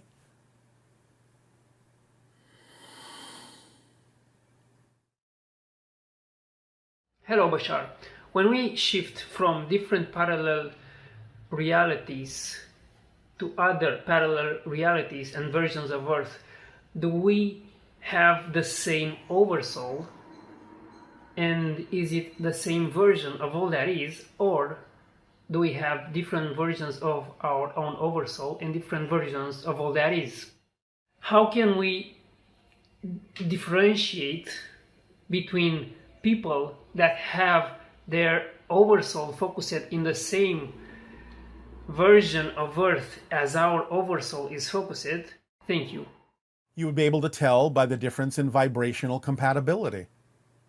Now, you have a little bit of a range in that. No one has to be absolutely identical to the way that you perceive wavelength or reality, but they may be close enough that you recognize vibrational compatibility. And that would tell you you're generally operating in a so-called shared reality, a shared version of Earth.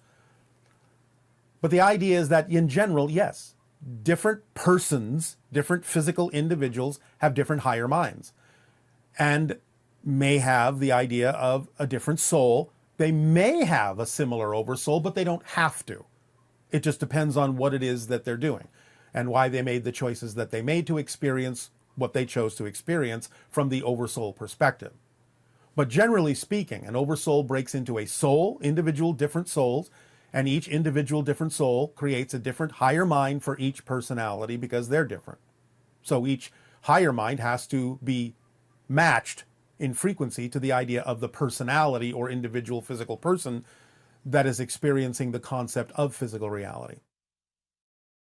Hi, Bashar. And to you, good day. Over the past 2 years, one of the themes in my life has been moving around a lot, like physically moving. Yes. So I'm still feeling out where I want to settle down, if I settle down, but I feel like I haven't figured out the exact place I want to be yet. Well, you know that synchronicity will provide that if and when it becomes relevant for you. So in the meantime, keep gathering the energies of different places so that you will have familiarity with all the different vibrations you need to be familiar with, that you can then include in any one single place that you might settle into. You're gathering, you're building. Right. I guess Yes. part of me is getting comfortable with that, because there's part of me that wants to nest, and just be in one place, but I haven't been comfortable yet in one place. That's fine. So just keep following your passion. Again, it's like saying, I'm going to paint a painting, but I don't have all the colors yet. Right. Okay. Gotcha. You will know when you do. Yeah, that's very true. And it will feel natural to you. Yes. Well, thank you for that. Okay. Yes. And then the other thing that I wanted to chat with you about is, I know the topic is reincarnation, and I've always found that as a fascinating place of exploration. And I know it's also parallel lives existing at once. I'm aware of that. But I remember when I was 13 and 14, and I was just starting to open up to like the metaphysical environment and ideas. Yes. And I started reading these books called like Saved by the Light, Embraced by the Light, Many Masters, Many Lives, The Celestial Prophecy, all that. I was around 13, 14. And I just remember connecting through the words of the people, like to what they saw, like when they were traveling down that tunnel of light between lives, and then they would come back. They would leave and they'd come back. And I remember feeling that presence and feeling that essence, and how pure that life substance was behind the veil. And I remember always wanting to connect with that. And that in a way has been like an underlying theme in my life, connecting with that spirit presence, that essence. Mm-hmm. And you're doing that, except you're doing it from a physical perspective, so it appears to be happening a little bit more slowly. Yeah. But that's fine. Yeah. And I just remember like when I was young, well, not young, I'm, relative. When I was that young, 13 and 14, it felt really tangible. And I imagine the feelings and the interactions that you have with spirit, of course, change throughout your life. Yes, of course they do, because you're changing. And again, you need to gather other information. You'll experience it again, but you'll experience it differently after you gather what you need. Yeah. Yeah, I just wanted to share that with you, with that.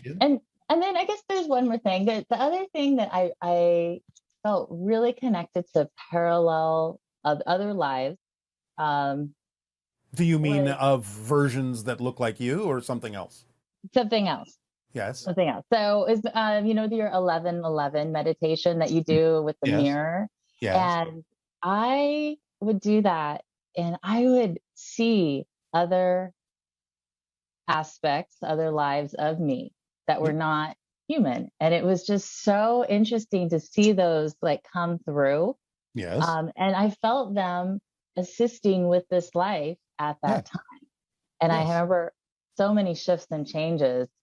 But that was one of the instances that it really came through really strong. And I was thinking, I should do that again. I love that 11-11 meditation. All right, then by all means, please do. So anyhow, well, I really appreciate connecting with you. And you as well. And I was wondering, is there any messages that are coming through from spirit or my ancestors right now for me? Pay attention to the waxing crescent moon and where you are at that moment. For a gateway opens and a communication can be had that you're not necessarily expecting right now. So pay attention to the waxing crescent moon. Perfect. Well, thank you so much, Bashar. You are so welcome. All right. Much love. And to you. Thank you. Unconditionally. Thank you.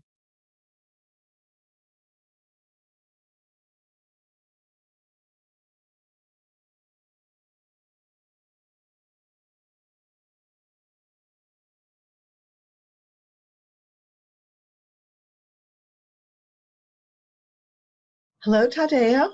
Nania. I have some questions from our viewers. All right. Please proceed. All right. The first question is, do we share reincarnations with the same set of souls in our family or people or spirits? And do we choose who to reincarnate with each time, or is it random? Well, as we have discussed many times, reincarnation, while it can be created as an experience, isn't mechanically what's happening. Everything exists now.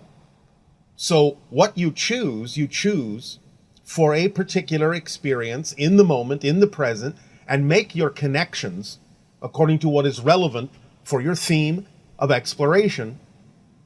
So those connections are plugged in, unplugged. It isn't really reincarnation. But from every perspective, you choose what is relevant to connect to for that perspective. So from an idea of all things being now, you may have different soul families in every different now, or you have a big soul family, and then different experiences are selected for different members of that soul family.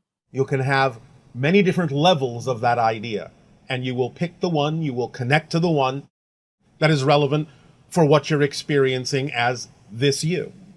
Whereas in parallel realities, the soul families may be very different. And in the parallel realities, even though those are other versions of me, they're still not me. Right? You are you, they are they. Each is an individual, unique. Therefore, all things are happening at once, all views, all perspectives, all experiences, and you connect to what is relevant for the experience that you are having as the you know yourself to be in your particular reality. And the me that I know myself to be in this reality, this is connected with the personality construct of the me that I'm experiencing. And all the other versions have different personality constructs. Yes, of course, because different personality equals different person. And even though you may think you look alike, you're not the same person. And even though we may have similarities, none of them are really essentially me. The only me is the one, or the only me that I relate to is the one that has this personality construct and is having this life theme experience. Yes, but when you say relate to, you can connect to other versions of yourself, but you will do that from your unique perspective as they will do from their unique perspective. Do people ever get jealous of their other versions that are having better experiences? Knowing how things work on Earth, yes, that has happened. Fascinating. What happens if you don't complete your life path? Like if you don't follow the soul path and that you set up for this lifetime, and you don't complete your walk down the hallway, so to speak, what happens? Does that automatically mean you'll reincarnate on Earth in a sense? No. Again, reincarnation is an illusion. So you will make whatever decision you deem to be appropriate in whatever state you are, whether physical or non-physical, to either continue to learn the idea in a different way or to learn it some other way that is completely different. So the idea really is that you will use what it is you have experienced to your advantage, and you will make your decisions accordingly as to what to experience next. And in that sense, it would just be a continuous experience then. Yes, of course. You may change your form, but you go on, and the experience of being you in whatever form you're in continues. Because you exist. And time and space are illusions, so no matter what space-time framework or filter you impose upon your consciousness, you are still you in the now. And that's what makes it appear to continue when you interpret the now in a space-time framework, in a space-time way. So you wouldn't experience necessarily regret about not finishing your life path? Well, it's not impossible to experience the regret. I'm just simply saying you can use that to your advantage too. But it is not as likely when you go into the spirit realm that you will see it that way. I see. Yeah, where do we, in a sense, go after we die out of 3D? Like the idea that the soul transitions from the three-dimensional paradigm. And what is the best way to explain in our language where the soul goes or can go? It goes nowhere. In the classical sense, the mechanical sense, it goes nowhere. You can have an experience of feeling like you're somewhere else, experiencing like you're somewhere else, but that's an arbitrary, illusionary experience. To put it in simple terms, where does a television program go when you change the channel? The vibrations may still be there, the frequency may still be there, the program may still be playing, but you're on a different channel, so you see a different thing. It doesn't go anywhere because there's nowhere to go in its most fundamental response to that question. Everything is here and now. So everyone that has ever lived and ever died, everyone, everywhere, is right here, right now, but it is the frequencies that create a sense of separation so that they become invisible to you. But they're all right here. So, and the soul itself, that's beyond the higher self. The next level up is the soul, or the soul is connected to the individual personality? How does that work? The soul is connected to the individual personality and creates the higher mind, non-physically, and the physical mind to have the physical experience. Okay.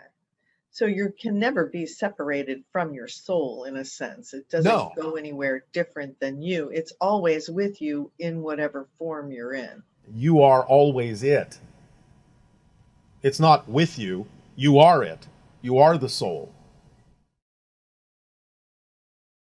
So when we wake up after we die, so to speak, does our life that we've had fade away like a dream? No, not at first. You will usually, although there are some exceptions, but you will usually go through what is called life review, which is simply an assessment of what it is you learned, what it is you experienced, and how you can use it to make a decision as to what to do next. Now, you can allow it to fade eventually if certain aspects of it no longer serve you, but it will always be with you and always be accessible if you so desire. It becomes a part of the greater you as an experience. That's what the spirit is. It's the experience that you retain. And so it becomes a part of you, and it's always there to access. Much in the same way that you may have learned something when you were a child, and you may not think about it all the time. It may fade away, but suddenly you may need to remember that particular experience and call upon something you learned from that experience for what you're going through in the present, in your present form. So it's always there. You may not always pay attention. That's your version of it fading away. But when you need to pay attention, the information is accessible. It's always there. It's always a part of you. So how do our ego and our personality feel about this shift that happens where you're no longer, quote unquote, existing on earth and you're simply a consciousness in spirit? The question is relatively vague. What do you mean, how do you feel about it? You will feel whatever it is you choose to feel at that point. You will experience whatever it is you choose to experience at that point.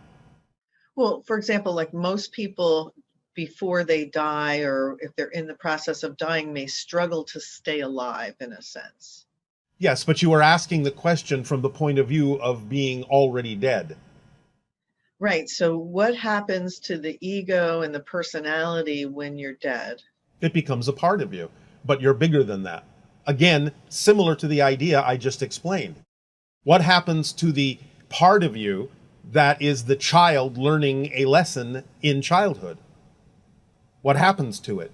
It's still a part of you. You're just more than that now.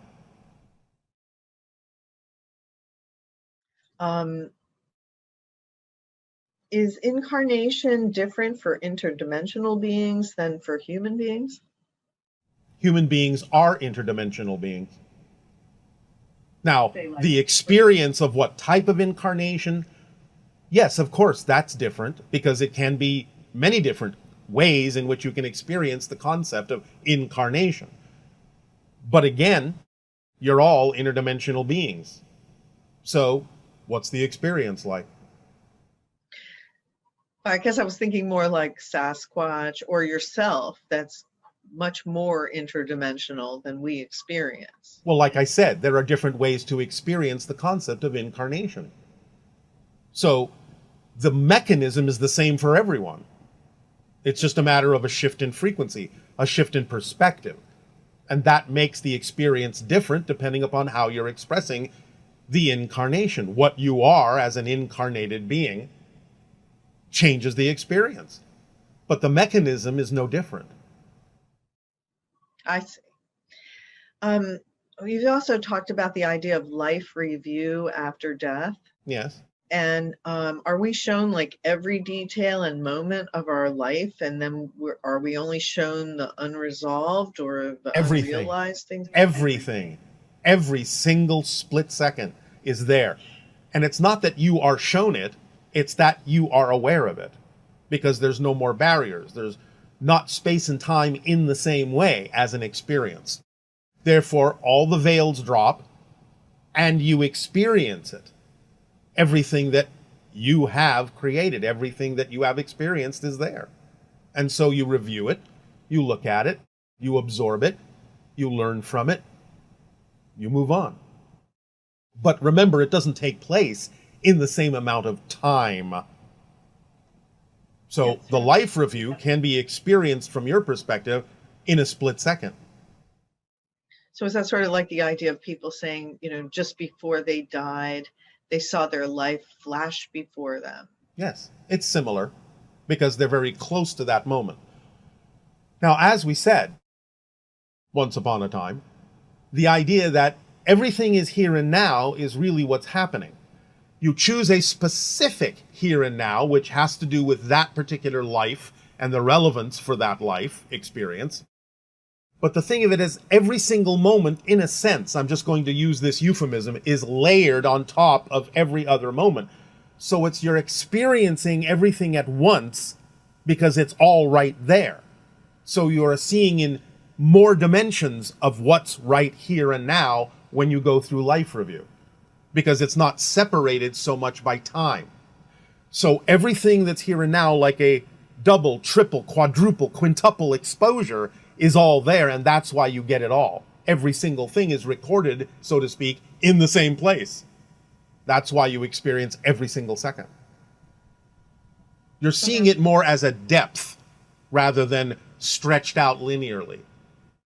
So that sort of explains the idea of if someone has committed atrocities, so to speak, yes, on Earth, yes, that when they experience life review, the shock of the depth of darkness will impact the being or the soul of... It can, because you're experiencing things not only from your point of view, but from every point of view you have ever interacted with. Because again, that barrier drops. So there is less difference between you and anyone else. Like, for example, you had talked about with Hitler that he literally had to be put on ice in a sense to deal with the intensity of the negativity of what had been promulgated as a result of his actions. Yes. Okay.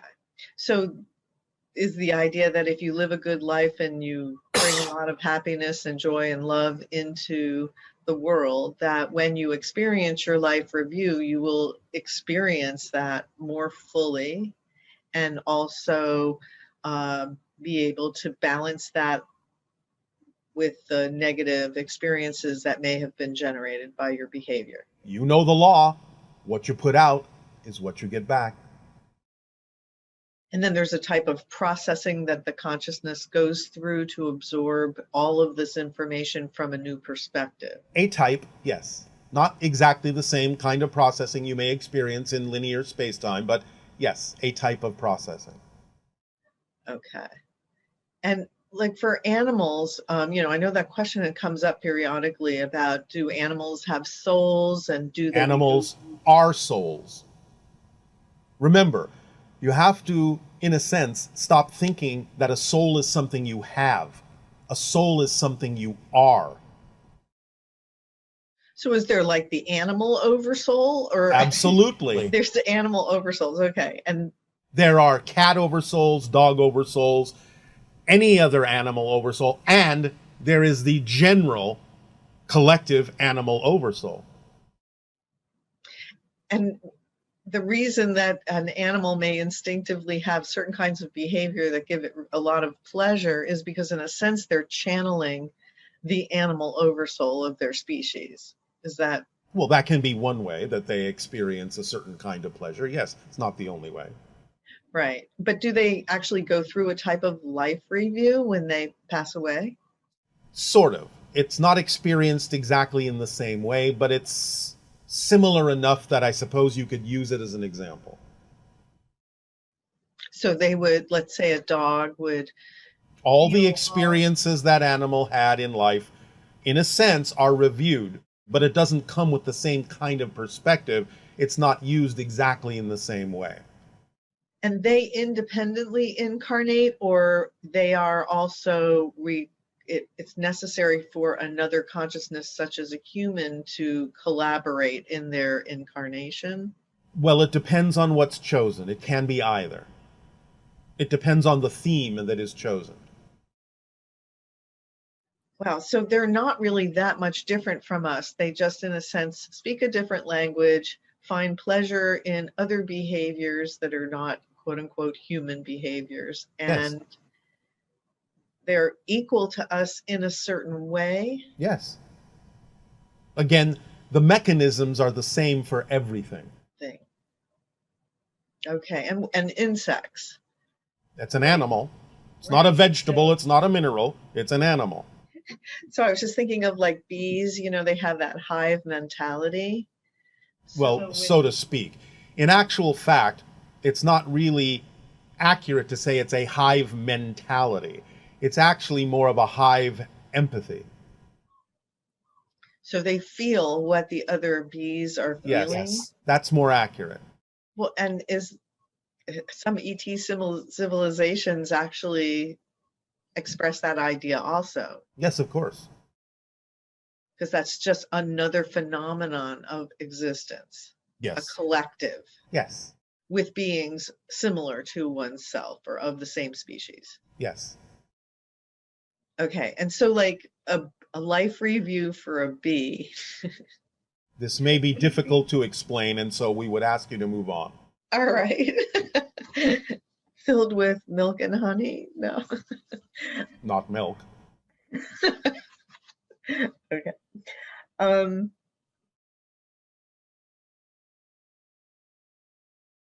Does everyone have to go through a life review? You don't have to, but in the afterlife, there's almost no reason not to.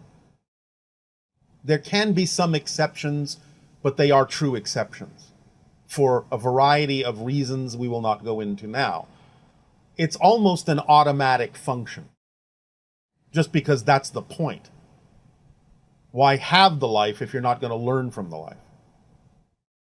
Oh, it's so fascinating because we're doing so much connecting with animals and nature.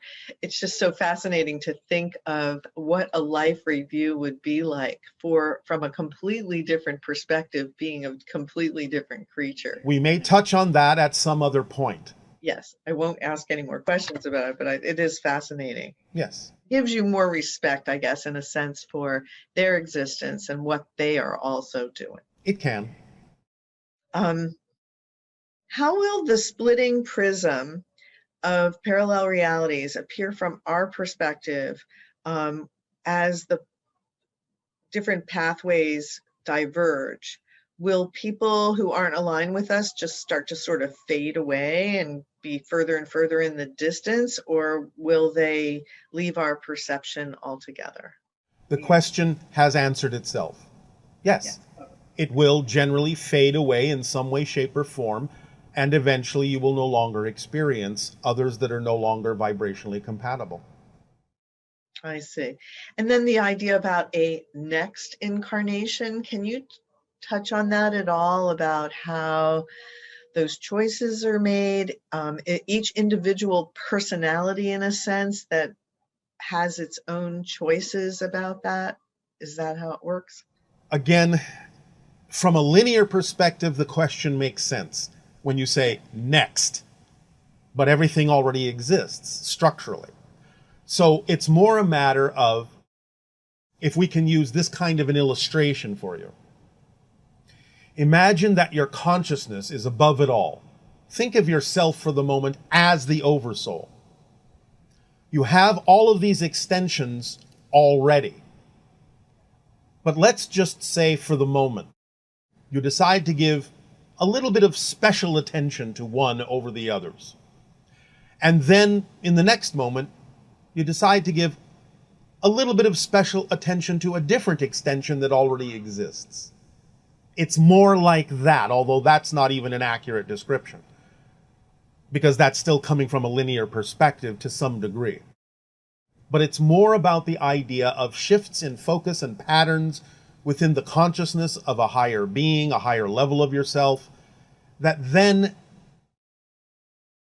creates the experience of a focus in a manner through the filter of space-time that appears to be the next focus. But next is only experienced from the level of the physical reality. It's not experienced from the level of the oversoul. From that level, it's a refocusing. From this level, it's a linear experience. That's closer to the truth, although again, that's not completely accurate, because we're using physical space-time terminology to describe this. So how did reincarnations originally get this idea that, oh, you're going to pay back your karma of what you did in this lifetime, etc.?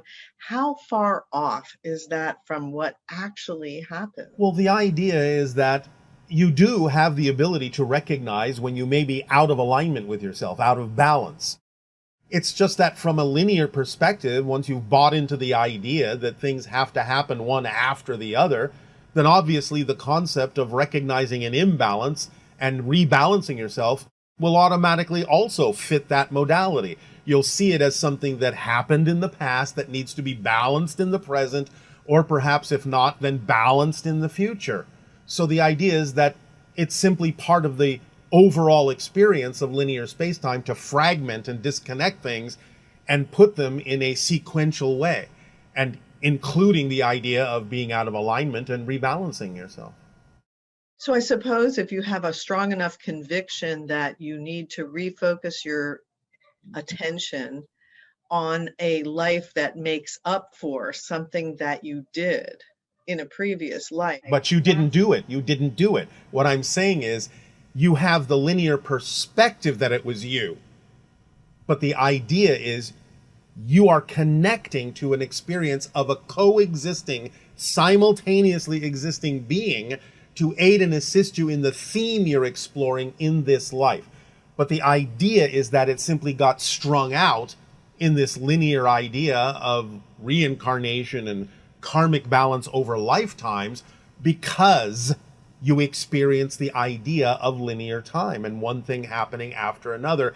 And if something doesn't get balanced in one lifetime, then you made the extrapolation that it must happen in another one of your lifetimes. But that's not the mechanical reality. It's only the way you have created the illusionary experience. So it's actually more immediate, because I know a lot of people become concerned about justice. Yes. You know, oh, all the injustices that are experienced on earth, and somewhere, someplace, somebody pays for that, or it gets balanced, or they have to correct.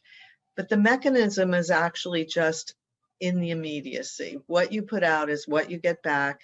any repercussions from anything you do happen in the same quote unquote lifetime.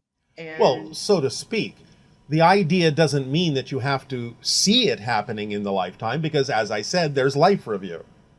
But you have to understand that the idea of physical and non-physical reality, in a sense, is the continuation of your life. Therefore, just because it happens, just because you may recognize the idea of how to align when you're non-physical, doesn't mean the alignment hasn't happened just because it didn't happen in the physical part of the life. I see. So it's actually a continuation. You will balance that within yourself at some point in your existence. Yes, because remember, all that is already is. And therefore, it in and of itself is the idea of balance. You can't, in a sense, be outside of it. You can't be outside of it. It'll all be in balance at some point, because all that is the very concept of everything is in balance. Yeah. It's just sort of like the human version isn't the way it happens. It really is more just a holistic thing where any aspect of the self that's out of balance will seek to move towards balance. Exactly. And that is what the karma is. Moving toward balance, yes. Aligning with that idea of moving toward balance.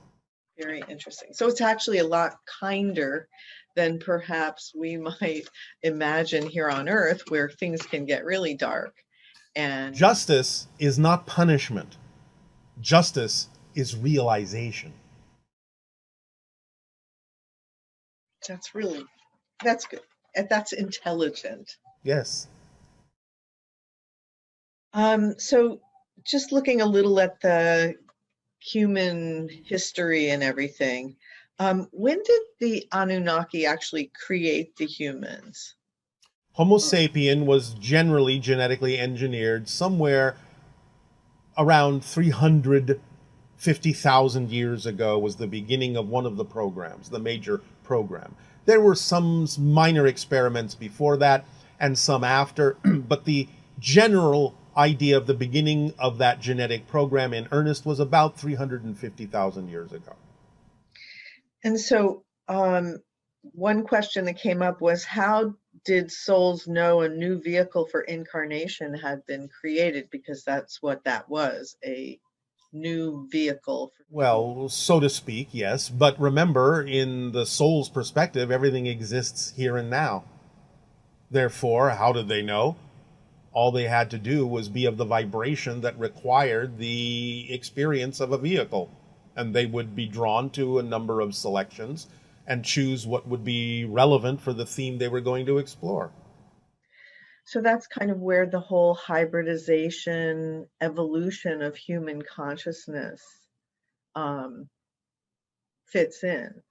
In a sense. But please do remember, when we use the term in your language, vehicle, we're not necessarily referring to the physical body, because a soul doesn't enter a physical body. The physical body is a projection of the soul. It's in the soul. The soul is not in the body's in the soul. You are a soul.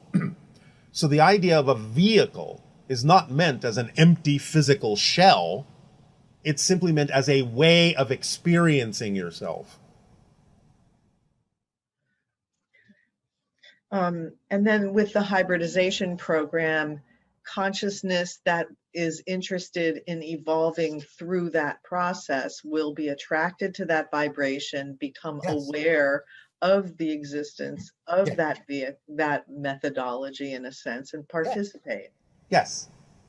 You always are attracted to whatever you are the frequency of. It's made known to you automatically. Who were the first physical ET beings to achieve space travel, or is that even a question? We do not know that. Like, are you all aware of how far into space exploration has occurred? Like, because this is our neighborhood, right? You're part of our neighborhood. Well, no, I'm not. I can visit your neighborhood by shifting my frequency, but I live in a parallel reality. That's my neighborhood. If you want to make the separation between parallel realities a real separation vibrationally, then you have to understand that we do come from a different neighborhood. If you want to include many different levels of parallel realities, then yes, that can be a bigger neighborhood. Okay. And then the idea of exploration into deep space, so to speak, because we're seeing this from a certain vantage point in the Milky Way and everything. All right. Well, if you're talking about your neighborhood in terms of your physical universe experience, you're asking the question, how much of that universe has been explored? By beings capable of exploring it. We don't know. The universe is a big place. We're not aware of every being that may exist within even your physical universe. Right. And so for your civilization, how far into space, in a sense? Have you gone to the furthest reaches of the universe or anything like that? No. We have explored, I suppose perhaps if you want to put it in a percentage point, about 15% of the galaxy. Of the galaxy? That's just the galaxy. Wow. Yes. And there are other galaxies we have visited from time to time, but then the exploration of those galaxies is different depending on the galaxy, but probably doesn't range more than about 0.5 to 1% of the exploration of those other galaxies, because we still have so much we don't know about the galaxy that we're exploring. Right. And so, like the Andromeda galaxy. Yes. That one is in our attention. We're aware of it. Yes. And there are beings from that galaxy that are connecting to us. Yes. And they don't represent more than about 1% of that galaxy. Wow. Boy, the universe is a busy place. And a big one. If you're going to buy into the illusion of distance. Distance, right. So for you, like if you have a system that you want to explore, do you just say, oh, I'd like to go over there where that star is? Or is it a little more? Well, we have a little bit more information because, again, we can see into multiple dimensions, and it gives us a general pathway to take for our intention of creating first contact with different civilizations. Now, there are many beings within our civilization and other civilizations that are, for lack of a better term, pure explorers. And therefore, they will just simply go where they feel like going and see what they find. Sounds very Star Trek-y. In a sense, remember that many creators do pick up on the realities that they may not be aware of and interpret them in their stories. I know, it's really fascinating. You said there was an earlier version of Sasani beings that interacted with ancient humans on Earth. Yes, but there wasn't much interaction. Yeah, because the question was, why didn't the humans go into psychic shock from those interactions? Because only the few humans that were capable of allowing themselves to experience a certain frequency were capable of interacting to any degree with the early Sasani beings that visited your world. And that interaction was relatively limited. Mostly it was just simply the awareness of the existence of those beings from a distance and what they were doing from a distance. There were a few individuals that had a stronger interaction, but they were rare. So even when the Earth was in earlier stages, even if people had not achieved vibrational levels where they could fully comprehend what was going on, yes, there were always a few that had a very high vibrational state that then could access other realities and other beings. Yes, but also please do remember there's another mechanism involved in this as well. And that is, for a limited amount of time, beings from our society that may visit your world can create a buffer zone around themselves vibrationally where they're not necessarily expressing all of their energy. In much the same way that we limit the amount of information we can share with all of you if certain bits of information are simply not appropriate to share at this time. That can be done vibrationally as well to a certain degree. So, like, from the collective experience of all these different civilizations, are very many civilizations aware of your existence? The civilizations that are aware of our existence are those that exist within the Interstellar Alliance and a few others beyond that. And how many civilizations are part of the Interstellar Alliance? 554. So, okay, so it's sort of like it's in this general neighborhood, the Interstellar Alliance, since we will eventually become part of that. And there, if you wish, yes. Yeah, and a large number of those, like over 500 civilizations, are aware of the Sasani. Do they see you as certain kind of specialists, as just simply first contact specialists, or is it that your way of being able to see the mechanisms of how things work behind the scenes, so to speak, like in the diagram that you made, does that set you apart as a civilization? The only way we can really answer that is to say that there are different civilizations that see us in different ways. Okay. Because you do seem to come through with a most unique understanding, you know, that's been delivered to this planet. And the core of our understanding, in some sense, though it can be expressed differently, and maybe not to the same degree, or sometimes even more so than we express it, is to some degree a prerequisite for being part of the Interstellar Alliance. So as beings move to a higher vibrational state, like what percentage of the ETs that are interacting with Earth are of such a high vibration that they would comprehend it, but then there's certainly a percentage that we may interact with that don't see the picture. The percentage of extraterrestrial beings that are more directly interacting with Earth at this time comprise about 90% of the beings interacting with Earth from elsewhere. Okay.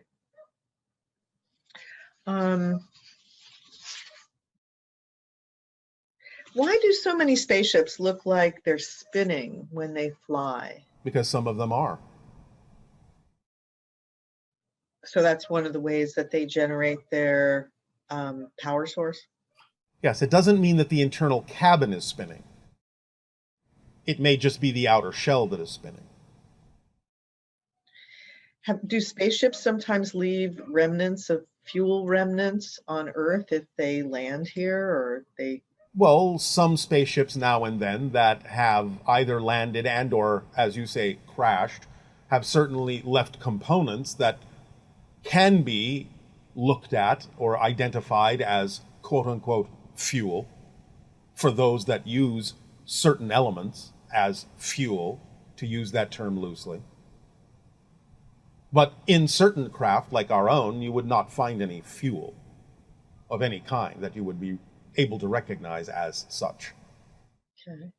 And what percentage of the beings in our neighborhood, basically, that actually still eat? Is this something that goes away, the whole thing of eating? No, not for everyone. Like, do the Pleiadians still eat, or the... They do. Not a lot, but they do. So it's more when you're moving from fourth to fifth density, is that when the... Well, fifth density is non-physical, so of course you don't eat in non-physical reality.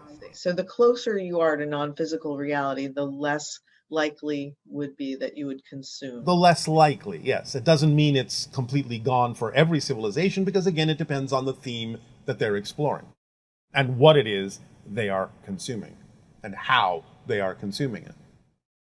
So we might not be able to go to lunch with an Essassani being, but we... Well, you can, but we just simply won't order anything off the menu.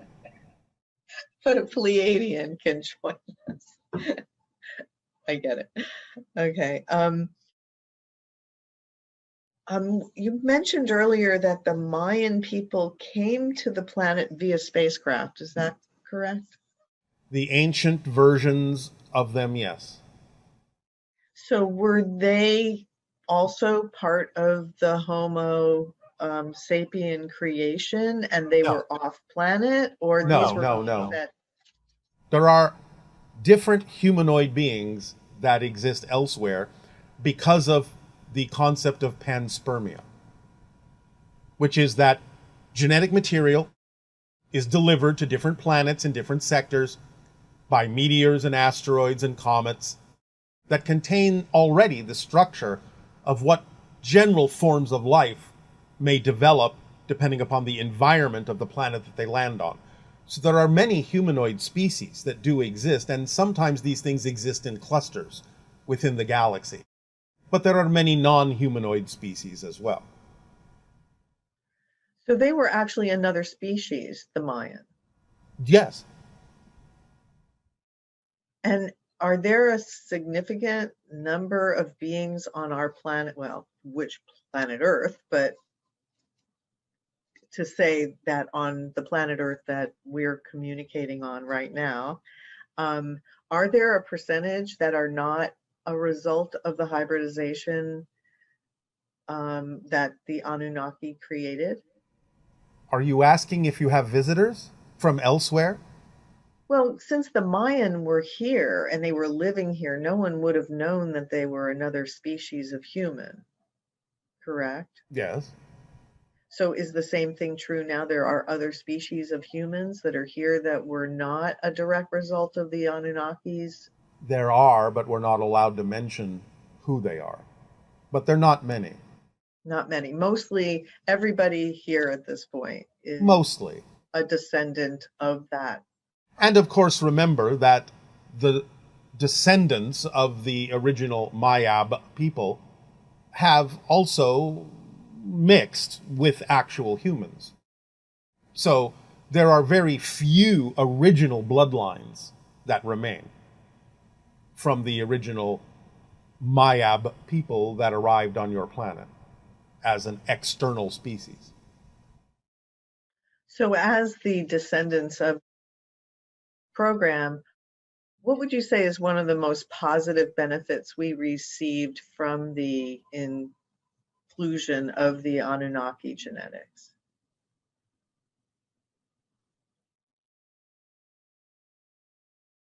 You'll find that out when you allow all of the different markers that have been shut down to reopen. You will start experiencing your reality in a very different way. One of the reasons why you explore space itself, in a sense, is a result of that. That's nice to know there's positive things. Well, there's many positive things in a sense that came from all that. So Yes, but it's still unfolding. yes. Okay, because we haven't really fully embraced that their genetic markers, or we haven't opened those markers yet. So No, we not haven't fully. received the gifts that are there. Yes. So exploring space, in some sense, is a result of that. The idea of the Sasquatch don't really focus that way. They explore other dimensions, but not in the way that you choose to explore space. Is one of the ways we may access more of our genetic capabilities through our own exploration of genetic alteration and this whole area that's happening on our planet now, where Yes, of course. So it's really a very positive thing, but it can be used either way. Anything can be positive or negative depending upon how it is used, yes. Yes. Okay.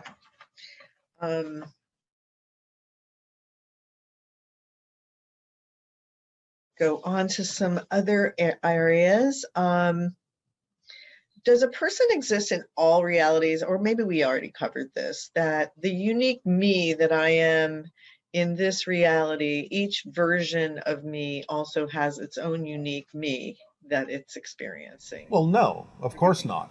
Because there are parallel realities that don't need a version of you. Oh, I meant as far as a lot of times people are trying to grasp the idea that there are parallel versions of themselves, but it's not really them.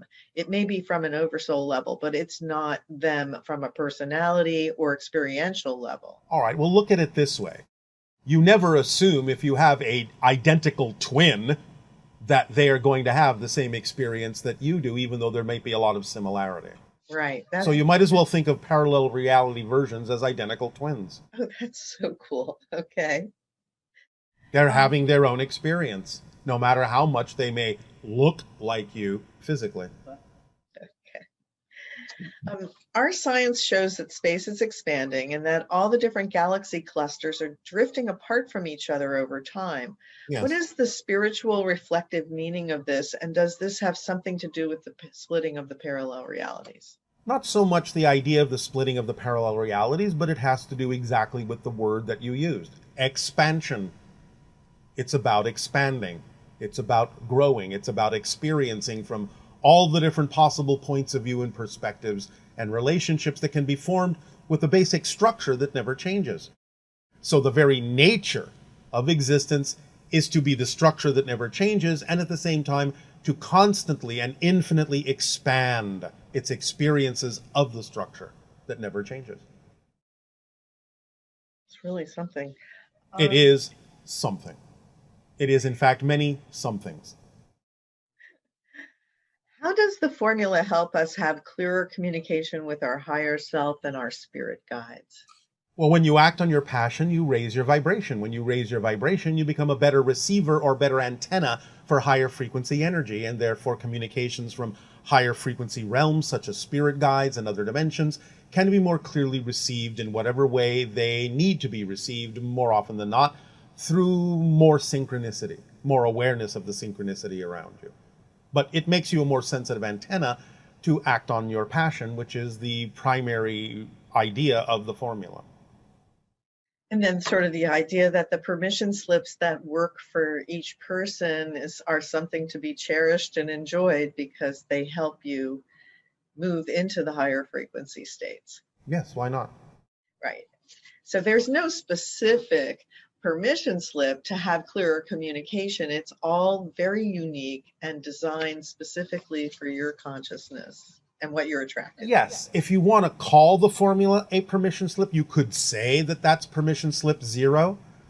But in general, because that's really representative of the structure of existence, but all the permission slips beyond that are up to you. Oh, I know someone asked this question about, is there like a 911 for spacecraft? Because we've heard that there's been spaceships that have crashed on Earth and everything. Yes. And it's kind of surprising that anything would crash like that. But Well, it depends upon the level of technology. You know, the universe still, no matter how advanced a being may be in your perspective, well, I'm just going to put it in the way that most humans put it. Shit happens. You can't necessarily cover everything.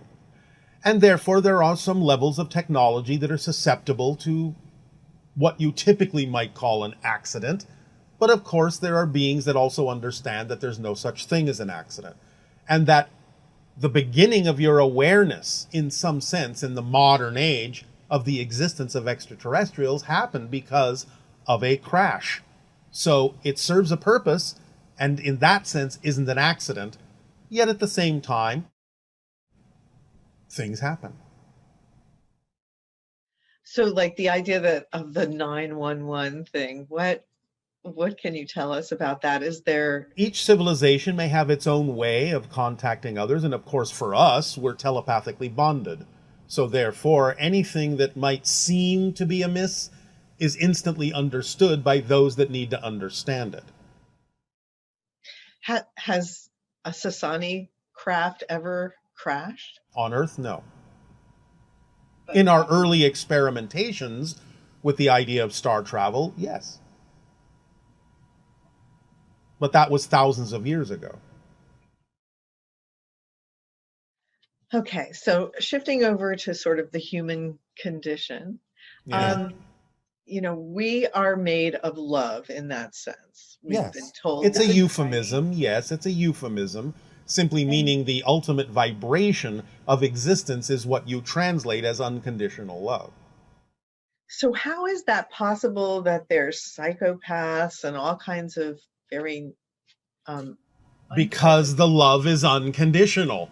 You can choose whatever limitations you wish to impose upon yourself to learn a certain thing. Or you can allow yourself to simply fall under the auspices of the cycle of any given reality that may contain that probability. It's unconditional. That's what it means. You can experience any number of things, including not being aware that you are unconditionally loved and supported, which can lead to any number of negative kinds of experiences. But again, remember, you're ultimately indestructible. People may not know they have the ability to be expressing the idea of love in a certain loving way. They may be attempting to express the idea of connection and love, but they may never have been taught, because of the limitations of the reality, of how to do that in a positive way. So when they express themselves, all they've learned about how to connect is through negative methodologies. So it's about the imposition of a framework on the idea that you are able to experience anything depending upon the circumstances of any given location or situation, because you are supported and loved unconditionally. There's no fudging the idea of unconditional. That really is the most amazing part of it, is that you choose. You have the ability to choose. You have free will in that sense. That is why we say your greatest power is the freedom to choose. Right, because you're so fully empowered, and yes, yet you can be on a planet that expresses great darkness. Yes, absolutely. And when we say the freedom to choose, it doesn't mean that those choices are always conscious. Because if you've created a reality in which you have an unconscious mind, then some of your choices can come from beliefs you may not be aware of. Oh, so that's a big key here, is the idea of the unconscious mind. Yes. That we compartmentalize yes. levels of our consciousness to have a focused experience here. Yes. And part of our discovery process is to see what we harbor in our unconscious. Yes. You have hidden things from yourself, so you have something to discover. Fascinating. And it gives you a new perspective. And that's how creation grows. New perspectives. So as part of that process, what is meant by learning to do more with less? Well, when you really understand how simple the structure is, which is, again, what the formula is based on, it's just an instruction manual that has very few instructions. If you follow those few instructions very precisely, then you don't have to do anything else to allow the life to automatically work to your advantage. You will actually experience more that synchronicity can bring you when you are actually operating with less instructions, just the instructions that are necessary. So operating with less brings you more. Whereas if you clutter it up with extra instructions that aren't necessary, then you may be giving yourself more instructions to follow, which clutters everything up, which means you pay less attention to the things you can be getting, and you experience less getting of them. So that's really the beauty of the way our entire existence is structured. Everything is incredibly simple. Yes. In terms of how to move about this experience. The simpler you keep it, the more the rest is taken care of by the other mechanisms that exist. Yes, and sometimes we have to, depending on the civilization we're working with, we may have to create what seems to be a little bit more complexity, in the sense of, well, let's take this idea and break it into two ideas because it's easier for that civilization to understand. So that's not really adding real complexity, it's just adding more explanation. And when you're functioning at a very high level of consciousness, you feel the incredible level of support that the reality actually always presents to you. That's your natural state, to feel absolutely, completely supported, effortlessly existing. And the higher the frequency, the more obvious that becomes, because you're seeing more of existence. So when you work with something like the formula, you're getting right to the core simplistic pieces of information that allow you to have a supportive experience. Yes. Because remember, you're always being supported, but it allows you to be aware of the fact that you're being supported. Because even when you experience negative things, you're being supported in that, because that's what you chose. Right.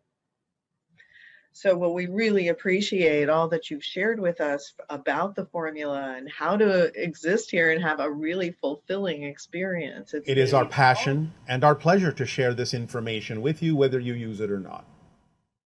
Thank you. And just to let everybody know, our next broadcast will be next month, July 24th.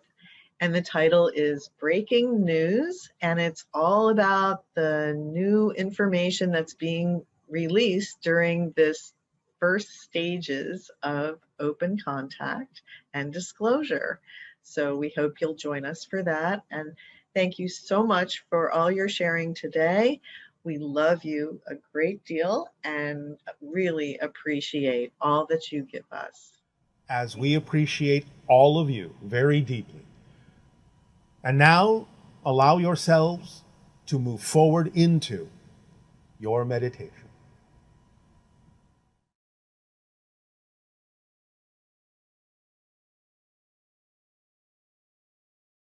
And now we invite you to allow yourselves to relax and let go of anything that is no longer relevant for this moment, for the focus right now is the here and now. And whatever images or sounds you wish to accompany our meditation to you, our gift to you, just let yourself breathe deeply and easily,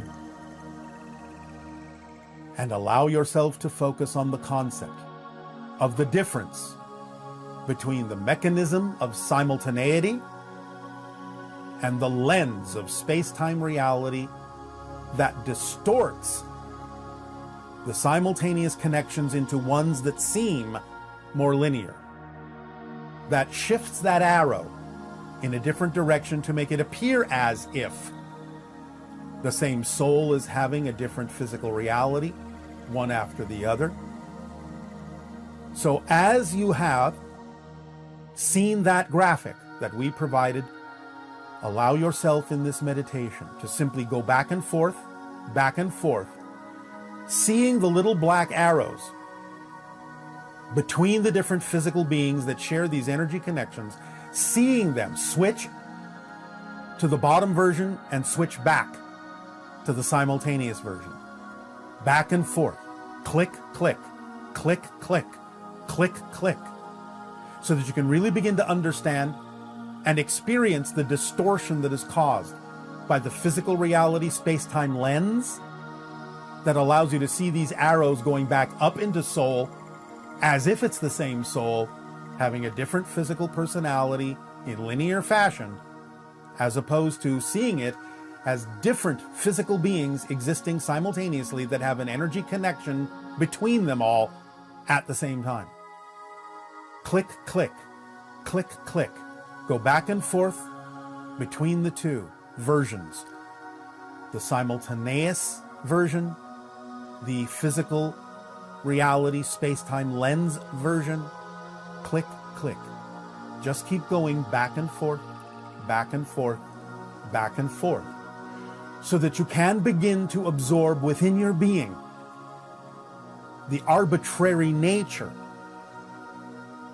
of the vision of space-time reality, and how it is, in a similar way to a glass lens, distorting the white light into the broken down spectrum of the different colors that make up your particular physical reality experience. Click, click, back and forth, a switch going up and down, click, click. Watch those little arrows move. Click, click, click, click. And the more you do this for about 15 minutes of your time in a relaxed state, wrapping your mind and your consciousness around this idea of the difference between a description of an experience, the space-time distortion, or the actual mechanism, the simultaneous version, then you begin to more clearly and more effortlessly apply this ability to every situation and circumstance in physical reality, to start making them more transparent, to start seeing them more as the illusion, and to start being able to comprehend with your understanding of how things actually are in structure, to be able to comprehend in every situation the difference between the true underlying mechanism and a simple distorted description of a space-time lens filtration. Click, click, click, click, click, click. The more you practice this, the more you will see the difference between the two and understand that the description of the experience is not necessarily the description of the underlying mechanism that's allowing it to happen. That is the true cause. Click, click, back and forth. Use that graphic. Shift your eyes up and down, up and down. Click, click, click, click. The true mechanism on top, the space-time distortion on the bottom. See those little black arrows moving like a switch. Click, click, click, click, click, click, click, click. You don't have to do this for very long. 15 minutes will suffice, maybe even less. But it will begin to train you to see the difference between the space-time distortion and the true underlying mechanism. It will start to leak into different experiences in your life and even interactions with others, where sometimes the conversations may actually be talking about something other than what you think. You may start seeing certain conversations as nothing more than surface appearance and start really perceiving the underlying cause of why someone is saying what they're truly saying. To start seeing the true inner reasons for the way they may be behaving. Allow yourself to gain this transparency. Click, click, click, click, click, click. This is a very powerful permission slip tool that can allow you to start seeing through the illusion of physical reality, not for the purpose of discounting the experience. No invalidation here is implied. The idea is to simply appreciate the difference, the richness of how a physical experience can be created from a wholly unexpected underlying mechanism, and just allow yourself to experience the two of them, side by side, or top and bottom. Click, click, click, click, the little arrow clicking back and forth, click, click, click, click, click, click. Allow yourself to absorb this, to breathe it in, and to know that it can be of assistance in creating physical realities, experiences, to become a little bit more transparent so that you can truly perceive the underlying structure that never changes. So that you also begin to appreciate how, even though the structure never changes, there is a rich tapestry of experiences that can be laid upon it by creating these different perspectives with the space-time lens distortion. But at the same time knowing that that's how you're doing it, that this is the mechanism, the space-time distortion, the space-time filter, the space-time lens is creating these perceptions of the underlying structure and therefore creating the rich complexity of the physical reality experience, but at the same time allowing you to be clearer about the simplicity of the underlying structure, which is at the heart of all experiences, no matter how complex they may seem, no matter how different they may seem. Click, click, click, click, click, click. Allow yourself to continue to breathe this in and make it your own and have fun playing with it. Click, click, click, click. You may begin to find that in experiences that will now be synchronistically brought into your life, that even though you may not be saying it out loud, your little inner voice may be reminding you in every experience to go click, click, click, click, click, click. Click, click. What's the experience here? And what is the true underlying mechanism at the heart of it? What's the real cause behind what we're seeing on the surface? Look deeper into every soul, into every heart, into every mind, so that you can match the frequency and truly understand through compassion, through unconditional love, what a person is truly saying in their heart of hearts, in the deepest recesses of their beliefs, and deep within their soul and spirit, and see through anything that might prevent you from knowing them, deeply knowing them, and also gaining insight into the reflections of your own being. Click, click, click, click, click, click. This isn't just about the idea of reincarnation or simultaneous incarnations. It's about the idea of gaining more transparency and knowing the difference between the illusion and the cause. Click, click, click, click, click, click. And in all of this, know thyself. Click, click within yourself as well, so that you can discern the difference between the things you have been taught that may be more illusionary and the things that you now have the ability to know that may truly come from the core of the structure of existence itself. Click, click, click, click, click, click. Breathe it in and make it your own. We thank you for allowing us to share these ideas with you this day of your time. Emerge at whatever pace you are comfortable with, and know that, as always, you have our unconditional support and our unconditional love and our unconditional and deep appreciation for the variety that you represent of more ways than all that is has of expressing itself within its own existence, that enriches and informs all other existences within it, all other experiences within it, all parallel realities within it, not only for you, but for all of us. And we thank you for your gift and your willingness to be more of who you truly are.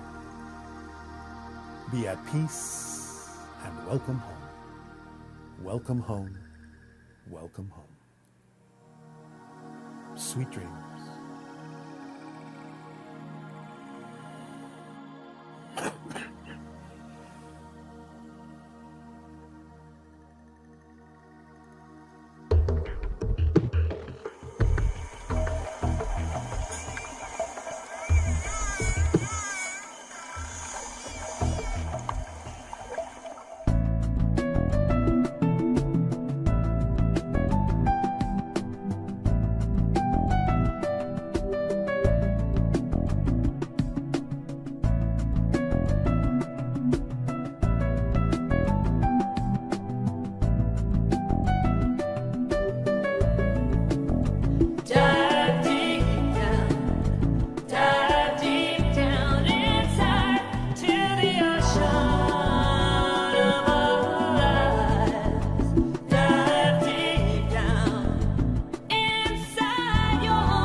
All you will ever discover